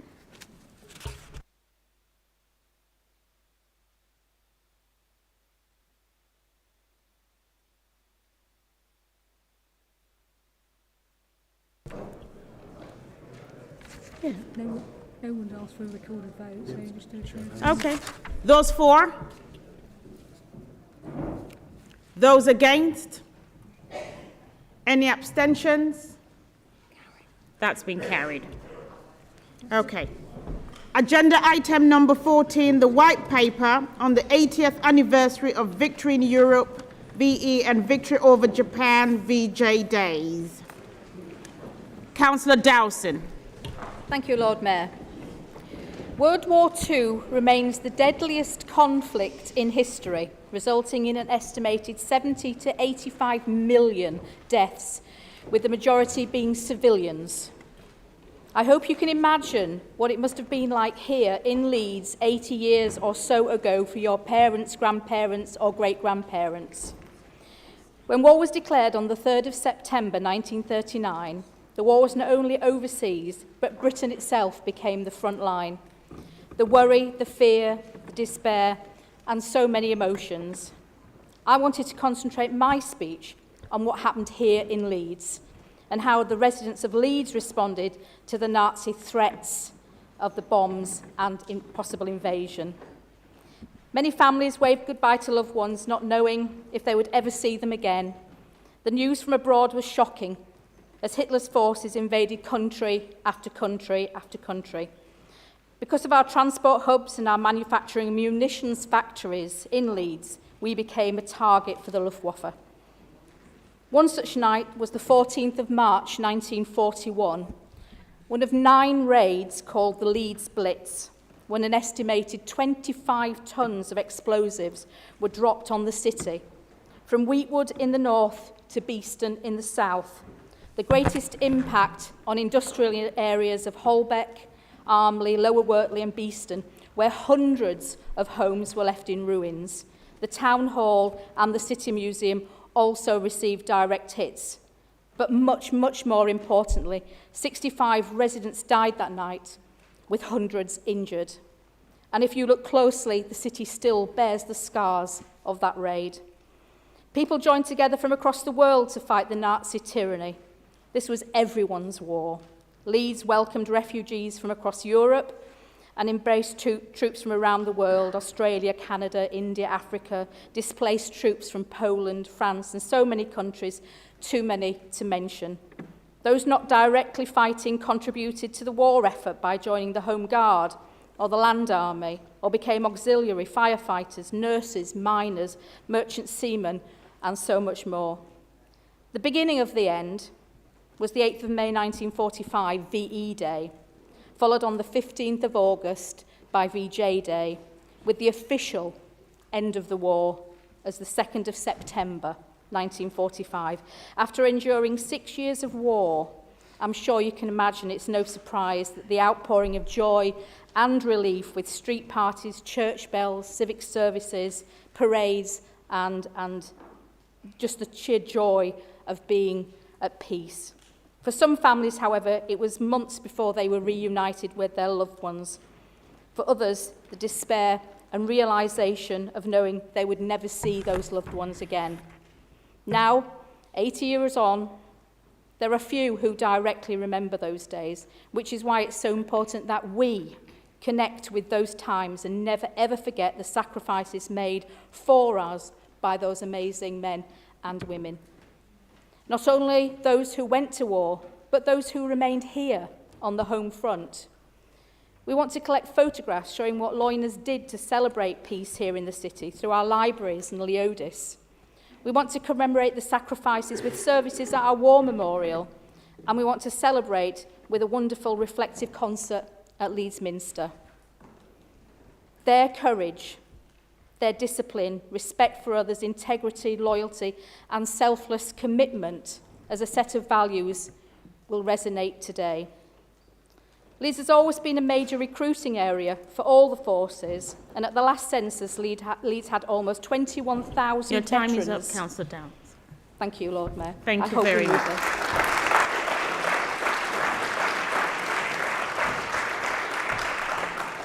Councillor Flynn. Thank you, Lord Mayor. I'd first of all like to thank Councillor Lewis and Councillor Dowson for agreeing for the Conservative Party to second this white paper today. We're extremely grateful.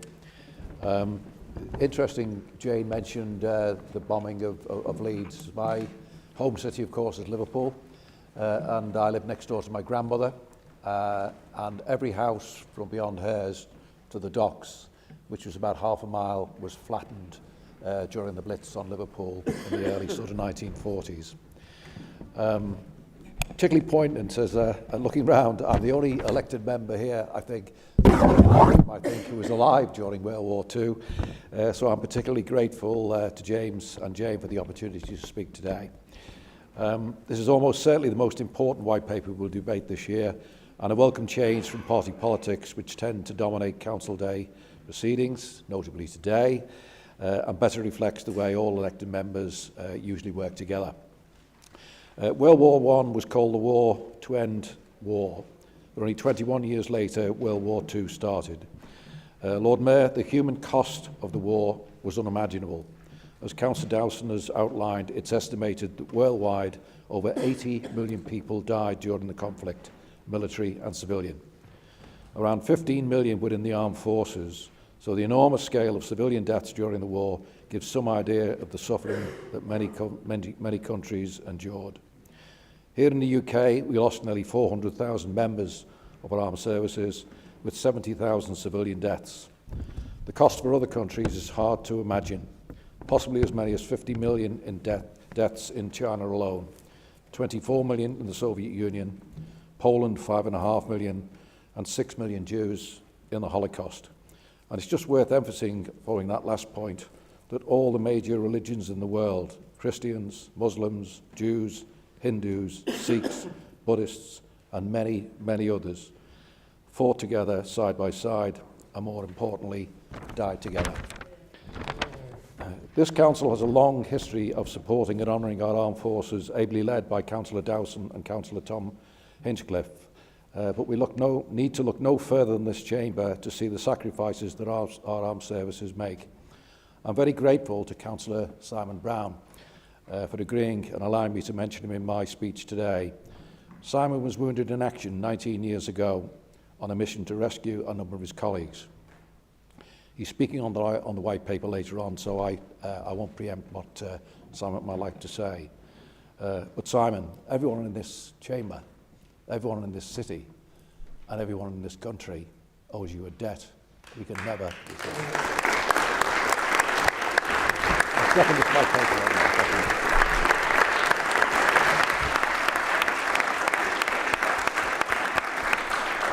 Thank you, Councillor Flynn. Councillor Hinchcliffe. Thank you, Lord Mayor. I'm pleased to be speaking on this white paper as chair of the Leeds Armed Forces Covenant Partnership Board, and I'd like to thank Councillor Dowson for her leadership and a long-standing championing of the armed forces. But as well, we have veterans in this chamber today, as Councillor Flynn just said, but he didn't include himself in that. So I think it's right that we all thank Councillor Flynn and Councillor Brown for their service to the country. And also now older woman, former councillor Caroline Gruen, who used to chair the Covenant Board before I did. So thanks go to her as well, and the officers that support us. In order to honour those who sacrificed everything for our freedoms and made VE and VJ Day possible, I think it does need political action, and that action is now been taken by the government and by this administration. Although it doesn't occur in isolation, homelessness is the most prominent issue veterans face. Over the last Parliament, it increased amongst veterans by 24%, which is a shocking figure. So I'm pleased to support the government on removing the 5-year time limit, on veterans being able to bid for council properties, on buying back over 36,000 military homes and counting, an extra £3.5 million for wraparound support services, introducing an Armed Forces Commissioner for the first time, and the fully funded OP Ascend, which connects veterans with potential employers and increases retention, which is a really important issue. In Leeds, we were delighted to receive the Gold Award for our work with the Covenant in 2023, and we are going further, taking clear positive steps for change. It's easier for children of Armed Forces personnel to get a school place in Leeds. They don't have to live here before we place their child in a school. We've developed the Veterans and Families Hub, which serves as a dedicated website for all support services available to veterans and their families in Leeds. And we no longer take into account military compensation when veterans apply for housing benefit, which brings us into line with the Royal British Legion's Credit Their Service campaign. And also Councillor Dowson, Councillor Flynn and other colleagues have provided bespoke casework support alongside elected members. As I also say, we all have veterans in our wards. And we've actually had some life-changing successes. There is no substitute really for speaking to veterans face-to-face about their experiences and the barriers they face. I think it is a privilege to work with a community that is often so direct and so honest and passionate about fellow service leavers too. And that's why we're making our way around the city, visiting breakfast clubs, veterans' mental health groups and so many more social events. And we invite the veterans to our Covenant Board meetings as well, so we can hear firsthand from them. And finally, Lord Mayor, given the funding challenges over recent years, it wouldn't have been possible without our partners like SAFA, the NHS, and Walking with the Wounded. Thank you, Lord Mayor. Thank you.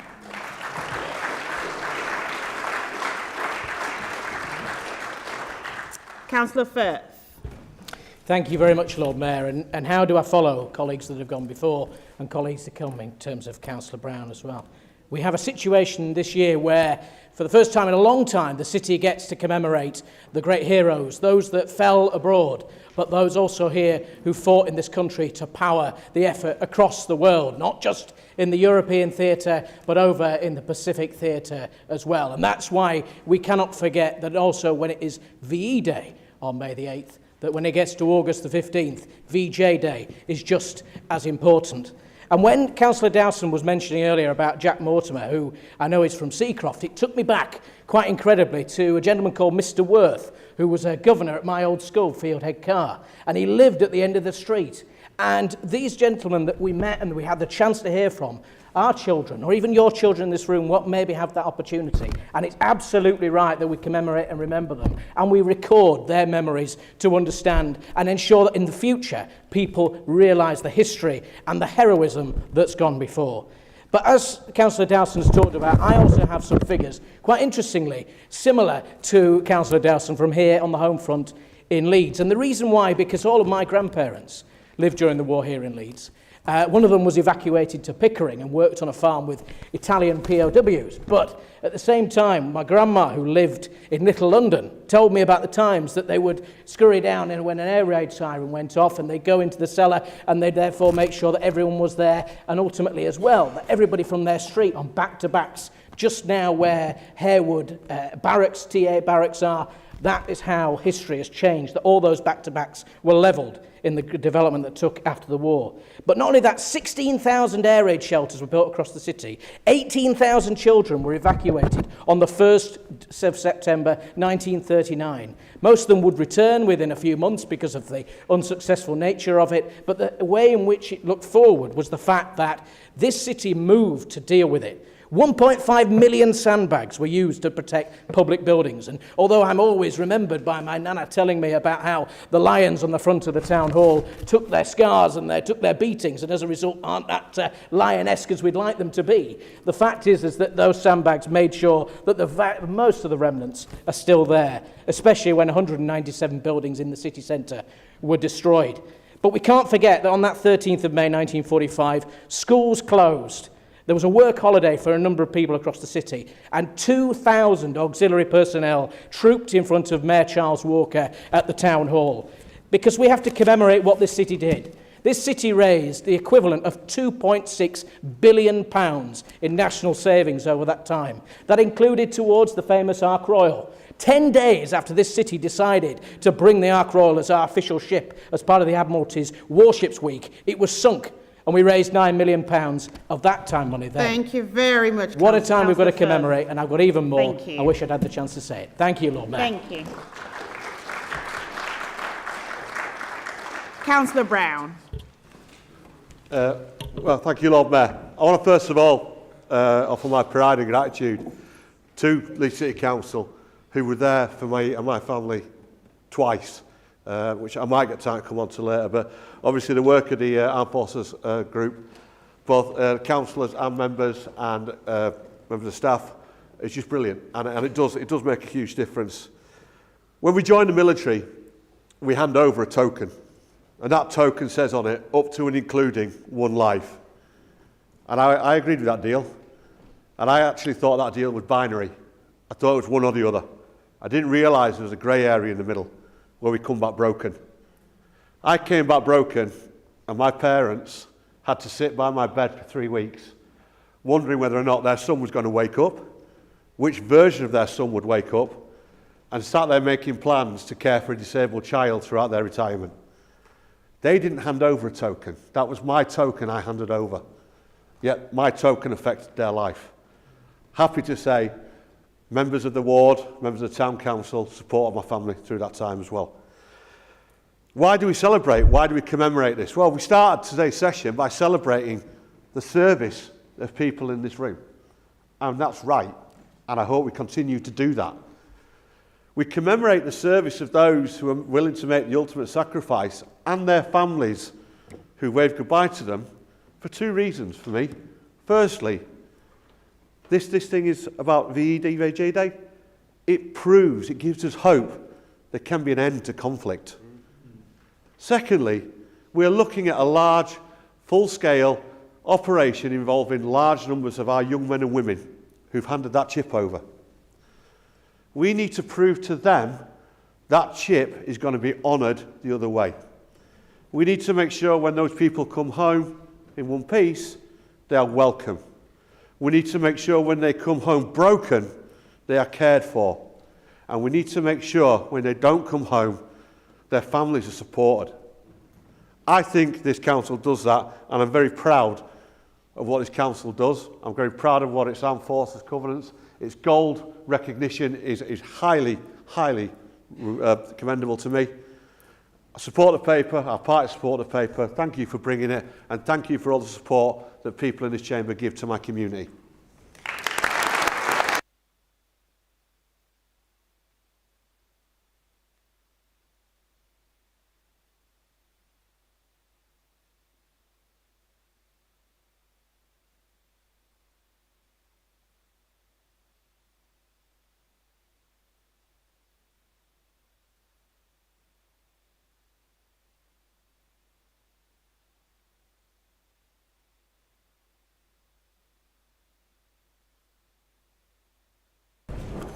Thank you so much, Councillor Brown, and Councillor Flynn as well, to our veterans. Thank you for being with us.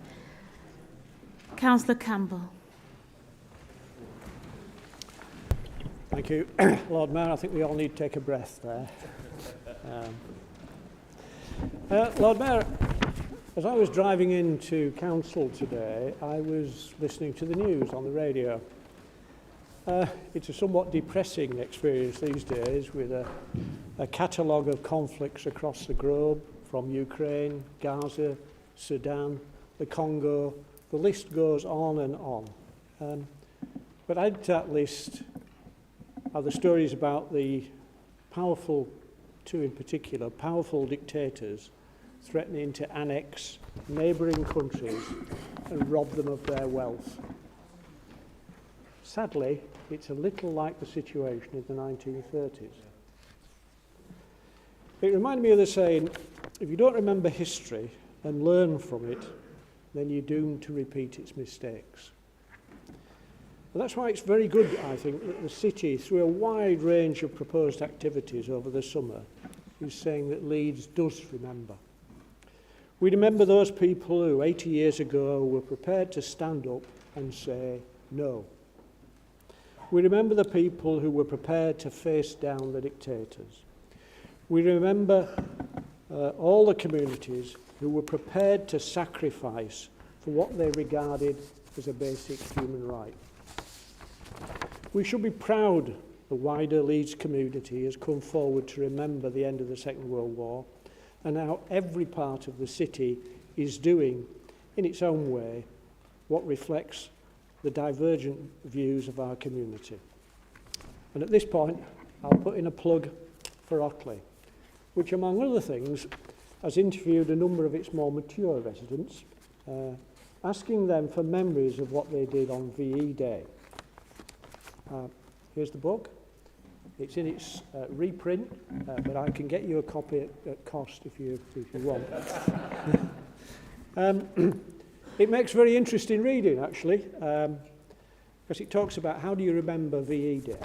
And one lady remembers celebrating VE Day with her cousin on the Chevin, accompanied by a couple of airmen. I'm not 100% certain what they were doing. But sadly, there are the darker memories of air raids, rationing, and friends who didn't come back. We fully support this resolution and all it wishes to achieve. And I just finish by a line from the end of the Legion homage, which goes, "At the going down of the sun and in the morning, we will remember them."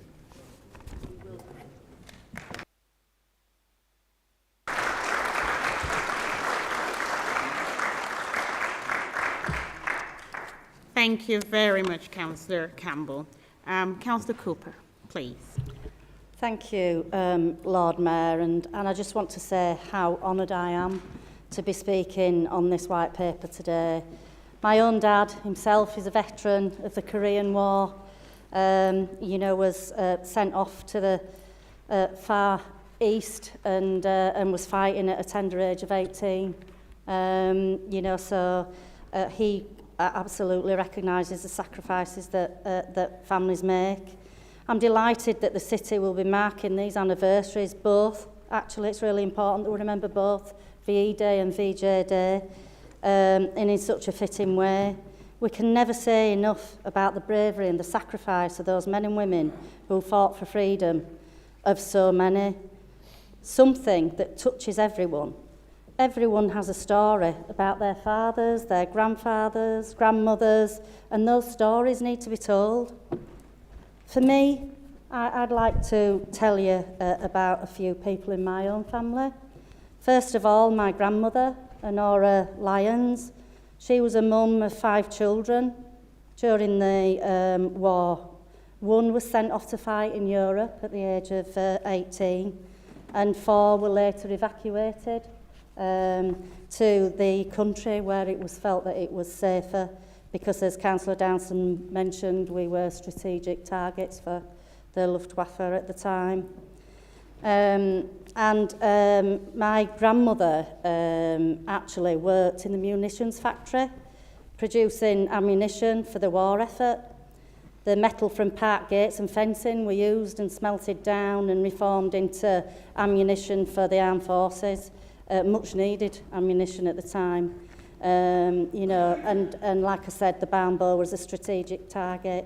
I remember her telling me stories of how scared they were as women and girls going in day and night to carry out their duties, but they did nevertheless do so. I also want to tell you about my uncle, Michael Ginley, who was a Japanese prisoner of war. He was sent to Singapore and never saw much of the war. He spent the whole of his time as a prisoner of war of the Japanese, and he was put to hard labour, had very little food. He was a shadow of the man himself when he came back, and in fact still had the shackles marks on his ankles when he died. The sacrifices that people made, the residents of this city, can never, ever be forgotten. And that's why I'm really pleased we still have today, and we celebrated the fact that we've got the Barnbow lasses here behind us on the plaque, and I'm really pleased that we did that, and we can remember that. Lord Mayor, I just want to say that we'll continue to remember those sacrifices in this chamber and in this city. Thank you. Thank you very much.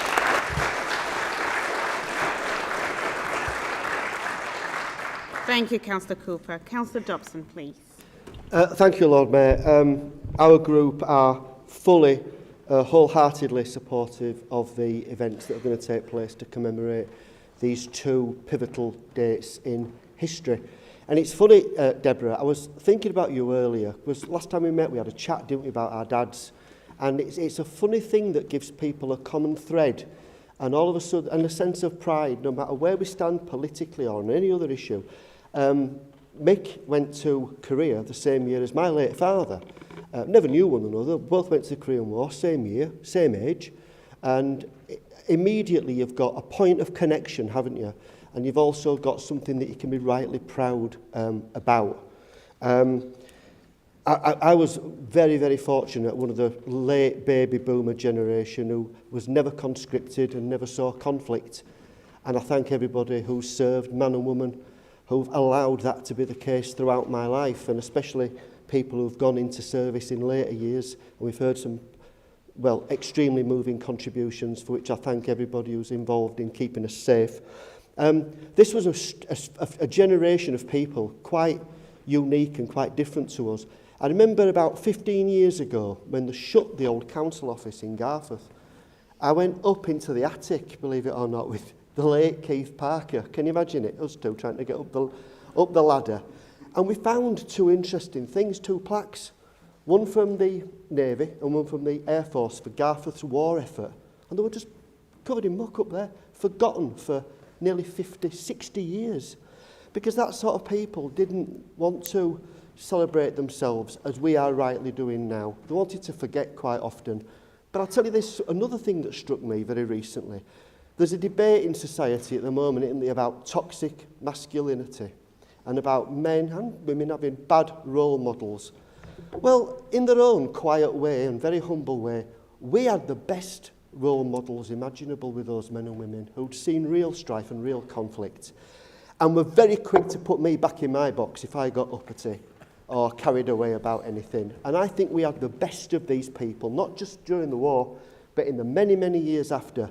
Of course, that generation, it's so sad when you realise that a generation of men and women you grew up with are broadly gone now. But thank you to them. Thank you for allowing us to have a good ding-dong today, because I'll tell you what, if the war had gone another way, there'd have been no debates of any kind. We'd have been under the boot.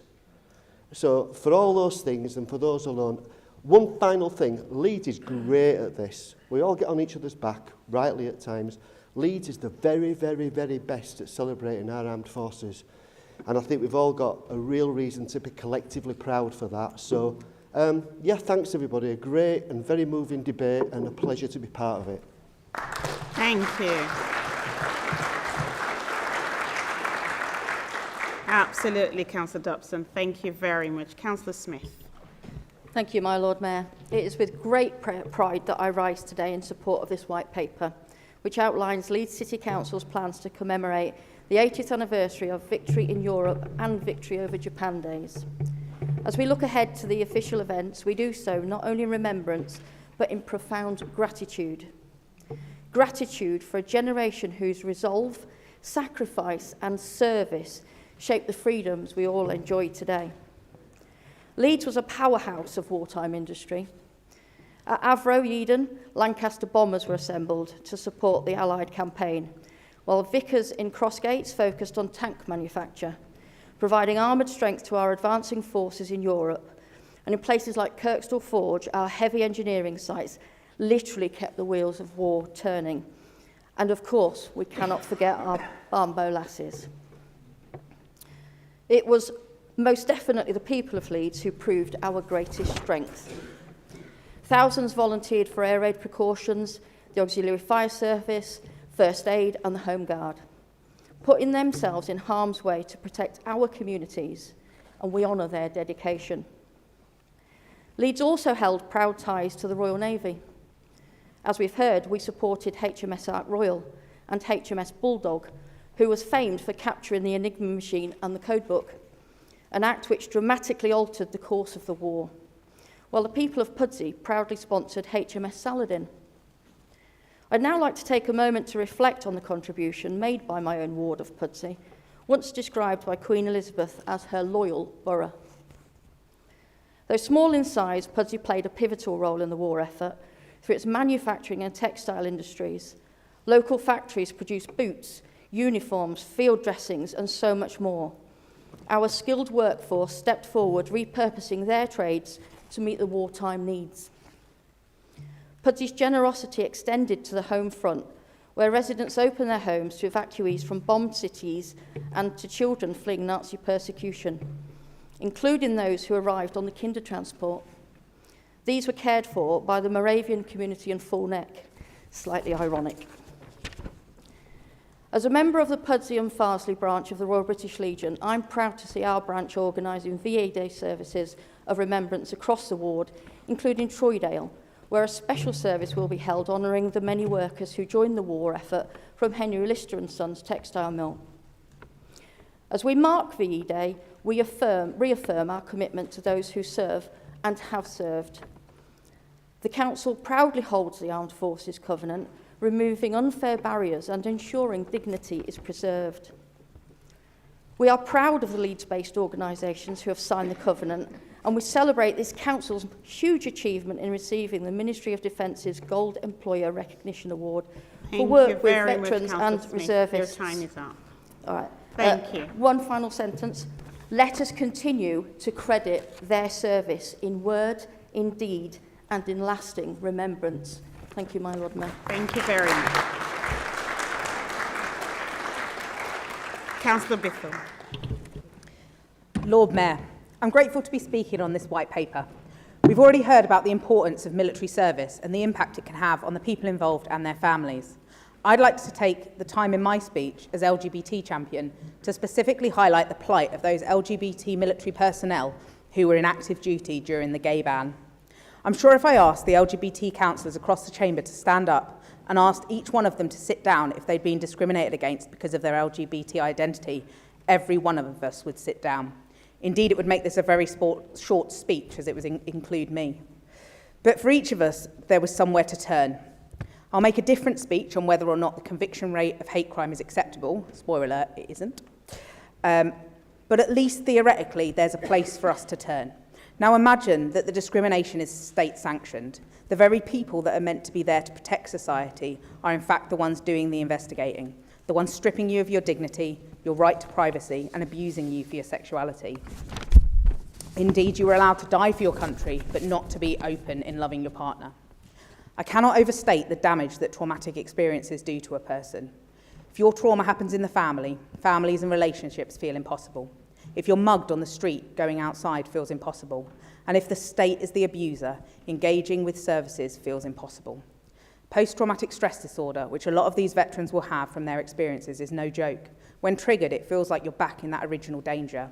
Your heart rate rises, your fists clench, and your fight or flight response is triggered. Imagine for a moment what it's like to walk into Merrion House for a housing assessment, for example, in that state. It's also worth taking a moment to note that the LGBT community is not a homogenous group, so the impact of this on different people and different parts of the community will be really varied, and catering for that nuance is really important. As always, the Labour Party is ensuring fairness by this government providing a financial recognition scheme for these damages. I'm very proud of our administration here in Leeds. We take people's rights and needs seriously, always trying to engage in a trauma-informed approach. In the case of LGBT plus veterans, we're no different.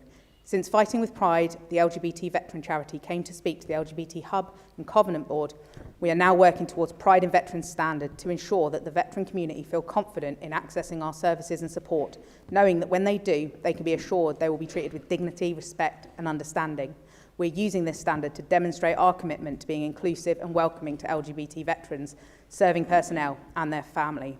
I'm grateful to be able to be a small part of this work, and I'm incredibly grateful to the officers that are working behind the scenes on the standard. Thank you.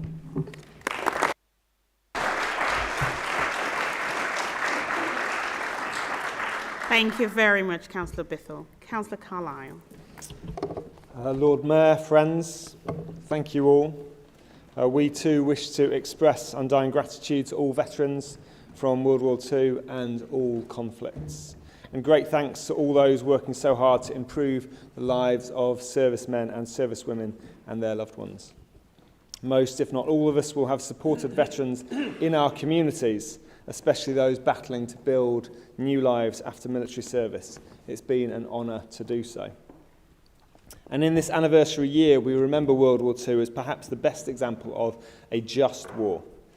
Nations literally possessed, blinded by hatred, wreaking unspeakable and insatiable pain and chaos in the world. We are forever indebted to the great international body of people and nations who rose up to overcome that. Yet, clearly, war is a thing of horror. Veterans know this better than anyone. If we just look at what people like Harry Patch and Claude Schul, who were some of the last surviving World War I veterans, had to say about war, they and many others spoke staunchly against the glorification of war and for diplomacy, reconciliation, unity. Indeed, surely the greatest service any of us can do for veterans, to honour their sacrifices, is to strain every sinew to end war. And not just to end war, but to build cohesive, fair and free societies. Because, as any GCSE student will tell you, the seeds for World War II were sown in the ashes of World War I. The tentacles of war, division and injustice stretch and weave across time and space. And indeed, while 1945 is a year we celebrate, it wasn't victory for everyone. Our brothers and sisters in Eastern Europe found themselves simply consumed into another form of oppression. And clearly, tragically, wars have rolled on, a never-ending nightmare to this day. And not just war, but injustice, violation, annexation, occupation. Millions have suffered and died, and still are. Is another world possible? Humans have pulled down horrific human systems before, like slavery. Why not war? Can we nurture in ourselves a hunger for a world beyond war, beyond injustice, beyond prejudice? Then put that hunger to work. Divest from companies involved in armaments or oppression, what Eisenhower famously called the industrial military complex. Similarly, resisting populism and militancy, building a better connected and more cooperative world, supporting and investing in the hard and often thankless task of peace-building, campaigning, diplomacy, and more. Can we, like John Lennon, imagine another world? Can we honour the great service and sacrifices of veterans and build it? We can. Thank you. Thank you, Councillor Carlisle. Councillor Dixon. Thank you, Lord Mayor. Today, I would like to address an issue that should unite us all.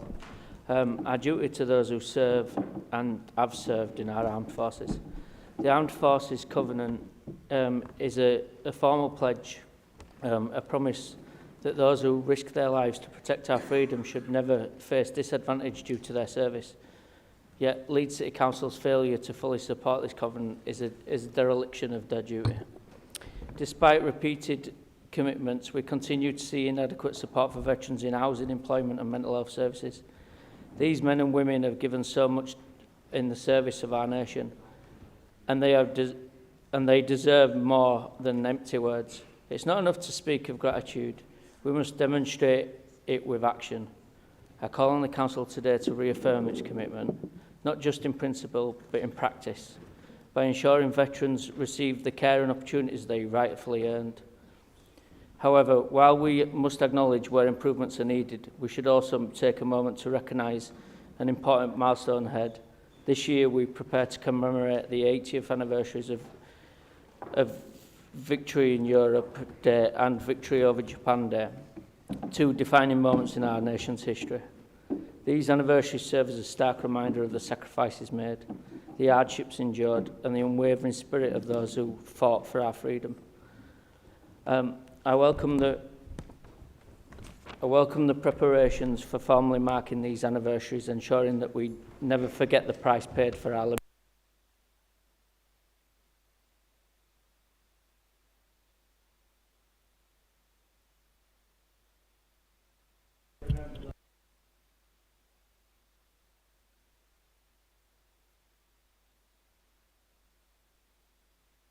Soldiers, sailors and airmen, but also on the dedication of those who kept the home front alive, the miners like my granddad who toiled in the darkness to fuel the war machine, the land girls who worked tirelessly in our fields to keep the nation fed, the factory workers, the nurses, the civil defence volunteers. Those men and women played an essential role in the war effort. Their contribution was every bit as vital as those who fought on the front lines, and their sacrifices must never be overlooked. As we look ahead to these commemorations, let us not simply reflect on history. Let us recommit ourselves to the values that saw us through the darkest of times: duty, honour and service. Let us ensure the Leeds City Council upholds its promises to those who have served, and let us remember all who played their part in securing the peace and freedoms that we enjoy today. Thank you. Thank you very much, Councillor Dixon. Councillor Dowson, to sum up, please. Thank you, Lord Mayor. I'll try and speak a bit quicker so I can get through everything. So, at the last census, as I said, we had 21,000 veterans and reservists here in Leeds. Just over 42,000 residents live in a household with a veteran. And our veterans age from 16 to 102. Some veterans need very little, if any, support on leaving the service. Others, because of their service, have health needs that are apparent when they leave. But sometimes they're not apparent for many years. We owe them a huge debt of gratitude, as we've said, which is why Councillor Hinchcliffe said as a councillor we're committed to housing support, jobs and skills support, education support, and we work hand in hand with our health organisations to provide the support that is needed around health issues, which is why Councillor Hinchcliffe sends a regular invitation out to every member of the council to come to our Covenant Board meetings. And I'll extend that to you, Councillor Dixon, because you really need to come and see exactly what the council do and how hardworking our officers are. Stop clapping, I haven't got enough time to get through everything. Over 12,000 businesses have signed the Armed Forces Covenant. 115,000 organisations hold the Gold Award, of which you've heard we are one. We're not perfect and we want to improve all the time, which is why we go and have our face-to-face meetings with veterans and their families, with reservists, with cadets. It's important you see people, look them in the eye to hear their personal experiences. Veterans, reservists, a tangible asset to our community. If I go through a couple of the speeches, Councillor Bithell, thank you so much for highlighting. It was only in 2023 the government finally got around to apologising for the treatment of LGBT veterans. So thank you for raising that important issue. Councillor Cooper told us about the war in the Far East, and it's all too often overlooked. We need to make sure that has equal importance. Over 12,000 British military personnel died in Japanese camps, roughly 25% of the whole number held by Japanese forces. And it's great to sit in a chamber where we actually have women on the wall and recognise the important war work that was done by women, including the Barnbow girls. Let's see, Sam, great, thank you for telling us about your family and their experiences and what Leeds was like. We still have the old Anderson shelters. If you look in some streets, people use them as garden sheds and all sorts, but it's important we try and preserve some of this history. And Simon, the best speech, such a great speech, because it is these people that come back broken. That's what the covenant is all about. Thank you so much. And finally, I'd like to thank everyone for their contributions. The work we do as a council to support our veterans and reservists is just so important. It's also important that we remember our contribution as a city to the national and international efforts during the Second World War. I'm proud of the way the city is coming together to mark the 80th anniversary of peace at the end of the Second World War, and I would urge everyone to take a moment to reflect and commemorate the great sacrifice so many have made and do make every day that allows us the freedoms we have. Lord Mayor, I move the motion.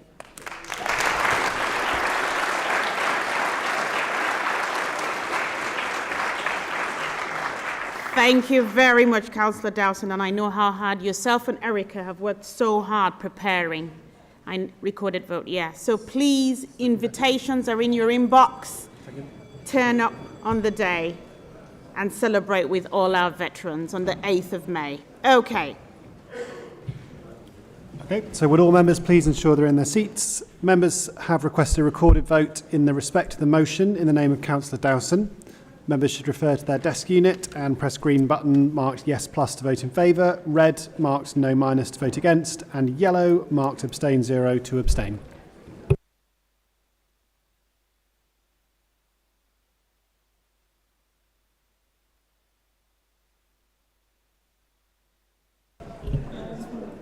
Okay, we've got 92 present. Yes, 92. I don't even need to tell you the other results. Thank you all so much. We've come to the end of our meeting. All right, listen, I need to say it's been carried. It's been carried, okay? So thank you all so much. I may not see some of you before Eid and Easter. So for all of you celebrating it, enjoy your time celebrating and also have the Passover and Easter as well. Enjoy the celebrations with your family. Thank you all so much. Have a lovely evening.